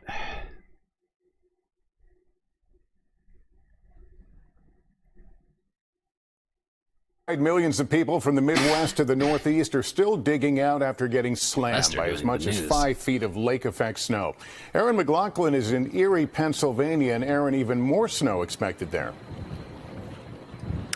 That's right, Lester. Here along the Great Lakes, that lake effect snow is still coming down, and now another storm system is on the way. Tonight, the relentless wintry blast wreaking havoc, with icy conditions causing this pileup, shutting down a section of the interstate in Michigan. One driver now in critical condition, according to Michigan State Police, while millions dig their way out of a shocking amount of snow. This one has been the worst one that I've dealt with for as long as I can remember. From Michigan to Buffalo, New York. And in Erie, Pennsylvania, the snow caught everyone by surprise, initially overwhelming the county's robust snowplow system, causing rooftops to buckle and trapping thousands in their homes for days, according to county officials. I just could not open that door, so I put all my weight into it, and I was like, okay, like this is what we're rolling with. Kimberly Stoller was stuck for 3 days, forced to rely on Thanksgiving I would try the leftovers window for food. in that situation. She just escaped this evening. You panicked just a little? Maybe a tad, because I was like, okay, hold on, this is actually getting to a rather serious point. This kind of storm can be lethal. A fact that weighs heavily on Erie County Executive Brenton Davis, who today personally responded to a call of an elderly man trapped in his home and relying on oxygen. What were you going to do if they didn't come help you? See you in the spring. Davis says on a That was good good. day, Did he say? I couldn't quite make that out. Did he say I'd wait till spring?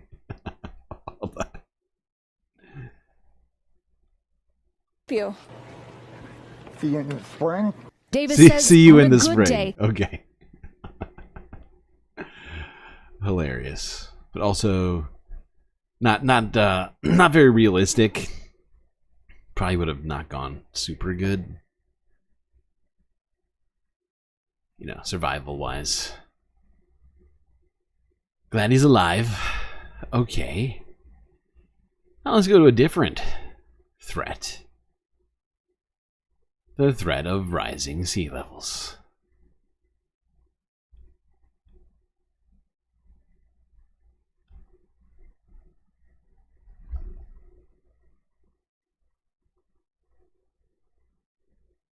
Go up, go. What is happening? Smith Island doesn't sit in the middle of Chesapeake Bay so much as it bobs there. Time marches on while the land recedes, turning to marsh as sea levels rise, storms come fierce, and erosion unleashes its ground game. We talk often about what climate change does to faraway continents, countries, and cities, but its impact in the U.S. might be felt most sharply in a small coastal community, a Maryland island struggling to survive, where crabs are plentiful, crime is non-existent, and the residents who trace their lineage and dialect back to the 1600s might be among this country's first climate refugees. The story will continue in a moment. Not even 100 miles from D.C. and Baltimore, Smith Island is a tapestry of marshland, winding creeks, and mudflats. Waterfowl outnumber people here. Then again, the population, having dwindled by more than half since the 1990s, hovers around 200. With no airport or bridge, everything, groceries, utility workers, doctors, even the pastor. Yeah. These people are decidedly fucked. By boat, 40 minutes from the mainland. Life on the island must abide by Mother Nature's fickle nature. Tides, winds. If the weather is bad, you're stuck. By the way, I looked it up on Google. According to Google, the elevation here at, what's it called? Whatever this island is called. I can't even remember what it's called now. Is at 0 feet sea level. So it's basically, it's just the ocean, right? Love people, love doing what I do, make cakes, crab cakes. So it is that native Smith Islanders like Mary Ada Marshall persist on a combination of spine, heart, and guts. How do you characterize this place to people who've never been All right, well, I've been here my entire life. I don't feel isolated, but people that come here sometimes, they feel like, I can't get off, I can't get to my car, or I can't. We learn we're survivors. Yeah. I can see why people would feel a little isolated on an island with which you can only get to by boat. you know, hurricane comes and suddenly you are in trouble. Thankfully, Maryland's pretty far north, so they don't exactly get hit by too many hurricanes. But yeah, we're not going to stay too focused on that. There's a bunch of communities like that, though, along the coast that are at or near sea level that are in serious danger of being completely washed into the ocean by rising ocean levels. Now let's go south. Further south to Brazil.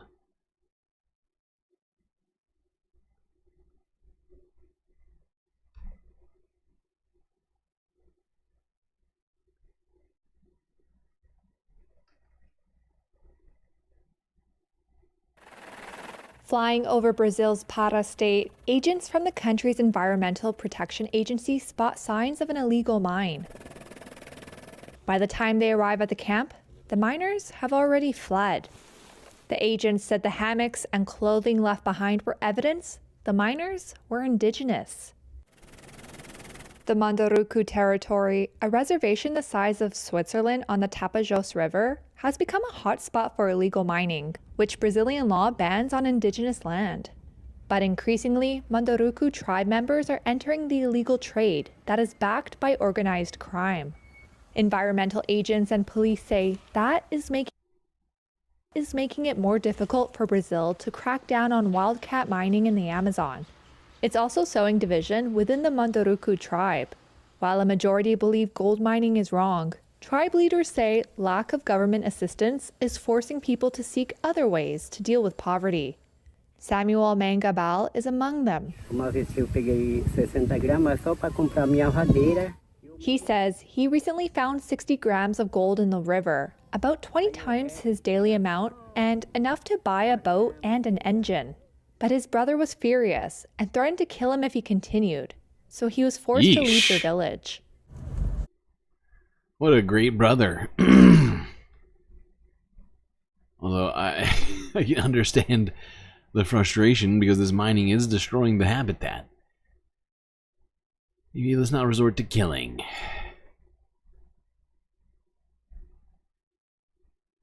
The problem is, like she mentioned, lack of economic opportunity and government assistance for tribes, people in the tribes.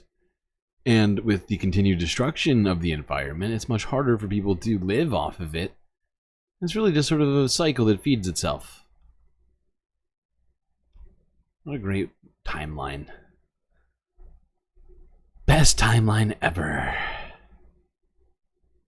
Don't worry, folks, we will write the timeline eventually. In this horrifying clusterfuck.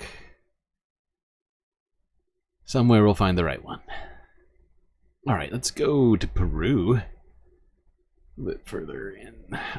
Here, talk about the efforts to rescue local bee populations in Peru, as many have been colonizing themselves in urban areas, which has been putting the bee populations at risk, for obvious reasons, I think. But this is due to a lot of the, deforestation that's been going on in the Amazon.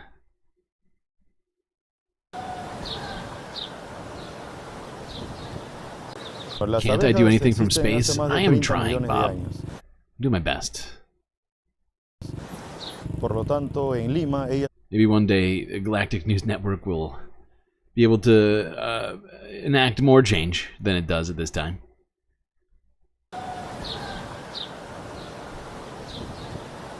I like to think positively. Bees have existed in Lima for more than 30 million years. That's a lot. In Lima, they have been there for us. Before us, we humans have been displacing them with urbanization. We've been taking away the bees' habitat.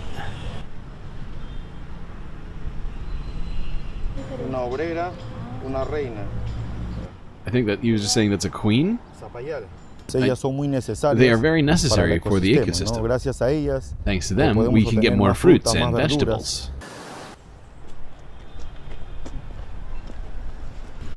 One man doing whatever he can to save all of Peruse bees. Good job, buddy.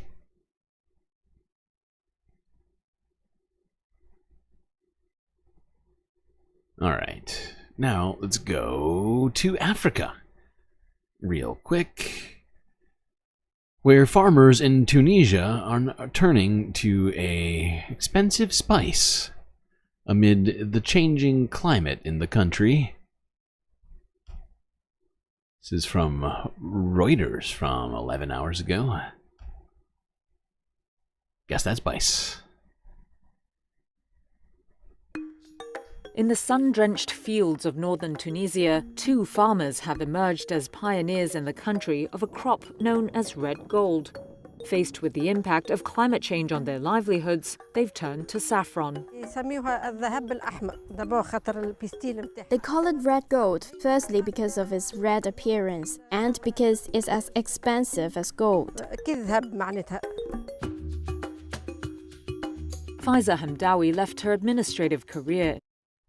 Aw, Soul Life stepped into a bee nest as a child? We're bee brothers, Soul Life. I too stepped into a terrifying bee nest as a child.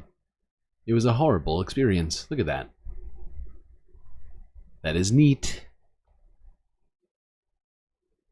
Appearance, and because it's as expensive as gold. Faiza Hamdawi left her administrative career in 2000 to pursue her passion for farming. But the droughts that have plagued the North African country in the last few years left her needing new ideas. Now, due to climate change in recent years, I've turned to crops that don't require much water, including saffron. Tunisia's nascent saffron industry began when Algerian saffron producer Torsh Mohammed Dia Al-Din approached Hamdawi.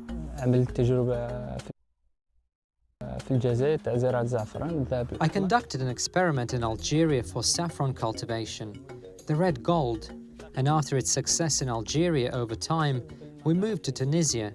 I contacted Mrs. Faiza, who is interested in organic farming, and she allowed me to conduct this experiment in Tunisia. We did it, thank God, and in the beginning years, it was a new experience.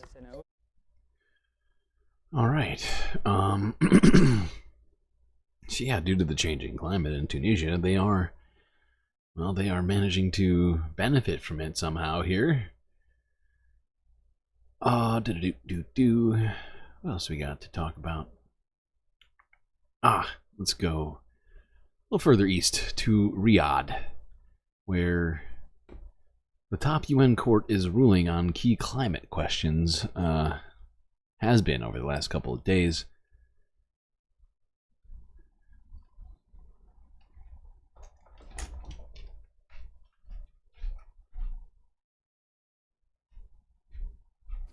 Next, the United Nations top court has started hearings on the legal obligations of countries to fight climate change and the consequences of contributing to global warming. Well, the International Court of Justice will hear testimony from nearly 100 countries. The results are not legally binding, but the outcome could influence legal action around the world. Well, this was the reaction outside court from Pacific Islands students fighting climate change, a group which was instrumental in bringing the case to the ICJ. So it still feels like a dream that we're actually here. We've been saying that we want to go to the ICJ, and now that we're here, we're very honored to be able to be given a chance to actually address the judges, and we said what we wanted to say, so we're very happy that that was possible. Let's speak now to Margareta Vavinka Singh, leading legal team for the Pacific Island of Vanuatu. Thank you for coming on the programme. So what is your central argument here?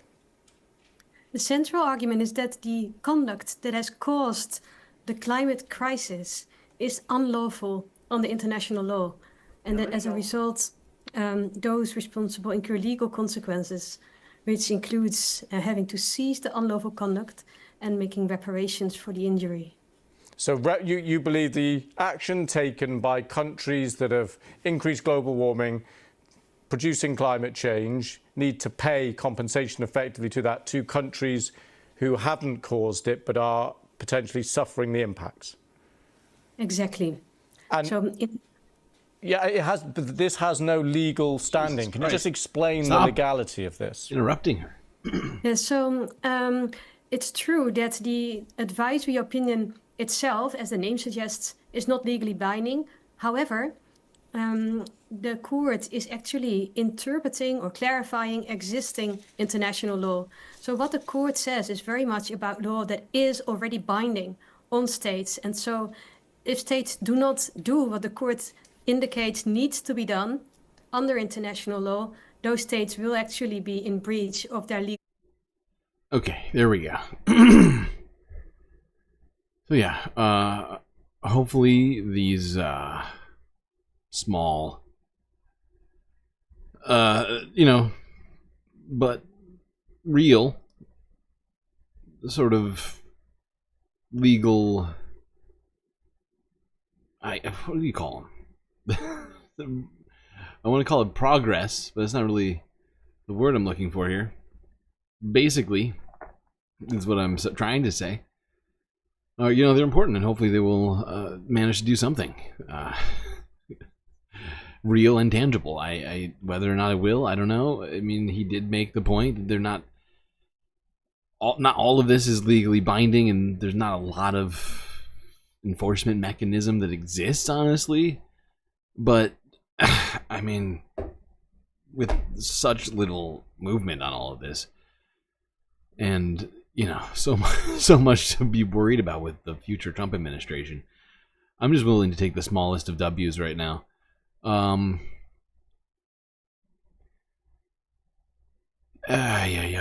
right, let's go to India, as the country was struck by Cyclone Bengal earlier in the week, and the sort of repercussions of that have been ongoing even as the storm has sort of traveled through. Let's go here, global news, to remind people of what happened 2 days ago. Cyclone Bengal pounded southern India with heavy rain and strong winds after it made landfall on Saturday. Some residents were seen wading in knee-high waters, while others were evacuated in boats. Cyclone Bengal is centered in the southwestern Bay of Bengal. It is centered around 120 kilometers and 110 kilometers away from Chennai in the southeast direction. It is gradually moving towards the west and is expected to hit the northern Tamil Nadu coast in the evening. Coast को hit करने का संभावना है. Flights from Chennai were temporarily suspended on Saturday, but had resumed as of early Sunday morning. We've been waiting here since 5:30 p.m. What do you want? We need the next flight or a refund. We need a response from the flight operators. I can't even read this. I have no idea what it said. I think it's expected to downgrade to a tropical depression. Alright, this is the most recent one, as unfortunately this cyclone has caused some devastating effects like this. At least 7 people are dead after a landslide triggered by a cyclone struck a village in southern India. According to district authorities, the landslide occurred on Sunday. Local media reported that the 7 people who died, which included several children, were all from the same family. The cyclone crossed the southern coast from the Bay of Bengal and brought winds and heavy rainfall to the region on Saturday. In neighboring Sri Lanka, at least 16 people were killed, with heavy rains affecting over 138,000 families, according to local data. 7 பேரை காப்பாத்தலாம் எவ்வளவு முயற்சி பண்ணிருந்தாங்க. இது இப்படி வந்து சர்வில் விழுன்னு சொல்லிட்டு யாரும் மீதி ஒருத்தர் விடாம காப்பாத்திட்டாங்க. அங்க யாருமே விடல. மீதி எல்லாரும் யார வீட்ல இருக்காங்களோ எல்லாரும் இங்க இருந்து ஓடி போயிட்டு எல்லாரும் காப்பாத்துனாங்க. இதுதான் வெள்ளம் வருது அப்படினு சொல்லிட்டு யாரும் நிக்கல இங்க இருக்குறவங்க. Okay. That is tough. That is a tough one. Yeesh. Been a lot of deadly storms this year.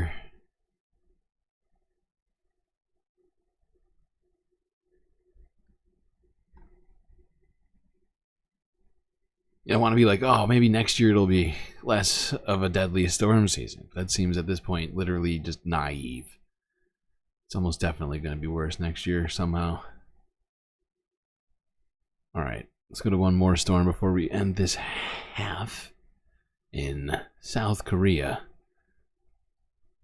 where Seoul was blanketed by a snowstorm earlier this week.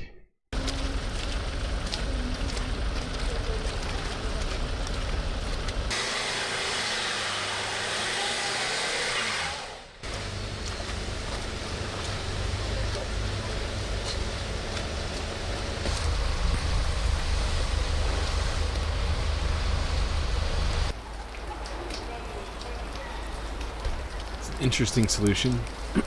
Putting more snow in front of the car. Could work, could work.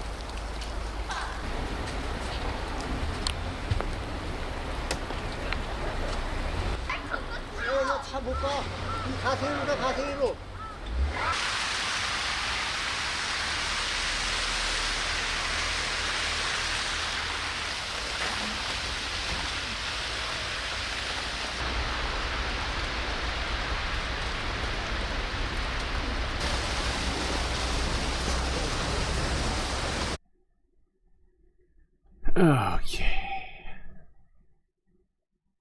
Well, that's gonna do it on environmental stuff. What's happening? Oh. Space intermission, folks. It's that time. If you haven't already, hit the like button and don't forget to subscribe. Once you've gotten done doing those two things, if you haven't already somehow, I just don't understand how you could be watching the stream and not be subscribed. It's crazy. Are you just lurking and not chatting? It's weird. Don't be creepy. Anyway, do consider, while on this little space break, contributing to the Galactic News Network in one of the myriad ways we have available to you. Not only can you contribute on YouTube and Twitch, you can also contribute on Cash App, PayPal, and my favorite, Patreon, where you can get all the sweetest space benefits available in the Milky Way galaxy for just $3 US a month. Come on, get in there. You know you want those bennies. Alright, chat, enjoy. I'll be right back.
Alright, chat. I'm back. You know what that means. It means you better get back to those seats, otherwise you're gonna miss some more galactic content. It's about to come in real hot.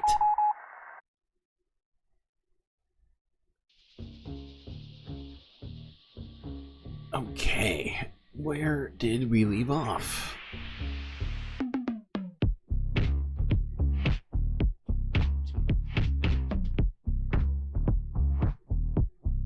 We finished environmental, but we have some space news to talk about before we get on to more of the earthly news. So let's get to it. Unsettling. Lights seen. Spotted above New Jersey. What could they be? Let's find out.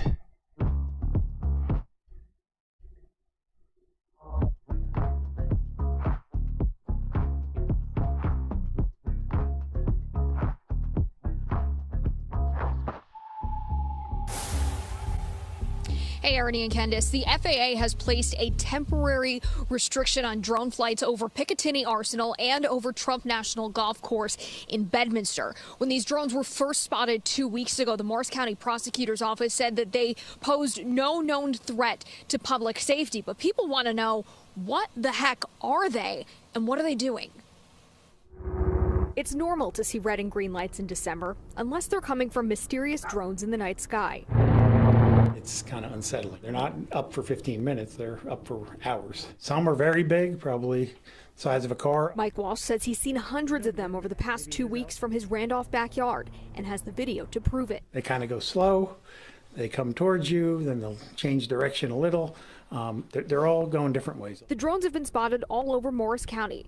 Morristown police sent an alert to residents Sunday saying they are aware of drone activity and that if a drone crashes or lands, do not approach or handle it. The FBI's Newark field office would only say it is working with other law enforcement agencies to figure out what's going on, but at the moment doesn't have enough information to share. A lot of people want to know what's going on. I think more people are coming around to that, oh, this is going on and maybe it's not good. Nancy Reed didn't want to show her face on camera, but says she's seen the drones every night since November 18th. I can see them right out my bedroom window. I can watch them. Last night was about 5:30, so it was earlier. But it's normally anywhere between like 7:30 and 10:30, they're out here. Yeah, no, they're not. I mean, they're technically kind of UAPs. They're unidentified. And some people online are like, oh, they're definitely aliens, as usual. Which is why I figured I'd throw it in here as some space news, even though it's not really space news, I don't think. I don't think this is proof of aliens having shown up to the United States or the planet in general. FBI is now getting involved in an investigation into these mysterious, apparently small car-sized Why would they leave the drones lights on? Great that people question. are spotting flying over New Jersey in the middle of the night. Look at this. One woman there took the video you're seeing. So that's it. It looks like it's flying pretty low. And from that perspective, it looks very large. Right? And all those lights in the sky that you see there, see those lights? Those are apparently drones as well, they say, seeming to fly in a V formation, with the whole saga stressing people out nearby. Okay. Well, that's gonna wrap up our space news. I know it was fast. But just because it's quick doesn't mean it wasn't good. Phrasing? Settle down. Alright, let's go now to the United Kingdom, where supermarkets are dealing with a particular problem. That being slave-picked tomatoes. Arrival. Alright, you know, we're going to pause this and we're just going to watch the movie Arrival real quick. Just in case.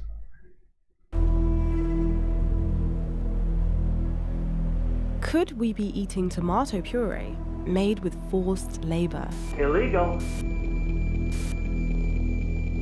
The BBC has had dozens of supermarket tomato products tested in the lab.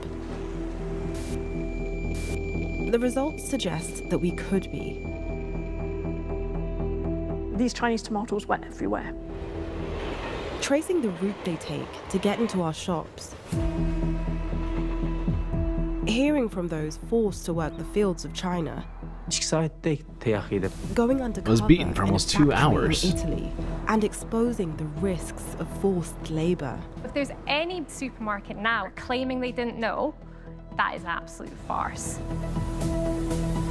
Could our supermarkets be ending up with blood on the shelves?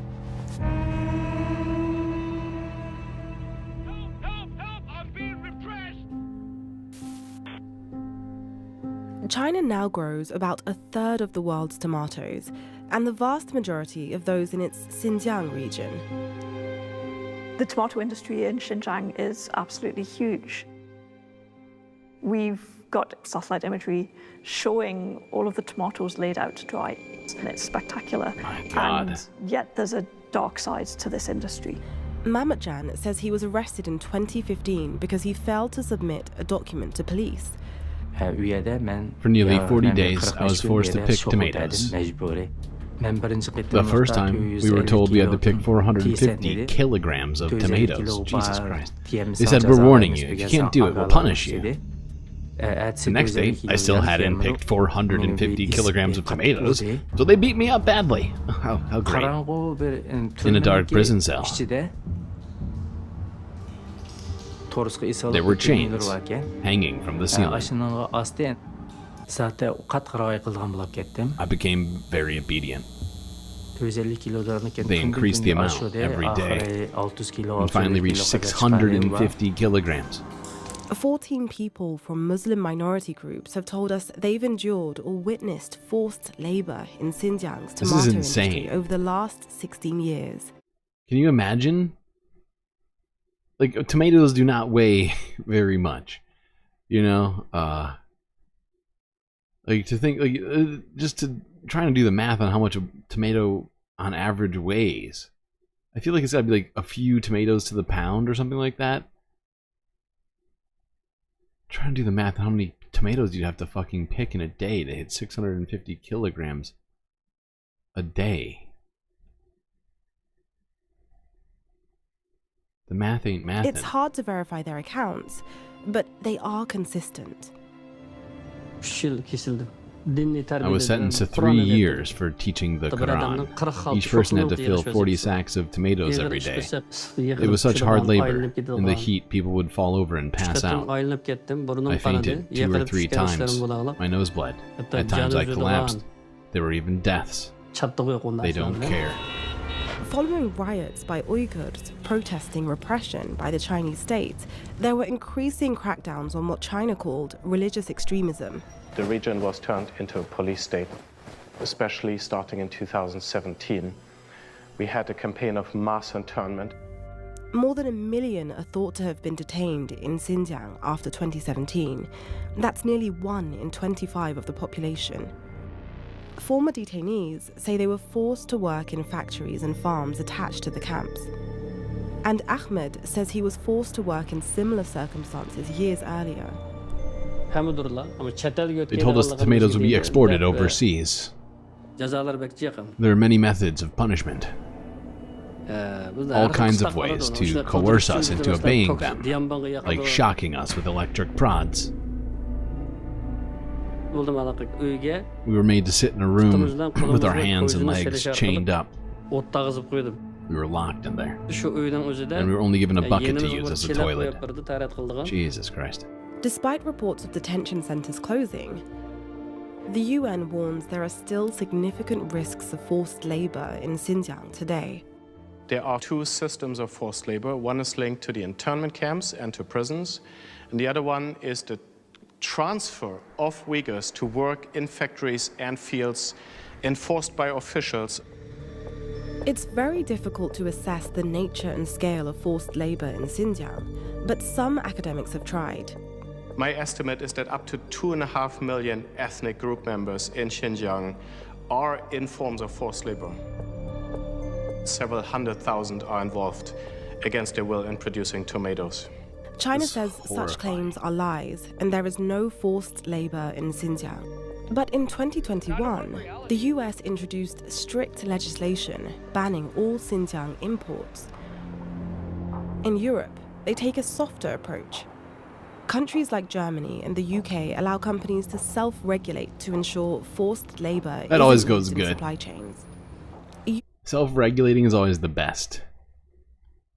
UK supermarkets, including It's like Tesco self-investigating. and Asda, told Parliament in 2021 Only the best results. they'd instructed suppliers to stop sourcing from Xinjiang. What supermarkets were saying is that they had identified there was this risk of Uyghur forced labor in their tomato supply chain. I mean, supermarkets knew about it. The question is, after this 2021 parliamentary inquiry where they said they would go and talk to their suppliers, did they actually do it? We've been investigating one state-owned Chinese tomato company. Right, and so I will nutshell the rest of this for you. They have been investigating one particular, BBC has, one particular company, and it turns out that company is using some rather circuitous and clandestine sort of means to sort of conceal their activities, to be able to you know, make it so that their tomatoes make it into EU markets, UK markets, where they're not supposed to be.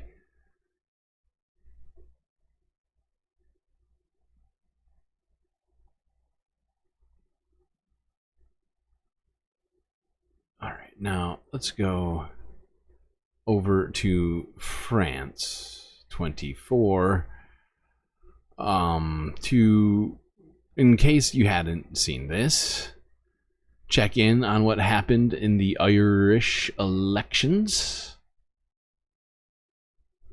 I think it was essentially over the weekend. The polling stations have closed, and according to the exit polls, Sinn Féin on the nationalist left has won the popular vote for the second time in a row in elections in Ireland. But with about 21.1% of the share of the vote, they have gone down in since the last election. And they remain in the opposition the last time round because they couldn't form a government. It looks likely that they will end up with not enough seats in the door, the Irish Parliament, to be able to form a government. Neck and neck with the two larger parties, the other two large parties in Ireland, Fianna Fáil and Fine Gael in the centre-right. That's the outgoing coalition, and it looks very likely that the outgoing coalition will be able to go back and form a new government. But of course, we'll have to wait until the votes are counted this Saturday. So yeah, votes are counted. Sinn Féin victorious, but it is possible that I think, I'm not sure whether or not that coalition will be able to come back and still have a larger. I think they will, though. Unfortunately, I could be wrong. Honestly, I haven't checked in on it in the last 24 hours. It's an old story. Just trying to keep you up on what's been happening. Now let's go to France. This is recent, from the last day or so. And we talked about the likelihood of this happening. I personally said that I believe that this would happen. And here we are. How many months later? 4 or 5 months later, I think, since the French elections. And 3 months later since, or 2 months? When was it that Macron? It must have been like 2 months ago now that he made Barnier the head of the assembly. And here we are. Vote of no confidence incoming.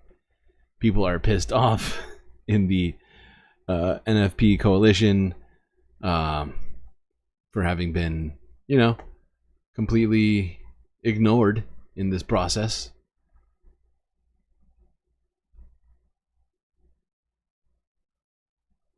The French government faces almost certain collapse later this week. Far-right and left-wing parties said they will vote for a no-confidence motion against Prime Minister Michel Barnier. Their move came after Barnier said he would try to ram a social security bill through Parliament without a vote. Je crois que nous sommes parvenus désormais à un moment de vérité. I think we have finally reached the moment of truth. Neoliberalism is failing everywhere, people.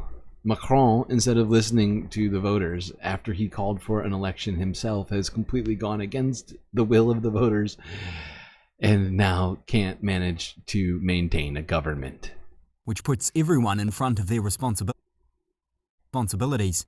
It's now up to you, the nation's lawmakers, to decide if our country adopts a responsible budget bill, indispensable and useful for our fellow citizens, or if we enter into unknown territory. A last-minute concession was not enough to win support for the bill from the far-right National Rally, or RN. Michel Barnier. The party's president, Jordan Bardella, said this wouldn't change unless there was a, quote, last-minute miracle. Should all RN lawmakers vote with the left to topple Barnier, the minority government won't survive. Yup. Honestly, it doesn't even please me to say it, because I wish that France could have just had a good government this whole time. Or at least the government they asked for. The government they proposed. The majority of people. That being the party that won the majority of seats in that election. But no, Emmanuel Macron had his own plans. And here we are. Okay, let's go a little bit further east to talk about the state of the war in Ukraine.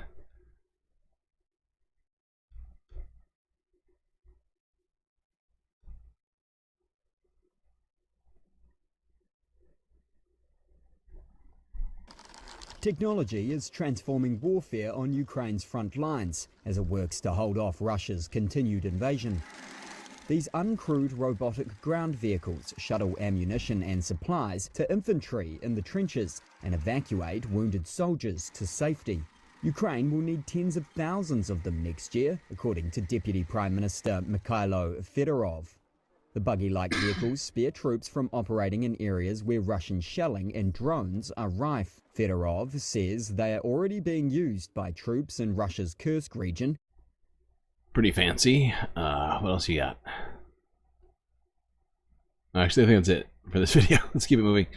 Let's go here, talk about more technological things, that being the speed at which they have to The White House is set to announce another military intercept these aid drones for Ukraine. that The have been coming in. $725 million aid package would come ahead of President-elect Donald Trump's inauguration and is larger than other recent ones from the United States.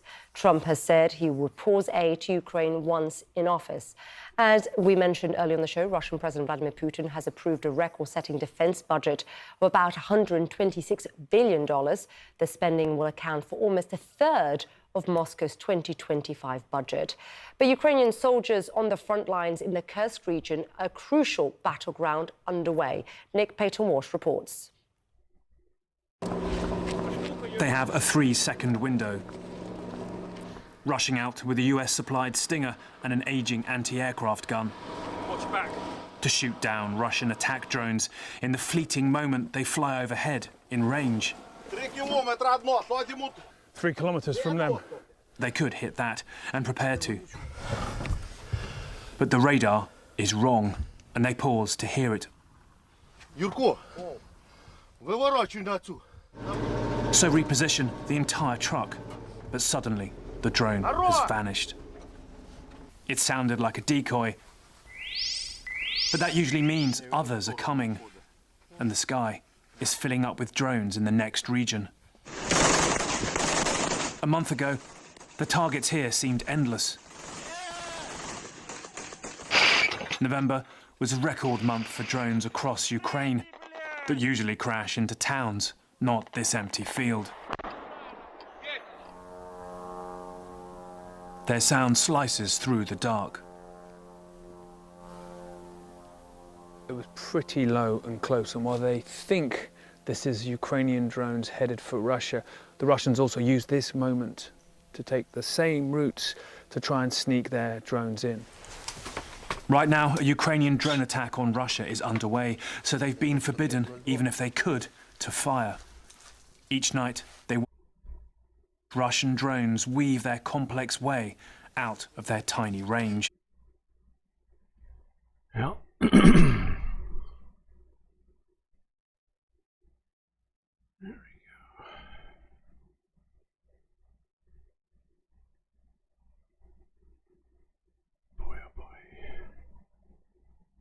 The state of the world is so fucked right now.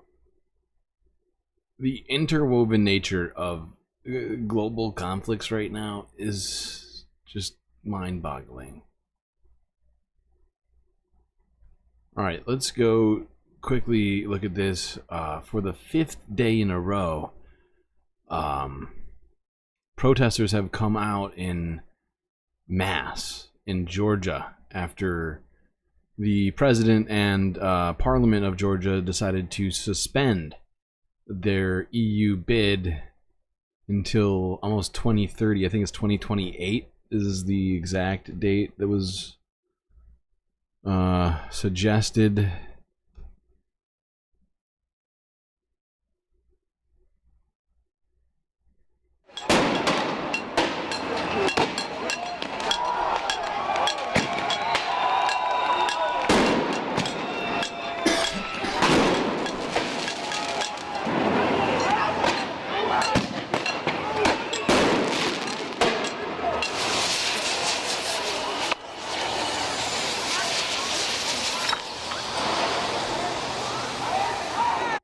Georgia, oh Georgia, Georgia on your mind? Wrong Georgia, but you can still sing the song if you want.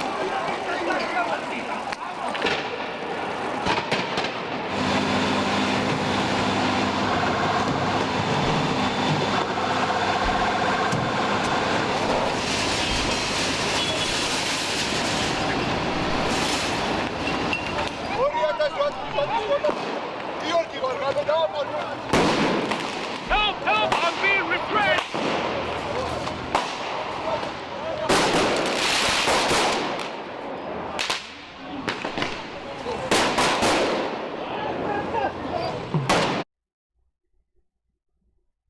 Okay, now BBC.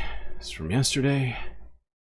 Georgia says 21 police officers have been injured in pro-EU demonstrations on Sunday. The unrest was triggered by the Prime Minister's announcement on Thursday that he would suspend Georgia's bid to join the EU. On Sunday, he rode back on those comments. Steve Rosenberg sent this report from the capital, Tbilisi. In Tbilisi, now every night is fireworks night. A fourth night of protests outside Parliament, while inside, police try to keep protesters at bay. A brolly helps at moments like these. So the police right now are firing streams of water from inside the Parliament, going the other way, fireworks hurled by the protesters. It is the most surreal standoff. The crowds are huge. So is the disappointment that the government here has frozen accession talks with the EU. But people are still hoping. Every single day, there's more and more people coming, and it gives me hope that this government will finally go away. No sign of that. Earlier, the head of the government praised the police and condemned the protests. Many of the protesters have said to me that by suspending until the end of 2028 Georgia's bid to join the European Union, you have stolen, your government has stolen their European dream, their European future. People feel betrayed. Can you understand that? The response is very clear. So we have not suspended anything related to the European integration. It's just a lie. And there are the opposition leaders, there are the media outlets linked with the opposition who are just lying to these people. But you suspended this until 2028. No, it's not true. It's not true. Really? Here's what he said 3 days ago. Today, we have decided not to put the issue of opening negotiations with the European Union on the agenda until the end of 2028.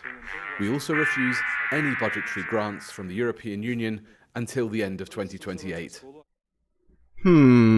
Weird. It sounds like he suspended things until 2028.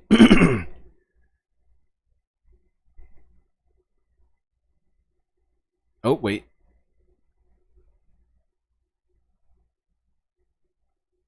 Not done.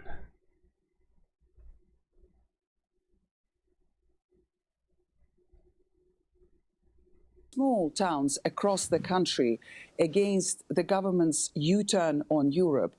These people who are protesting, they believe that their country is somehow acting in Russia's interests.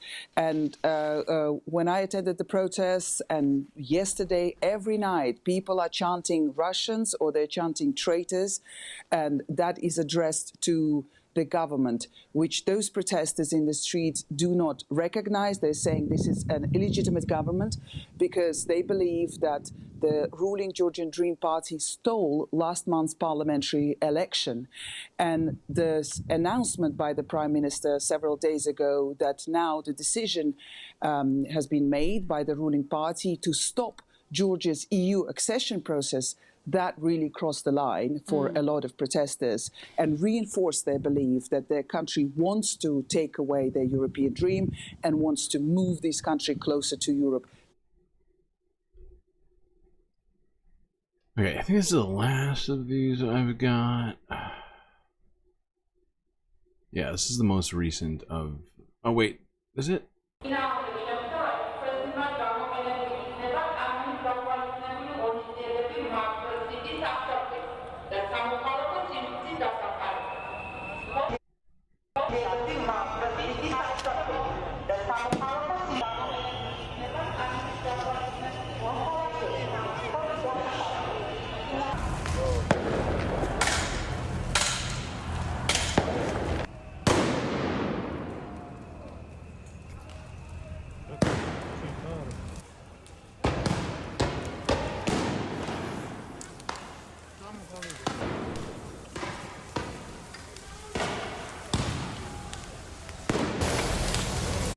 Wow, that's a lot of smoke grenades.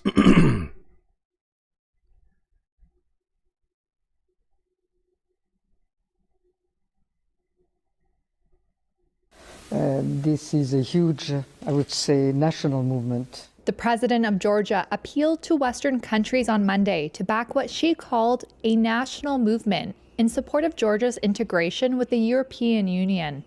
President Salome Zurabishvili spoke to Reuters shortly before protesters and police clashed for a fifth straight night. The governing Georgian Dream Party said last week that it was suspending talks on joining the EU. Critics view that announcement as confirmation of a Russian-influenced shift away from pro-Western policies and back towards Moscow's orbit. The ruling party, which won 54% of the vote in October, according to official results, denies that. And, you know, honestly, to some degree, Russia has benefited from Georgia's sort of fence riding for some time, with them having decent diplomatic relations with the European Union, but also being friendly with Russia and Russian oligarchs. It's been somewhat convenient. But having them actually join the EU is a completely different matter. Alright, now let's get on to talking about the Middle East here. A little bit. Starting in Lebanon. Because, you know, I hate to say it, and I was so wanting to be optimistic about that ceasefire between Israel and Hezbollah, but as you know, probably did not manage that actual optimism. It's been very difficult to be optimistic about it since Israel violated it immediately after signing. And guess what? Things are continuing to not go super good with that.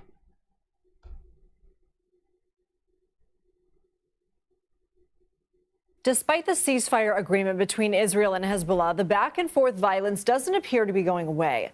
The Israeli military says the militant group fired toward them in a disputed border zone on Monday. Hezbollah says these were warning shots in response to what it is calling several Israeli violations of their truce.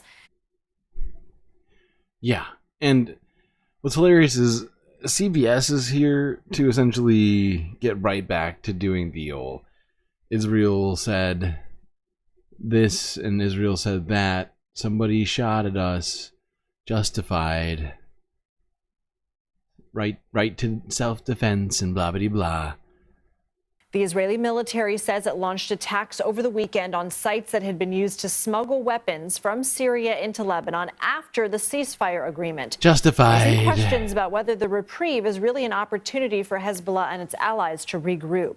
Let's bring in Matthew Levitt. He's the director of the Reinhardt Program on Counterterrorism and Intelligence at the Washington Institute. Matthew, thank you for being here. What does this back and forth mean for the ceasefire agreement? Do you see it holding? Lindsay, thanks for having me. Look, we're going to see what happens with the ceasefire agreement. There's 60 days before Israel has to withdraw, but Hezbollah is supposed to have stopped attacks immediately, and the Lebanese armed forces are supposed to be coming in and not just occupying that space, but the ceasefire agreement makes it very clear there's supposed to be no space for Hezbollah. There's supposed to be efforts to confiscate weapons, to confiscate positions, and we'll have to see if that happens. Israel. Oh my God, he's so obsessed with making sure Hezbollah doesn't have these things. Oh, we got to make sure that all these things are getting done. But what about Israel not attacking people or breaking the ceasefire? How about that? Is that important? Probably not. Probably because it's CBS and they have been literally worse than just the Biden administration vehicle for talking points. I think they get their talking points directly from either Benjamin Netanyahu or Yoav Gallant or one of those sorts of people.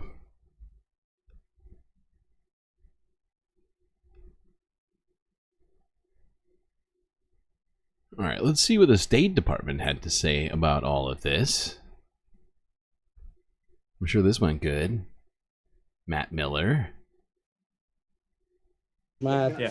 Can I ask you for a little bit more background on the side letter that the U.S. sent to Israel regarding the ceasefire arrangement with Hezbollah and Israel? What does it allow Israel to do? Look, I don't have anything more I can speak to about the ceasefire agreement, but I will say that a lot of the reporting around the ceasefire agreement tends to treat as news that Israel can exercise what ultimately is a right that every country has. Inside of a different country? Has the right to defend itself against terrorist attacks. Israel has that right. Lebanon has that right. Every country in the world. While Israel's inside of another country, is Israel's army sovereign in other people's countries too? Is that how that works? Has that right, and they have that right under international law. But the United States often characterizes Israeli attacks as defense. France says that Israel has violated the ceasefire 52 times at this point, but if they're just recouched as Israel defending itself, is Israel allowed to continue to attack Hezbollah as long as it says that was self-defense, that was self-defense? Look, as I said in response to questions earlier, we have a mechanism that we have set up to look at these exact questions and to look at reports of ceasefire violations and to determine whether, in fact, they were violations of the ceasefire, whether, in fact, if an incident was in some way justified because somebody had come under the threat of harm. And I'm not going to make those judgments from here before that group has the opportunity to work. One of John Grisham's lesser-known novels, Under the Threat of Harm. And I'm not going to make those judgments from here before that group has the opportunity to work through these questions. That's why we set it up in the first place, so it could do so in a diligent way, and that's what they're going to do. So diligent. That said, we believe that it is in the interest of Israel and Lebanon that this ceasefire hold. Remember, when you look at it from Israel's perspective, the 70,000 Israeli citizens that have been forced from their homes don't get to return home if the ceasefire collapses. So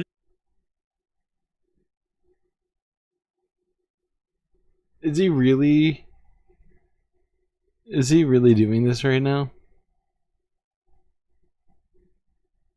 What about all the Lebanese people who aren't in their homes? What about that? Are we allowed to see things from the perspective of them at all? Is that allowed? Matt? Oh boy. Alright. We're not done. Not done. This conversation... At one point, you know, the U.S. has to recognize what's going on for what it is, right? For what it is. Say, you know, I don't want reality. You know, when you move about 2 million people, that is some sort of ethnic cleansing. Do you disagree? Israel can exercise what ultimately... Not fair. Not fair. You know that.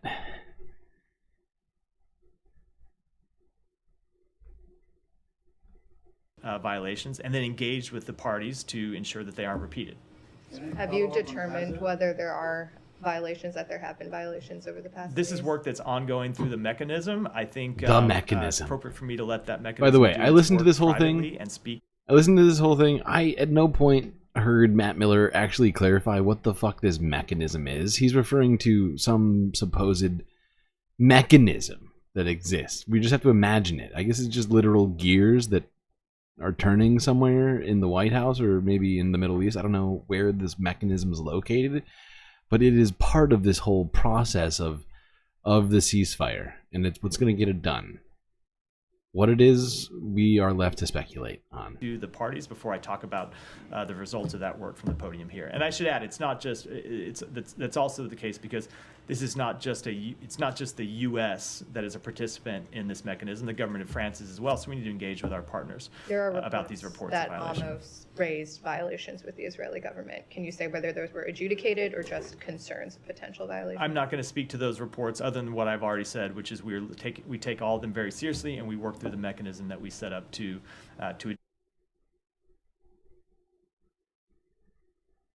Wait, Trump is considering replacing Pete Hegseth with Ron DeSantis? Little Tomato?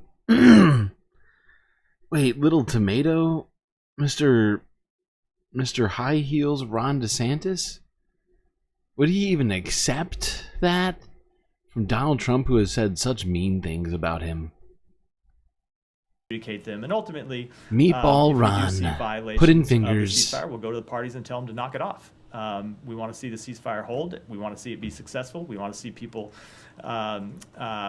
be able to return to their homes in southern Lebanon and northern Israel. Under the terms of the agreement, does the U.S. believe Israel has the right to take kinetic military action if they themselves deem something to have been a violation or a potential threat? Do they have the right to then militarily launch any sort of operation into Lebanon? So, first of all, there's a mechanism, and Oh, there it is, the mechanism. I think it is. Before I get to the broader answer, Yeah. it's important that the mechanism be Of course, allowed to of work and course. determine That's a what are given. violations The and mechanism is But every tantamount. country, It's number one. Both Israel, or say every country, that includes Israel and includes Lebanon as well, has the inherent right to self-defense under international law.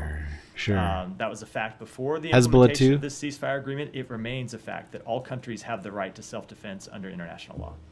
Well, the reason I asked, Matt, is there are reports coming out of Israel now that the Israelis have informed the U.S. that they intend to strike Lebanon in response to the Hezbollah projectiles that were fired earlier today. Does that fit within the confines of the agreement? I am not going to speak to reports of Oh, possible no, action, not hypothetical specifics. action, and try to litigate from here No. whether those would violate That'd the be- ceasefire agreement or not. We're going to have those conversations privately. That'd be premature. We have That would be channels set up premature. to do that, and we will hold those conversations not in public but in Last private. question, is that a real-time channel? Like, could they? Yeah, the mechanism is already up and engaging. We're putting Ooh, more yeah. steps in place to formalize. Oh, you know, I'm starting to realize that I think I know what the mechanism is. I think it's like a real long string that goes across the ocean and parts of Africa, like most of the Sahara. Right? It's like a string. And on one side there's a solo cup, and on the other side there's another solo cup. That's the mechanism. Over the coming days, but it is already up and working. And that mechanism Thank God will we have a allow mechanism. either side to immediately in real time call in potential violations. It Mm-hmm. allows Is there any it allows both sides to report potential violations of the ceasefire, and allows us and our French partners to engage with them as well. Fantastic. Yeah, Heba, go ahead. Yes. So what's the difference then between now And after 2006, if what you are asking the parties to report to you instead of stopping what's happening, it's just we will have another round. Since the ceasefire was brokered, we saw multiple violations. And today now, Hezbollah, 1 hour ago, he said that he's responding to the Israeli that because of what he called violations. Yeah. So what's the difference now? Is it? No, it's a great question, because the fact is we here at the Galactic News Network watched a bomb get dropped in, I believe it was Beirut, but it was in Lebanon, post ceasefire signing and announcement. It happened literally within the hour. Don't tell me that Israel isn't capable of knowing what time it is. Are we going back to October 6th? Let me just say, Hiba, that I don't think it is a little too early to make predictions about what's going to happen going forward.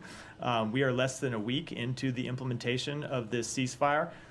In just about every ceasefire in a major conflict around the world, those early days are when it is most fragile and when you are most likely to see violations. This one is most likely. Oh, I get it. This is just normal. People don't get it. Ceasefires, they always have hiccups, okay? And early on, people are always violating these ceasefires, and it's perfectly normal for Israel to be fucking up, of course. And when you are most likely to see violations and risk of violations. And what it is our job to do, along with the government of France, along with other countries, is to engage in the process that we have set up to impress upon both Lebanon and Israel that it is in their interest that this ceasefire hold. And it is in their interest that this ceasefire be fully implemented. Because remember, we are at the early stages in a process that calls for, over the next... How could we forget? You keep mentioning probably it. 55, 54 days now, where Israel will fully withdraw all of its troops, something that hasn't happened yet, because we aren't yet at that stage of the ceasefire. Concepts of violations. It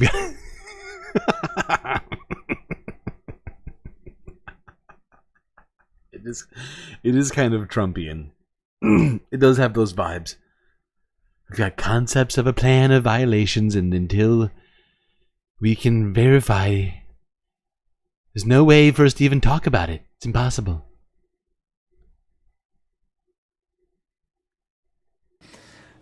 For that to work, we have to see a continued broad holding of the ceasefire. We need to see the mechanism work work through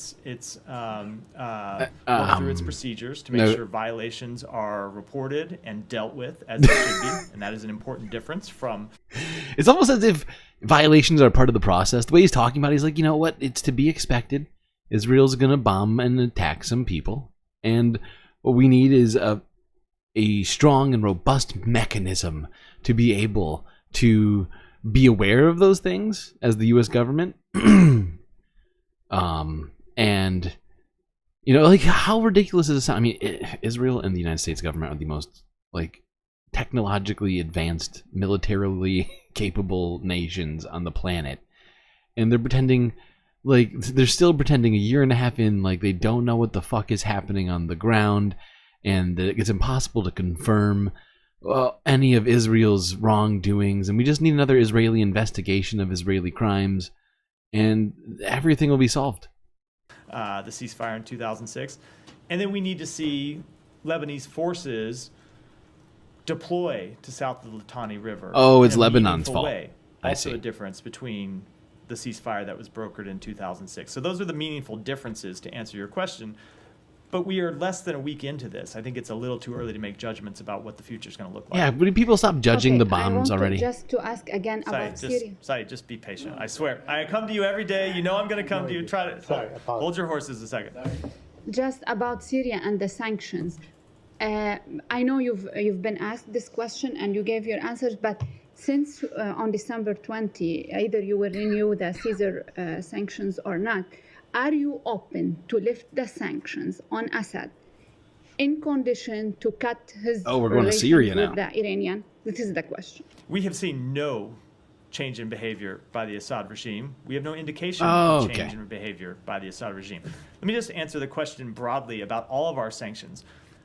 It's so weird how in this one and only situation, the United States government is super not into stopping ISIS or Al-Qaeda backed or related groups. It's fascinating. Like, you know what? No. It's about time ISIS got a W, okay? And that is the stance of the U.S. government. Assad has not, he has not done what we want him to do. And therefore, we think it'd be better if Al-Qaeda was in charge. Sanctions that we impose are ever meant to be permanent. We impose sanctions as a consequence for behavior taken by other countries, taken by other entities, taken by other actors. And we want those entities and actors to change their behavior. And anytime a country changes its behavior, we are open to changing our sanctions posture. That's not a statement about Assad. That is a statement about every actor in every country in the world on whom we have imposed sanctions.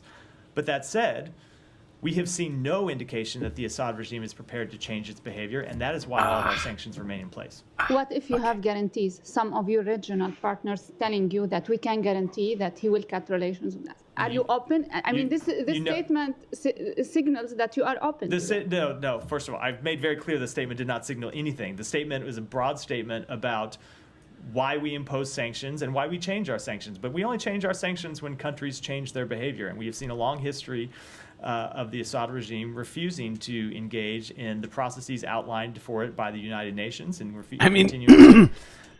it's fascinating that he even suggests this, because if you look back at history, Assad has looked the other way and or participated in U.S. bombing campaigns in Syria because of the fact that he was engaged in civil war in the country, and was like, actually, yeah, that's fine. That one's fine. You do that one, and it's just that he hasn't done enough. That's what it is. Commit violence against its own people, continue to engage with the Iranian regime that supports terrorism around the region. And so because the Assad regime has not changed its behavior, we have not changed our sanctions policy. Now, if it changed its posture, I'm not even going to get into hypotheticals. We are where we are because they have not changed their policy. I say we just give Syria to the Kurds. And have shown no indication they plan to do so. Saeed. Thank you. Saeed's going to jump out of his chair, but go ahead. Ready to forget all Assad regime Absolutely not. History? Absolutely not. Saeed, let me. Go ahead. Syria. Go ahead.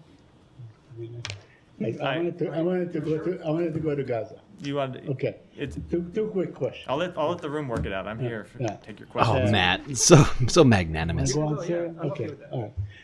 First, apologies for interrupting to you and to Hiba. Former Israeli defense minister says that Israel is carrying ethnic cleansing in northern Gaza. Moshe Ayalon, a very stalwart Likudnik, and so on. So why is that offensive to you? Why can't you say what Israel is doing is basically ethnic cleansing? So we have engaged with the government of Israel about its actions in northern Gaza. I think those statements refer broadly to the so-called general's plan. I can tell you two things. Number one, they have said to us that's not their policy. And number two, we have made clear to them that that we would fundamentally reject any such policy. I can't speak to the assessments made by a former Israeli military official. I can tell you that when it comes to potential violations of international humanitarian law, something else. Matt has never once been capable of speaking to anything that any Israeli official has ever said. Raised in his statement, we have our ongoing assessments, and they have not. Our number one partner in the Middle East. Most observers see what's going on, and they term it as such. I know you disapprove the word genocide and so on, but a lot of people think what's going on is genocide, especially that the threshold has crossed 45,000 people. So I'm saying that at one point, the U.S. has to recognize what's going on for what it is, right? For what it is. Say, that when you move about 2 million people, that is some sort of ethnic cleansing. Do you disagree? So we have been very clear what we want to see happen in Gaza, and that's everyone who has been forced from their homes. We want to see have the opportunity to go back to the their opportunity. neighborhoods and have the Not the right to return, but the opportunity to return. It's gonna be like a raffle. You can buy tickets. ability to rebuild and have support from the international community to rebuild. And we continue to engage, not just with the government of Israel, but with other countries in the region to work to get both a ceasefire and the release of hostages and a plan for the day after that would ultimately allow those Palestinians who've been displaced to Day do after, that. you say? But there seems to be no plan for the day after as far as Israel is concerned. We have not seen it. We have not seen it in statements or in deeds and so on. In fact, yesterday, or the day before, I don't remember, they killed three other workers from the World Central Kitchen. So illegal. Israel shows its intent to deprive Gaza of any kind of aid that goes under the pretext that they are attacking a militant. I mean, they've killed the people that committed October 7th. There were maybe 1,400. They have killed already 45,000 people, and they keep doing this under the guise or the pretext or the claim that there was a militant among those people.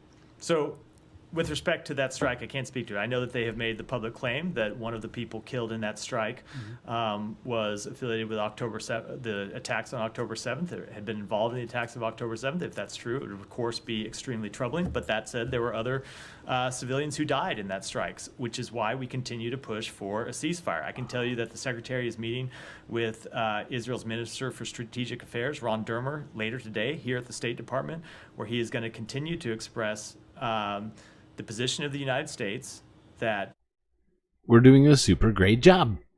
That's the position. We're doing a super great job, and people need to just get off our backs about it, okay? We're clearly doing a lot of press conferences, telling everybody how great of a job we're doing. So why is it people can't just see how great of a job we're doing? What is the problem, people? Come on. How many times do we have to say it? Well, you're saying you want proof that we're doing it? That's too much. That's too much, man! Now, I think this is Vedant, but was this? No, Pat Ryder, 9 hours ago, asked about the ceasefire as well. And one question about Lebanon, if I may, General. So yesterday, Israel targeted 30 different targets throughout Lebanon. Today, again, we saw more actions in the Shib'a region and South Lebanon, in addition to demolition in different areas, including Marun al-Ras of civilian infrastructure taken by the Israeli military. How confident are you that these actions taken by Israel are not threatening the fragile ceasefire that seems so far in Lebanon? Thank you. Thanks, Fadi. So, confidence. Let's hear it. The United States has been in close touch with senior officials from both Israel and Lebanon. Both have reiterated their commitment to upholding the ceasefire that went into effect on November 26. Again, we've seen these episodic. I'm not hearing a lot of confidence. I know that he's trying to portray an outward vision of confidence, but the words he's saying are not sounding super confident. That went into effect on November 26. Again, we've seen these episodic incidents on both sides of the border. Little whoopsies. But assess that the ceasefire continues to hold. And we'll continue to work towards that end from our standpoint. How great. Thank you. Let me go to Jeff Shogel, Task and Purpose. Thanks, Pat. Super informative. All right, let's go to Gaza. Let's not forget, those people are still living under blockade and occupation and constant bombing and things like that. But you know what? Sometimes it's not just the starvation or the bombing. Sometimes it's the effect of the starvation in ways you might not expect. As a crowd gathered in central Gaza on the arrival of some amount of food, now due to people's frantic, desire, whatever, efforts to get the food. A number of people, unconfirmed exactly what number, but at least 3 or 4 people were trampled to death by the crowd, desperately attempting to get food. This is CBC from 10 hours ago on The Story.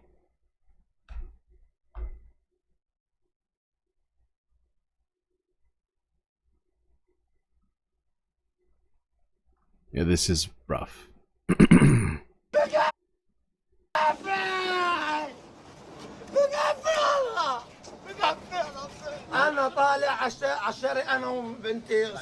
was going out with my daughter to buy what we needed to leave. She took the loaf from her younger sister wanting to leave, and she gets swept into the crowd. Where she went, how she got out, how she got swept in, I don't know. All of a sudden, people got out carrying her. Muhammad Fayyad's niece was also killed in the crush. A loaf of bread so she can bring it to her siblings to eat.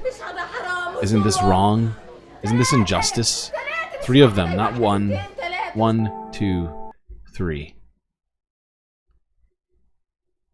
These talks, how far have they got so far? How far will they go?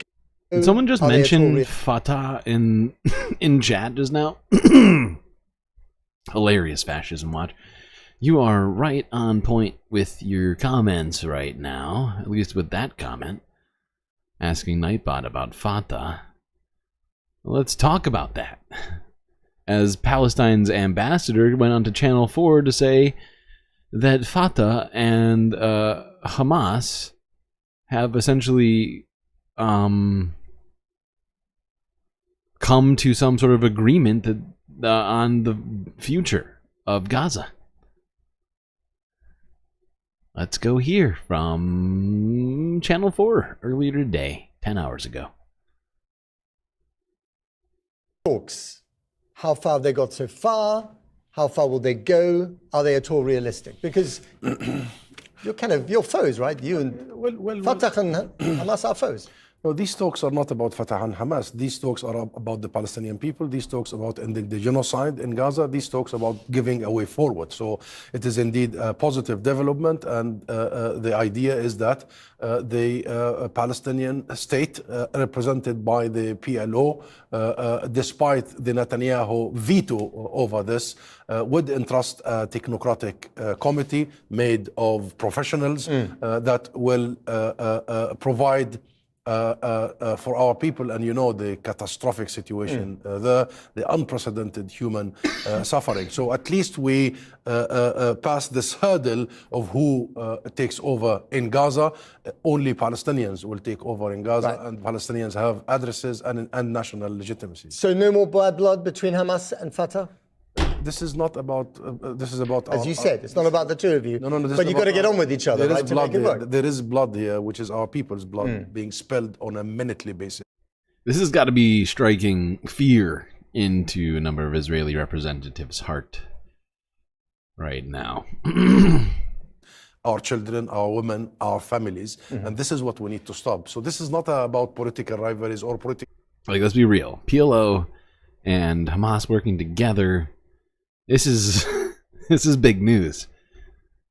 Reconciliation. This is about providing a way forward. This is about telling everybody that Palestinians will only governed by Palestinians, that Gaza is an integral part of the state of Palestine, that the West Bank and Gaza is one territorial entity, and there is one political system, and all other plans are not accepted. But can this committee of technocrats actually run the Gaza Strip, or what's left of it after this?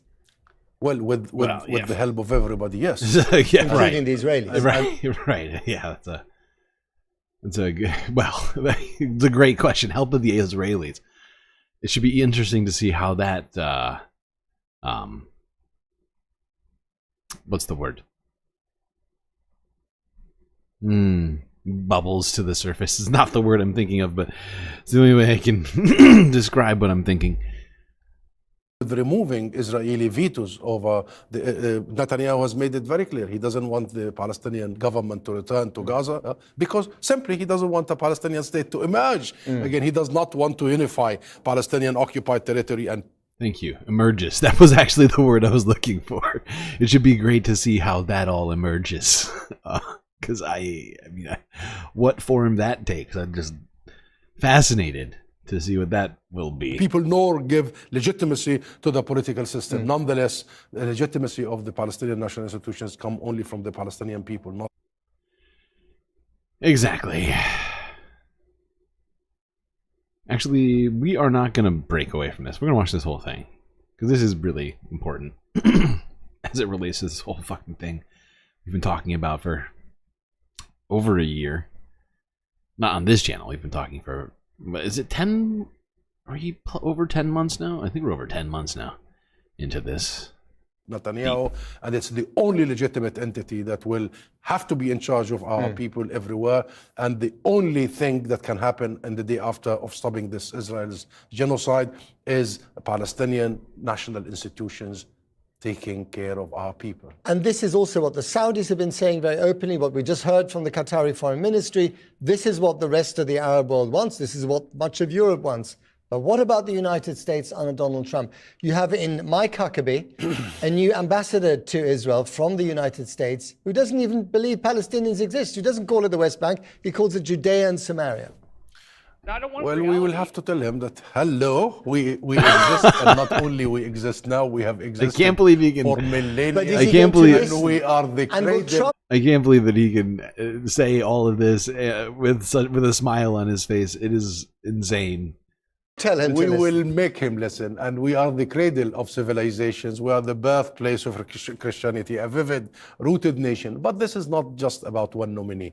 But President Trump, elect during the election campaign, promised that he wants to stop the killings and the carnage, and he wants to bring peace to the Middle East. We take that to heart. Right. And so you think it could be good news for your cause? Well, we want it to be good news. I don't know if it could or not, but we want it to be good news, and we want to make sure that any opportunity is tapped in. And the one most important priority right now is to stop the killing, to stop. It should be fascinating to see what Donald Trump does to bring about peace in the Middle East. It is something that I truly want, but what he's going to do in this case, the mass murder, mass destruction against our people, and then to start the journey of healing and rebuilding. And from there, we move to a political horizon. Okay, and one of the priorities for Mr. Trump, the president-elect, is to get the hostages released. He wants them released before he takes office, presumably because he doesn't want to deal with it when he's in office. So can you persuade Hamas to get those hostages released? Well, as a gesture of goodwill. There is a UN Security Council resolution that was tabled by the US, actually, by the US administration in May 2735. And that UN Security Council resolution includes all the stages, include all the steps, including the release of all hostages. So we need to implement that UN Security Council resolution. So President Trump, when he starts in his second term, he will have a ready formula to actually implement. And if he gets... Yeah. Well, I really hope all that happens. I know I probably sound pessimistic, probably because I am. But you heard it from him. Palestine's own ambassador. They are ready for a singular Palestinian state. Something apparently brokered between Hamas and the PLO. Really is historic and could bring about huge change to this situation, broadly to the Middle East if it's allowed to happen.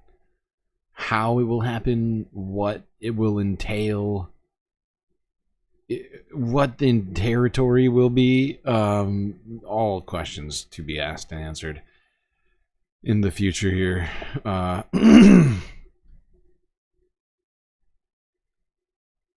honestly real hard to do to some degree with the, the regime change in the United States right now.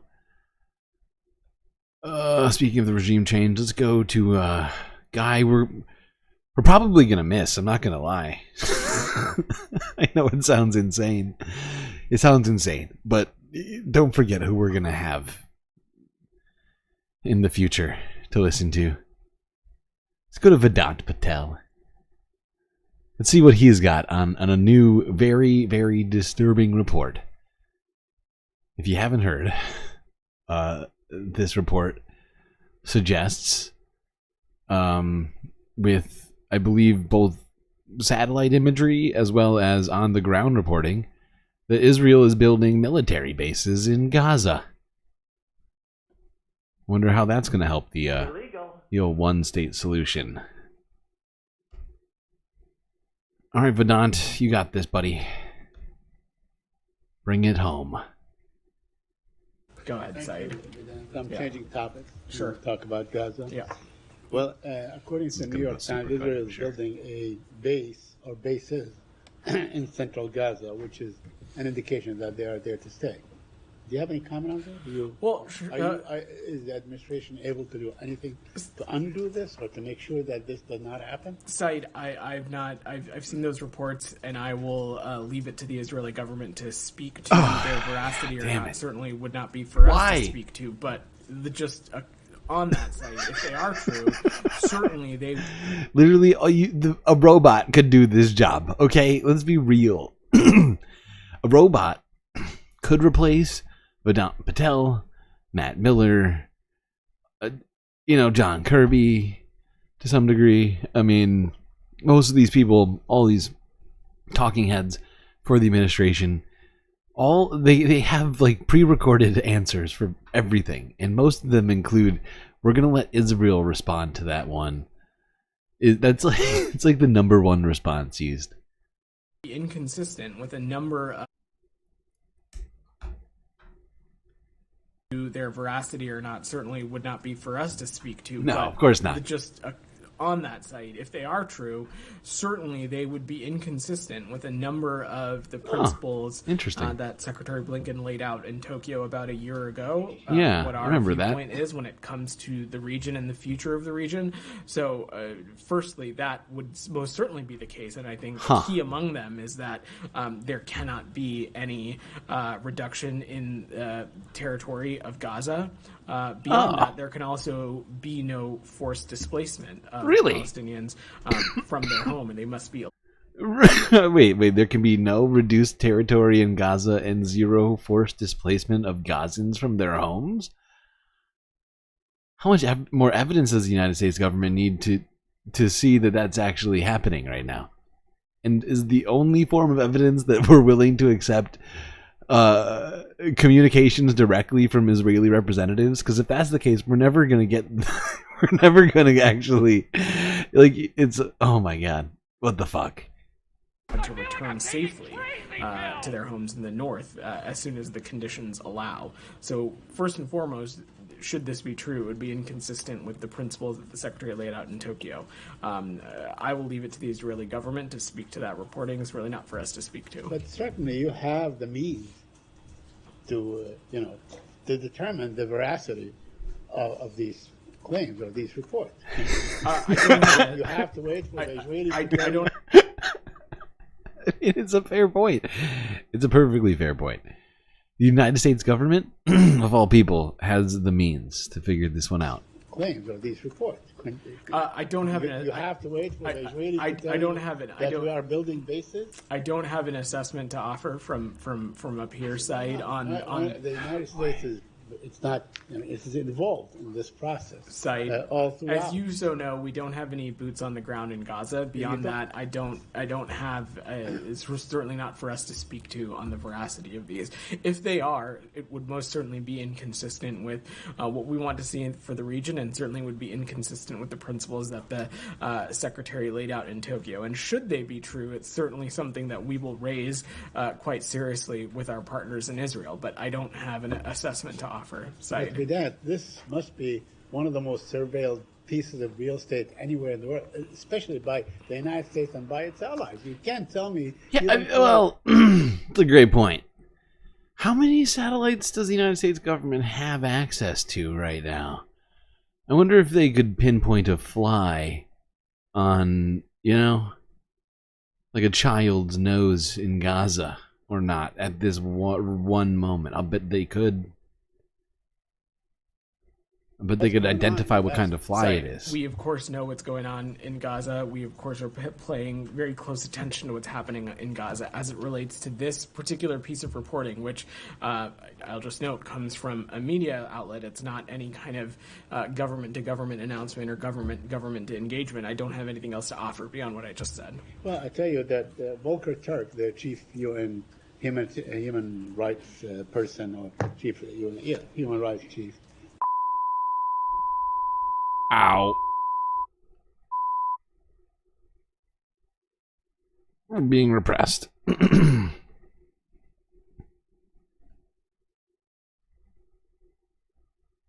convention is calling on everybody, as a matter of fact, to do something that you are obligated under the Geneva Convention to actually do something. Why are you not doing anything? We are deeply concerned about the humanitarian toll in Gaza and the high number of... Is that what the Geneva Convention says? I'm trying to remember. I don't have it like tattooed to my body or anything, but I don't remember there being any use of the word concern in the Geneva Conventions as it relates to the duties of signatories to it, if I recall correctly.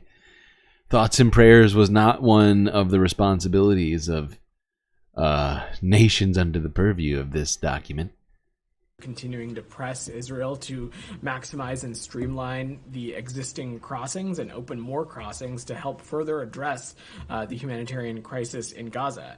On top of that, we want to see an end to the war, and that's what we're trying to accomplish, and that's what we have continued to be engaged on for quite some time now, and we'll continue to work at this till the very last hour of this administration. But being concerned and doing something are two separate things. Yeah, it's a great point. There's a great deal of concern. That's kind of what I was just saying. You can say you're concerned about these things as much as you want, but it does literally nothing. And in fact, if anything, it just undermines the United States government repeatedly. Because you can't say that for this long and seem even slightly credible when you are in the driver's seat, essentially. Something are two separate things. I'm sure there's a great deal of concern and there's a great deal of anger and frustration in this building, but we don't see any action. Respectfully, Said, I would take issue with that because over the course of the totality of this conflict, when we have seen things that are inconsistent with what we want to see for the region, when we have seen things that are inconsistent for what we want to see for Gaza, when we've seen things that are inconsistent with what we want to see for the Palestinian people, we've said so. Sometimes we've said so publicly. Every time we've said so privately, and we have raised this directly with our partners in Israel. And I needn't point further than some of the specific areas in which we have asked for remediation when it comes to humanitarian aid. I would point back to the first days of the administration in which it was the work of this secretary that really helped unlock the initial influx of humanitarian aid. And in the ensuing months since then, it is the work of this department and others across the interagency that has... We saved them. We did it. We unlocked that aid. I don't know exactly what he means, because it's not like at any point an adequate amount of aid has flown into the country. So it's weird. It's like he's taking credit for something that didn't happen. Continued to push for the use of additional border crossings, the use of additional tactics to further enhance humanitarian aid. We have taken appropriate action. We'll continue to take action, as I said. Enhance.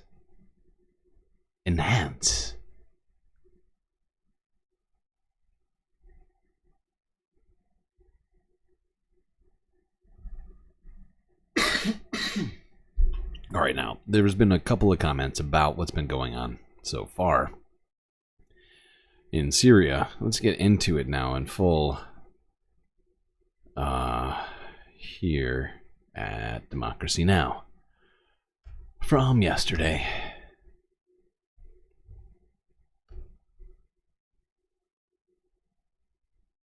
This is Democracy Now!, democracynow.org, The War and Peace Report. I'm Amy Goodman. In Syria, opposition forces are pushing towards Hama after launching a surprise offensive to seize most of Aleppo, Syria's second-largest city. Syrian and Russian forces have retaliated by launching air attacks on the rebel-held cities of Idlib and Aleppo, a city where rebels were driven out 8 years ago by Bashar al-Assad's forces. The London-based Syrian Observatory for Human Rights reports 446 people have been killed in Syria since Wednesday. The offensive is being led by an armed group called Hayat Tahrir al-Sham, which grew out of the Nusra Front, which had ties to Al-Qaeda and the Islamic State.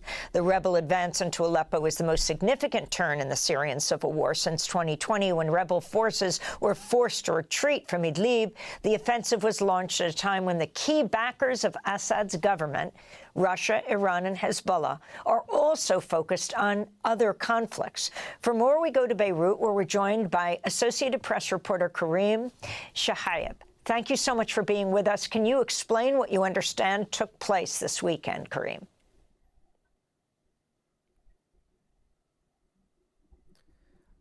So it was a surprise offensive that people did not expect at all. This insurgency led by Hayat Tahrir al-Sham, but there were also other factions and armed groups, including those backed by Turkey. They swept through villages and towns across northwestern Syria, and they made their way into Aleppo.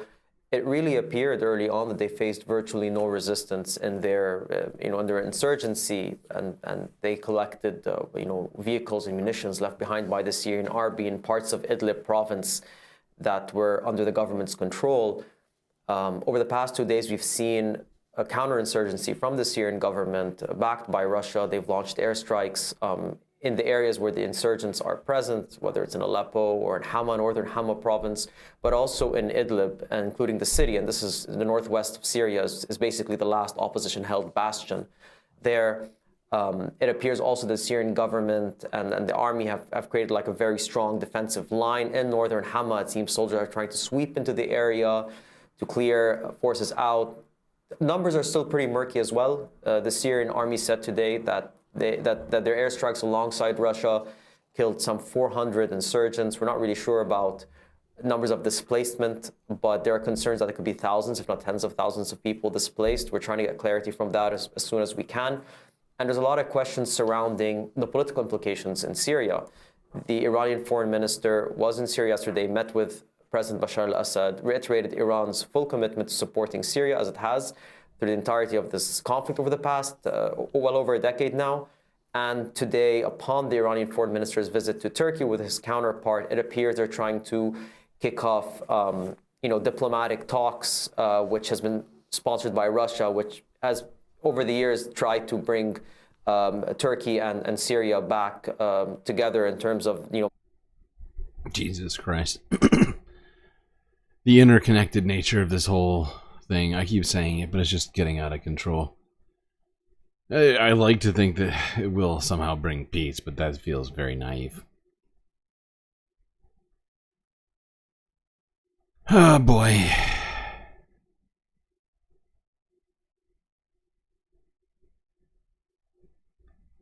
Alright, let's look at some of the footage on the ground of what's been happening. First, let's look at these. These are some of the strikes done by Russia. This is in Aleppo.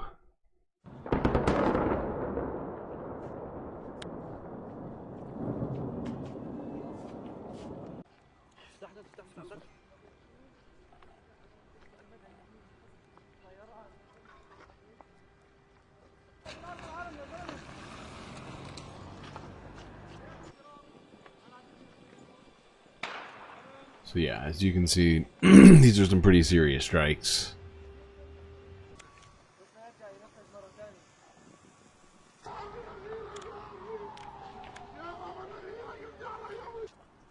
Well, they mostly seem to have hit the road rather than the buildings themselves. Hard to tell, at least in that picture.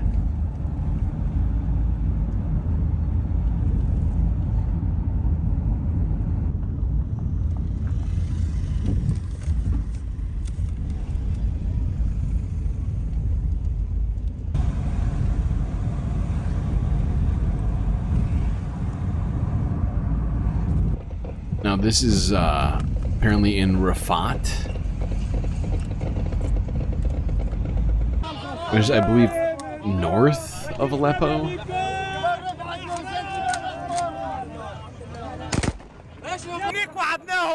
اني رفعت راح نحررها والحمد لله حققنا الوعد وان شاء الله وعدنا الجاي الا بساحه دمشق ومويه دمشق باذن الله تعالى ان شاء الله الدموع الثانيه ما بنبكيها غير بساحه المويه. Okay, let's keep going through these. This is also from Forbes Breaking News. These are more. This is more of the aftermath. Actually, this is a different airstrike, sorry. This is a different airstrike in Idlib done by Assad, apparently.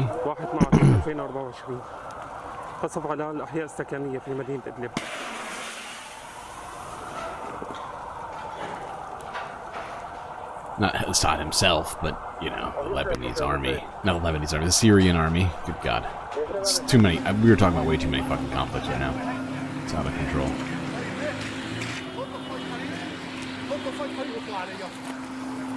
But of course, Forbes wrote the title as if Assad did the strikes himself, which is why I kind of read it that way at the beginning. This happened around the same time. This is video of Syrian rebels toppling one of the statues. I think this is in Aleppo. Yeah. Witness this historic moment with us. The statue of Bashar al-Assad. This is Bashar al-Assad's brother on the horse here. The son of the coup dictator Hafez al-Assad in Syria will be torn down in the city center of Aleppo.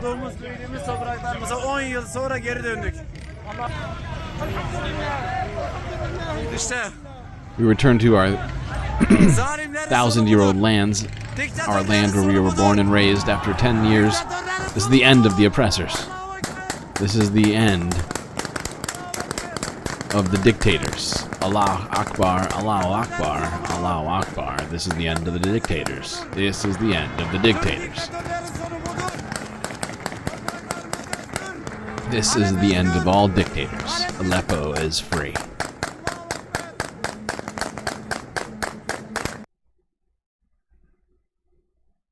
Okay.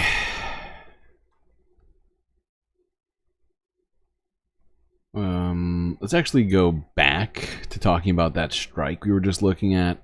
This is BBC on that story. Next, Syria's President Bashar al-Assad has welcomed support from Iran and Russia in the fight against the surprise rebel offensive in the north of the country. The rebels have taken control of Syria's second largest city, Aleppo. The National Army says it's preparing a counter-offensive. Well, let's speak to our correspondent in Beirut, Lina Sinjab. Thanks for joining us on the program, Lina. Lina, what's the latest there from Syria? Well, government and Russian-backed airstrikes are still continuing in Aleppo and in the north, in rebel-controlled Idlib, leaving many civilian casualties. Overnight, the number of civilian casualties was nearly 25 people who've been killed in airstrikes. And, you know, residents inside Aleppo that we've spoken to said they have faced no harm or threats from the rebels, but are worried about the airstrikes because the government are conducting airstrikes against where rebels are available. But it's basically mainly civilians who are there. This is coming at a time where there is a diplomacy going behind the scene. President Assad is leaning on the support from Russia and Iran and vowing to defeat what he describes as terrorists. And the Iranian foreign minister arrives in Turkey and probably is meeting now with his Turkish counterpart as we're speaking at the moment. Lina, just tell us more about those diplomatic efforts. And of course, there are still those ongoing Syria talks as well. Just tell us about the scope for negotiations at the moment. Well, basically, this whole move is seen as backed by Turkey, who has been inviting Assad for years to talk, to find solutions for the refugees, to secure the borders, to address the Kurdish presence on the border with Turkey. That's something that Turkey is very worried about. But Assad has been ignoring all these calls. So it seems that now the table has changed, and Assad is trying to find a way to talk to the Turks while actually pounding civilians with airstrikes, trying to deter the rebels.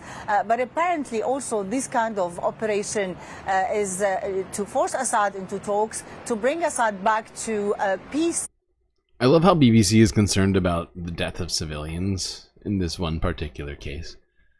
Because they haven't been all that concerned about that in other places many times.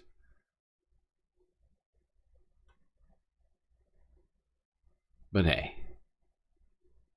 Okay. Let's go here now. Channel 4 from a day ago.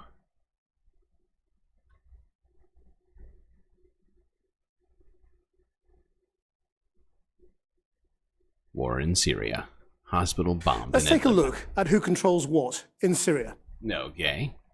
For the last 4 years, the front lines in Syria have been more or less frozen. It seemed Syrian government forces had effectively won, leaving them in control of most of the country, thanks largely to support from Russia, Iran and Lebanese Hezbollah. But last week, rebel forces led by the Islamist group Hayat Tahrir al-Sham, or HTS, launched a surprise offensive from the city of Idlib. They seized Syria's second biggest city, Aleppo, and have advanced south towards Hama. They're also moving north into areas controlled by a Turkish-backed rebel alliance along the northern border.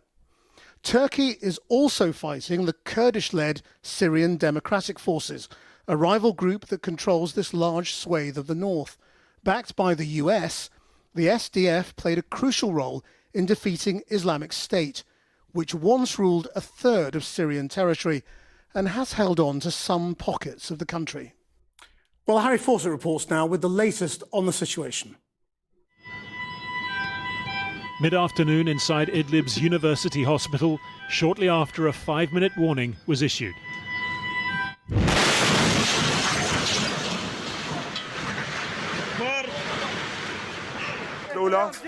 As Syria's rebels try to cement their gains on the ground, the Syrian regime and its ally Russia continue to punish from the air. This one of at least 5 hospitals reportedly targeted today in the insurgent stronghold city. In the blast-damaged corridors, a reminder of what this war looked like at its height and a warning of where it might return.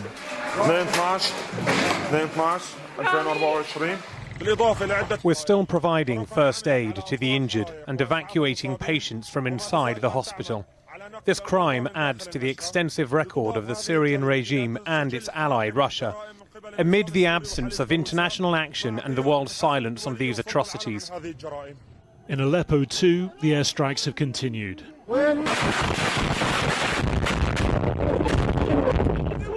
Jesus Christ. Even as the forces of Hayat Tahrir al-Sham and their allied factions extend their area of control after the extraordinary pace and success of their assault. Yeah, I mean, considering looking at that map, if that's correct, they have in fact taken quite a lot of territory in a very short period of time.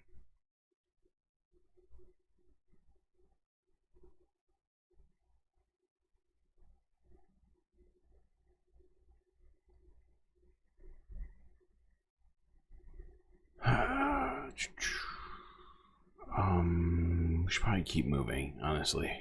You're going slow. I got a bunch more stuff to talk about.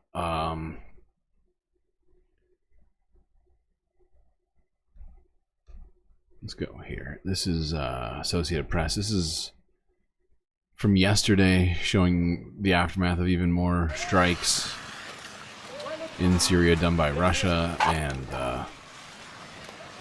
Syrian forces.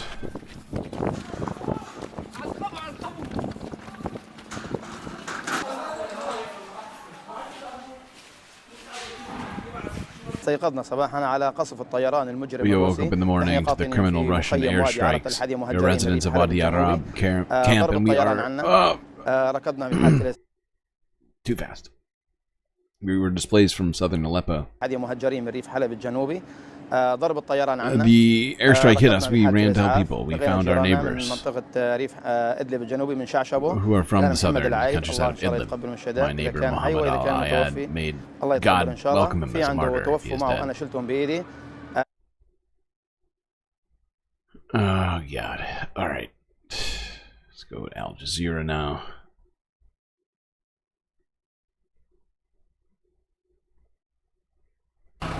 Some wounds in Syria never get a chance to heal. Somehow, even with the impending fascism in the United States, the second half is still the most depressing half. Just because it's filled with dead people. Some wounds in Syria never get a chance to heal. Infrastructure turned to rubble in the northwestern city of Idlib, following airstrikes by Russian and Syrian government forces. The destruction is a response to the rapid advancement by opposition forces on territory held by Bashar al-Assad's government. I think it's not even just that. It's knowing that this kind of stuff puts us back on everything that we're working on. You know, that we aspire to protecting the earth, stopping, climate change, things like that. This kind of stuff doesn't help ending any of that. On top of all the actual literal death and destruction that we have to watch happening, caused directly by humans, not just indirectly. It's just so frustrating. It's like we've seen thousands of images like this at this point. I know I have.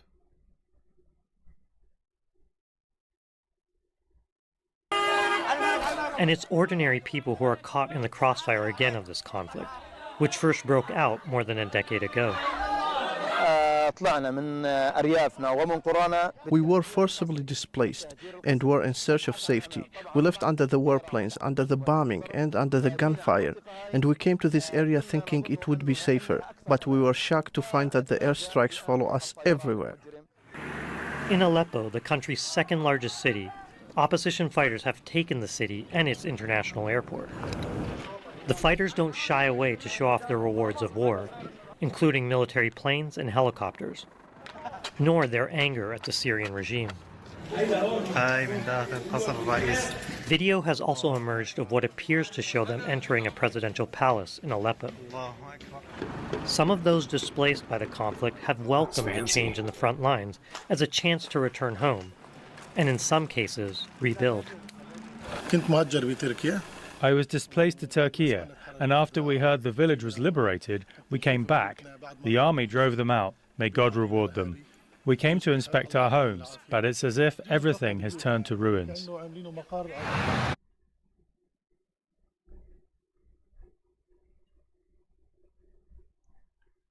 that it? Syria. Almost. This is some footage of Syrian rebels seizing parts of Hama, which they were just talking about before this.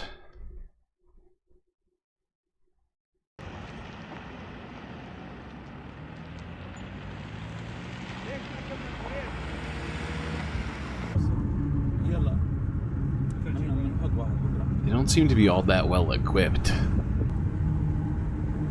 Seem to mostly have like Toyota Tacomas.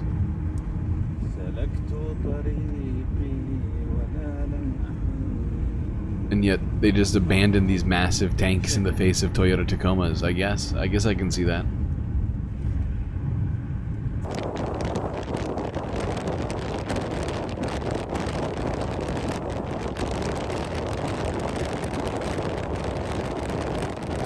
I think it does say something, though, in terms of the morale of the Syrian army.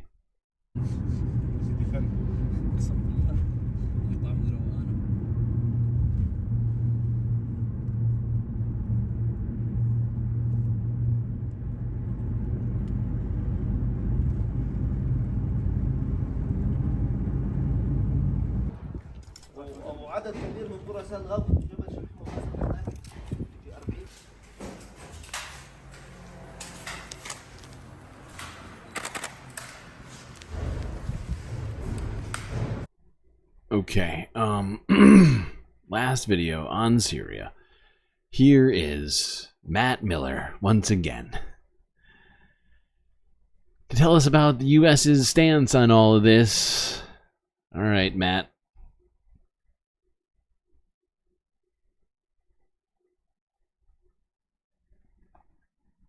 Just come back to follow up on the sanctions question, or the Assad question.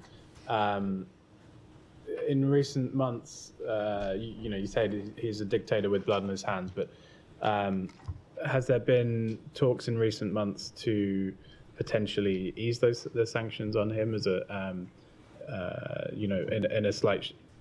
Basically, your allies in the region have now have a relationship with him, so there was a sense that the U.S. position had softened slightly. Well, let me say two things about that. One, with respect to our sanctions that we have imposed upon the Assad regime, they remain fully in effect. They have not changed. The Syrian regime has shown no change in behavior that would indicate that our sanctions should change. The second thing I'll say about that is, yes, we have seen countries in the region who are close partners in some cases with the United States normalize their relations with the Syrian regime.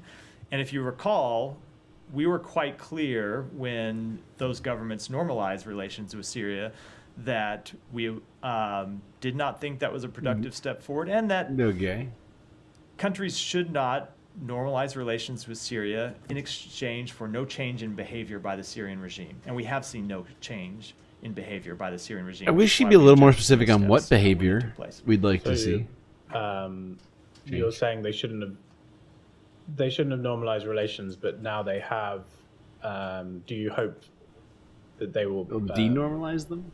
Push in a specific direction on Assad? Of course, we hope that every country that has influence with the Syrian regime. We need everybody to unnormalize. Full implementation of UN Security Council Resolution 2254 that will push for the Assad regime to actually engage with its own people, to actually engage in a dialogue and a political process with its own people. Okay. Instead of continuing to engage That's a change. in civil war with them. And I think the Caesar Act. I'll take that as a change, Matt. Have a sunset clause on December 20th. I think that's down to lawmakers to renew that. But I gotta say, good job, Matt. You answered a question that the barest. Like he actually kind of laid out some of the changes that he would like to see, which is more specific than they usually get behind that goddamn podium. I'll fucking take it. All right.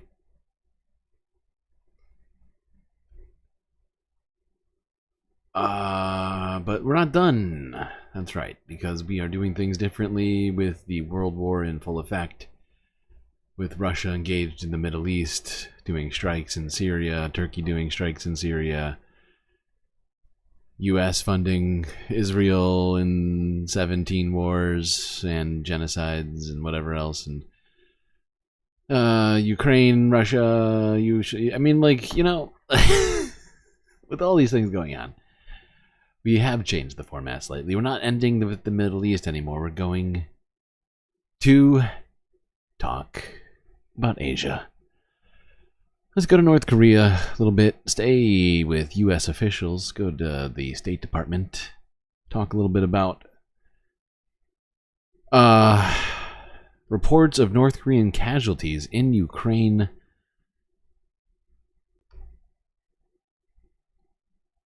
Is this Matt again? Yeah, it sorry. is.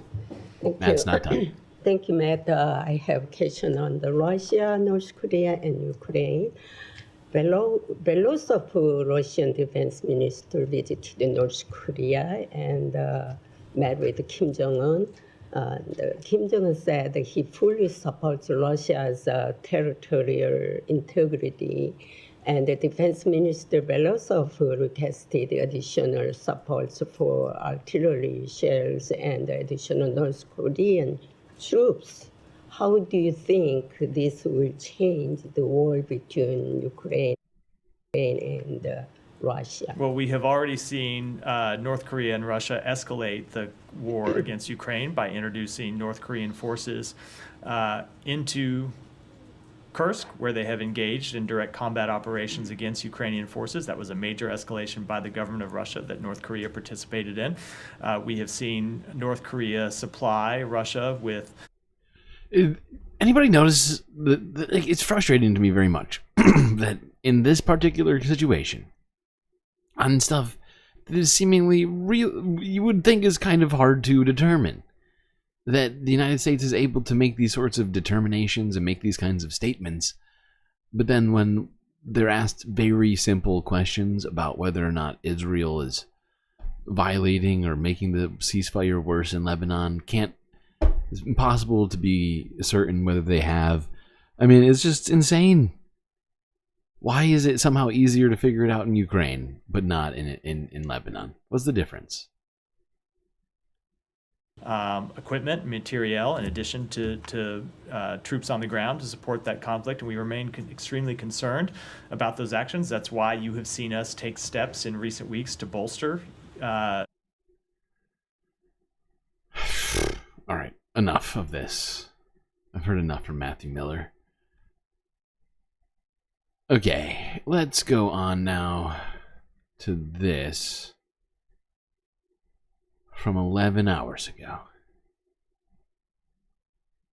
South Korean soldiers enter parliament through smashed windows.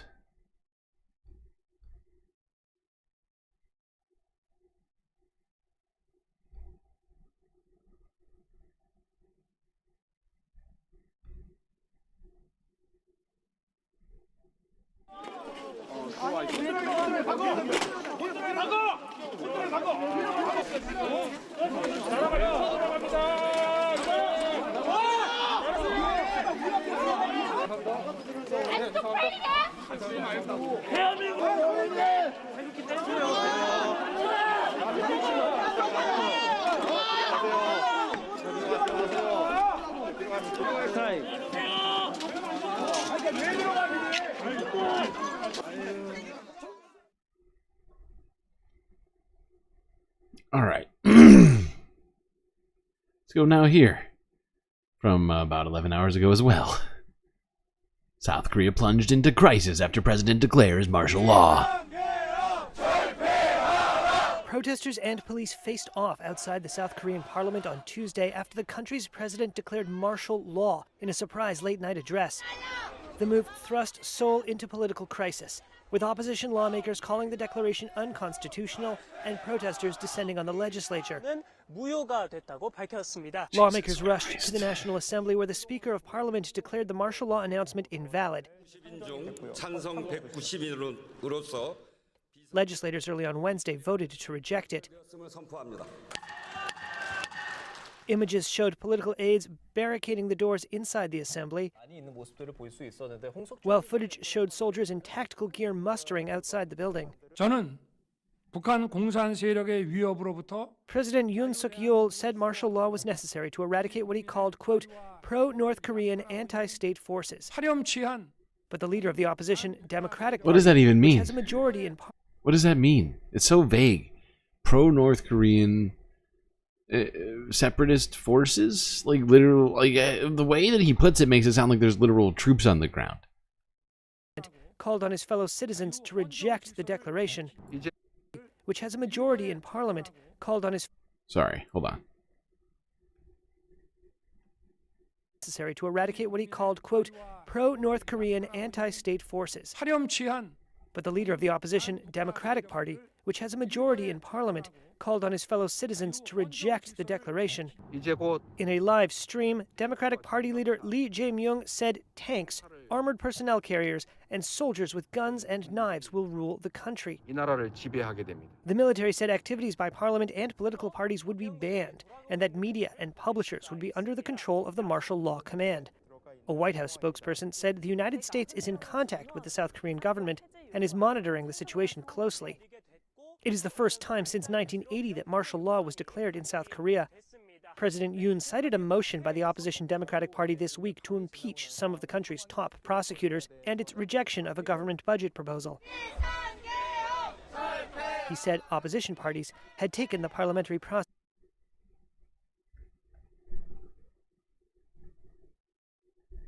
Okay. I'm sorry, what am I doing? We got more footage of this thing.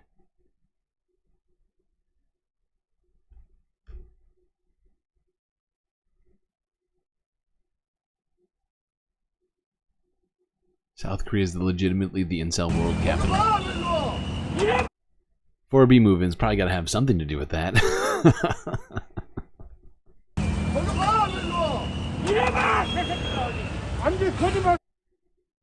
It's also an incredibly unequal society.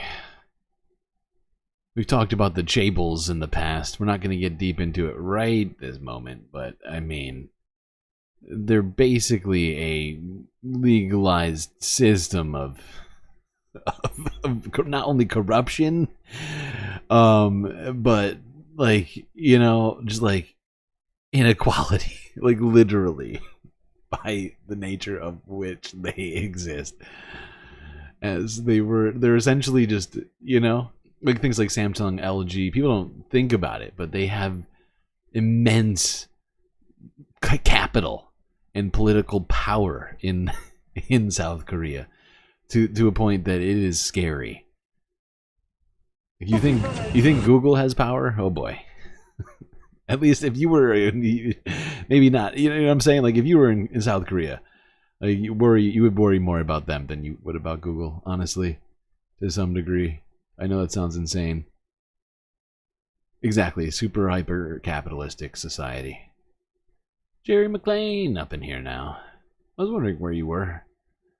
We were talking UK stuff and you missed it. If you want to understand more about Korea, read about WACL, the World Anti-Communist League. We've talked about the destruction of South Korea's communist party. I think that's what you're referring to. I could be wrong.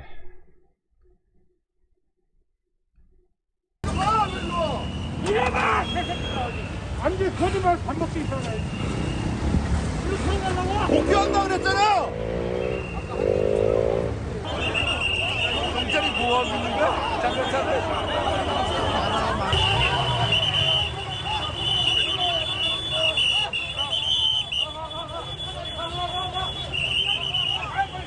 This is a bad look for South Korea. It's been a long time since any of this kind of stuff happened in this country to this degree, and you know, it's just sort of one in like just countless examples of stuff that is just genuinely troubling and sort of continues to add to the cementing of this horrifying timeline that we're in right now. Shocking scenes from South Korea's capital, Seoul. The president declared martial law. Soldiers on the streets. Police blocking entrance to the National Assembly.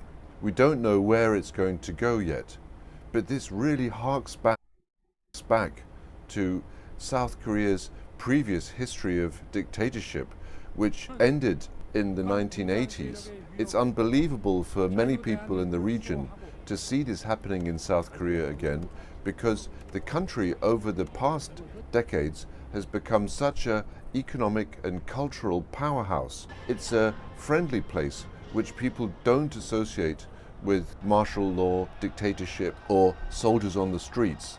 It's not yet clear whether the turmoil will continue through the night in Seoul into the next day, and how the politicians and people will be able to cope with this crisis.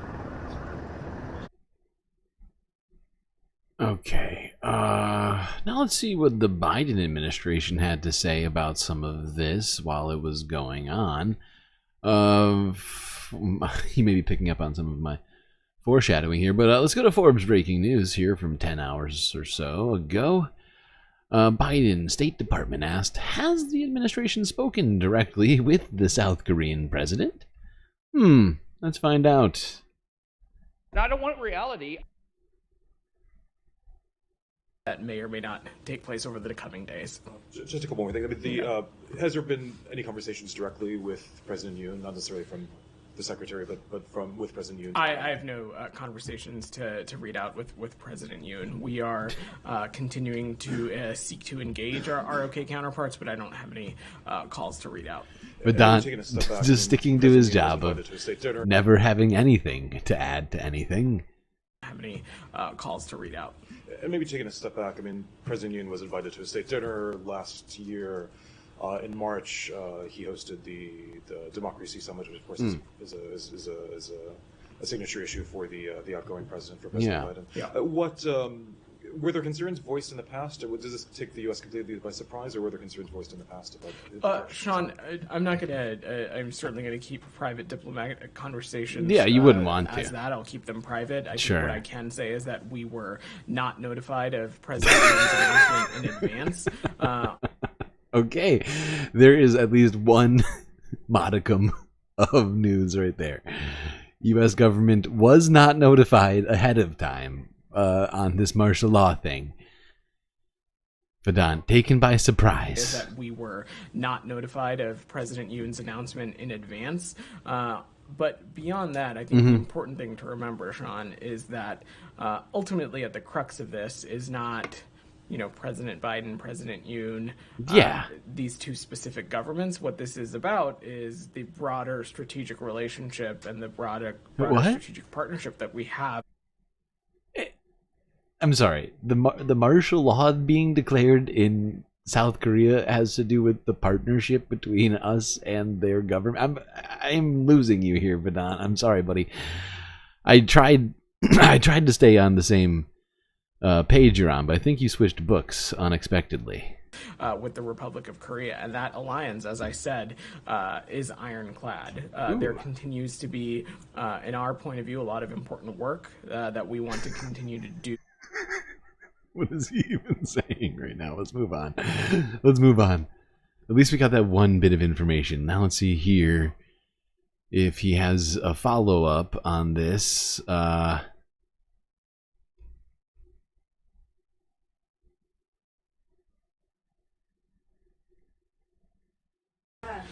Sorry, Nikki. My bad. Go ahead. Yeah, thank you. So has the United States received specific threats from North Korea in the past 24 hours or in the past few days? I have no threat assessments analysis to offer as it relates to the DPRK in the context of this. Why? Why, Vedant? Why can't you ever just break from any of this stuff and just tell me just one thing per vid? That's all I want. Offer as it relates to the DPRK. Just one actual answer. So does the U.S. How does the U.S. assess this unsurprised declaration? Is that mainly focused on domestic? I don't have an assessment to make, Nike. Okay. And as I said to Sean, we are watching these developments. We're watching them with concern. We're seeking to engage our counterparts with the ROK, both watching here away in the United States as well as Seoul. We are also undertaking a number of steps, as I laid out to Shannon, about ways in which we're supporting American citizens and making information to them available as it relates to this. But beyond that, I don't have any other updates. Again, I will just echo that. That is lit. Okay, so all we know is that the United States government was not informed ahead of time of this decision by the president of South Korea to enact martial law. And the government is taking steps, some kind of steps. I don't know what the steps will result in, but maybe this is the result. Oh my god, I almost forgot. Wow, so rude. How rude. You all deserve this. Might be asking yourself why you deserve it. Well, that's because you made it to the final video of the stream. All the way through nearly 6 sweet hours of galactic content. If you haven't subscribed already, hit that button or you'll miss future galactic content, which would be horrible. Wouldn't want that. Alright, let's go here.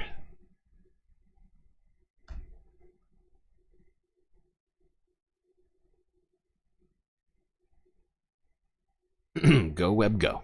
We are following breaking news out of South Korea, where there's been a series of chaotic moves involving the country's government. Protesters flooded the streets of Seoul after the president declared martial law. But then lawmakers voted to block the measure, and eventually the president gave in and reversed the martial law order. Let's bring in NBC News International correspondent Janice Mackey-Frayer, who's been watching all of this. Janice, a lot has happened in just the past few hours. Can you walk us through and maybe why some of this is happening? Well, this has been an extraordinary turn of events in South Korea, with President Yoon Suk-yeol agreeing to lift martial law, forced by an emergency vote in the midst of protests. Now, in declaring martial law in the first place, Yoon said that he had no choice in order to safeguard constitutional order. It was basically a move against the government, citing what he called despicable pro-North Korean anti-state forces. He's been in a bitter standoff and political gridlock with opposition members since he was elected in 2022.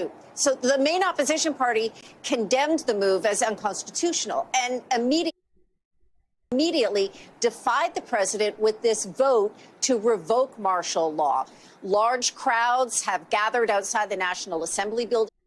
Now, one thing that I don't think NBC, is that who's doing? Yeah, doesn't get into, that I heard, I don't have a video on it, but there have been some accusations that this was an attempted coup.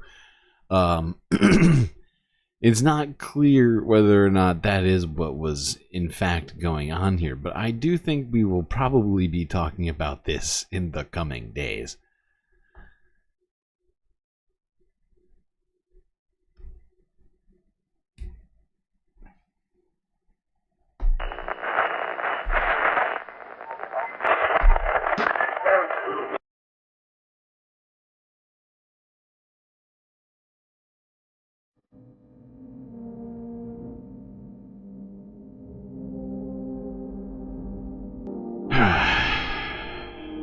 Well,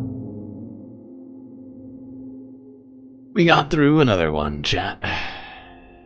It was long and difficult, but thankfully we had each other to get through it. But that's gonna be it for me tonight. Till I see you next, you stay classy, Galactic Stream Nation.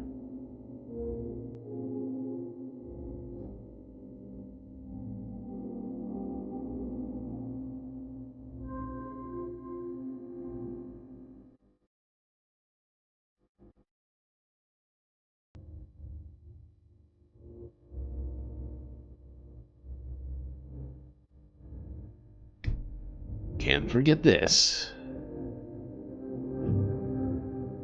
These are your galactic patrons: Gabby, Goth Dogs, Aaron W, Schmegley, PB, Mitty, Ambroponics, Narwhal by Nature, Interplanet Janet, Techno Apoc, Robot Cat, Disco Wolf, Callie Brading, The Anti-Corporatist, Obsessive Audio, Moa Noab, Nadia, Chokey, Mrs. Jen, Omegastar, Sasha G, Pitchforks Dragon, Vincent Morales, and Donald James X. That's right. All of these people here have helped produce the show which your eyes and ears just got done enjoying. You can too on Patreon. The link is in chat and in my bio on YouTube and Twitch.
Looks like it's Galactic After Stream time.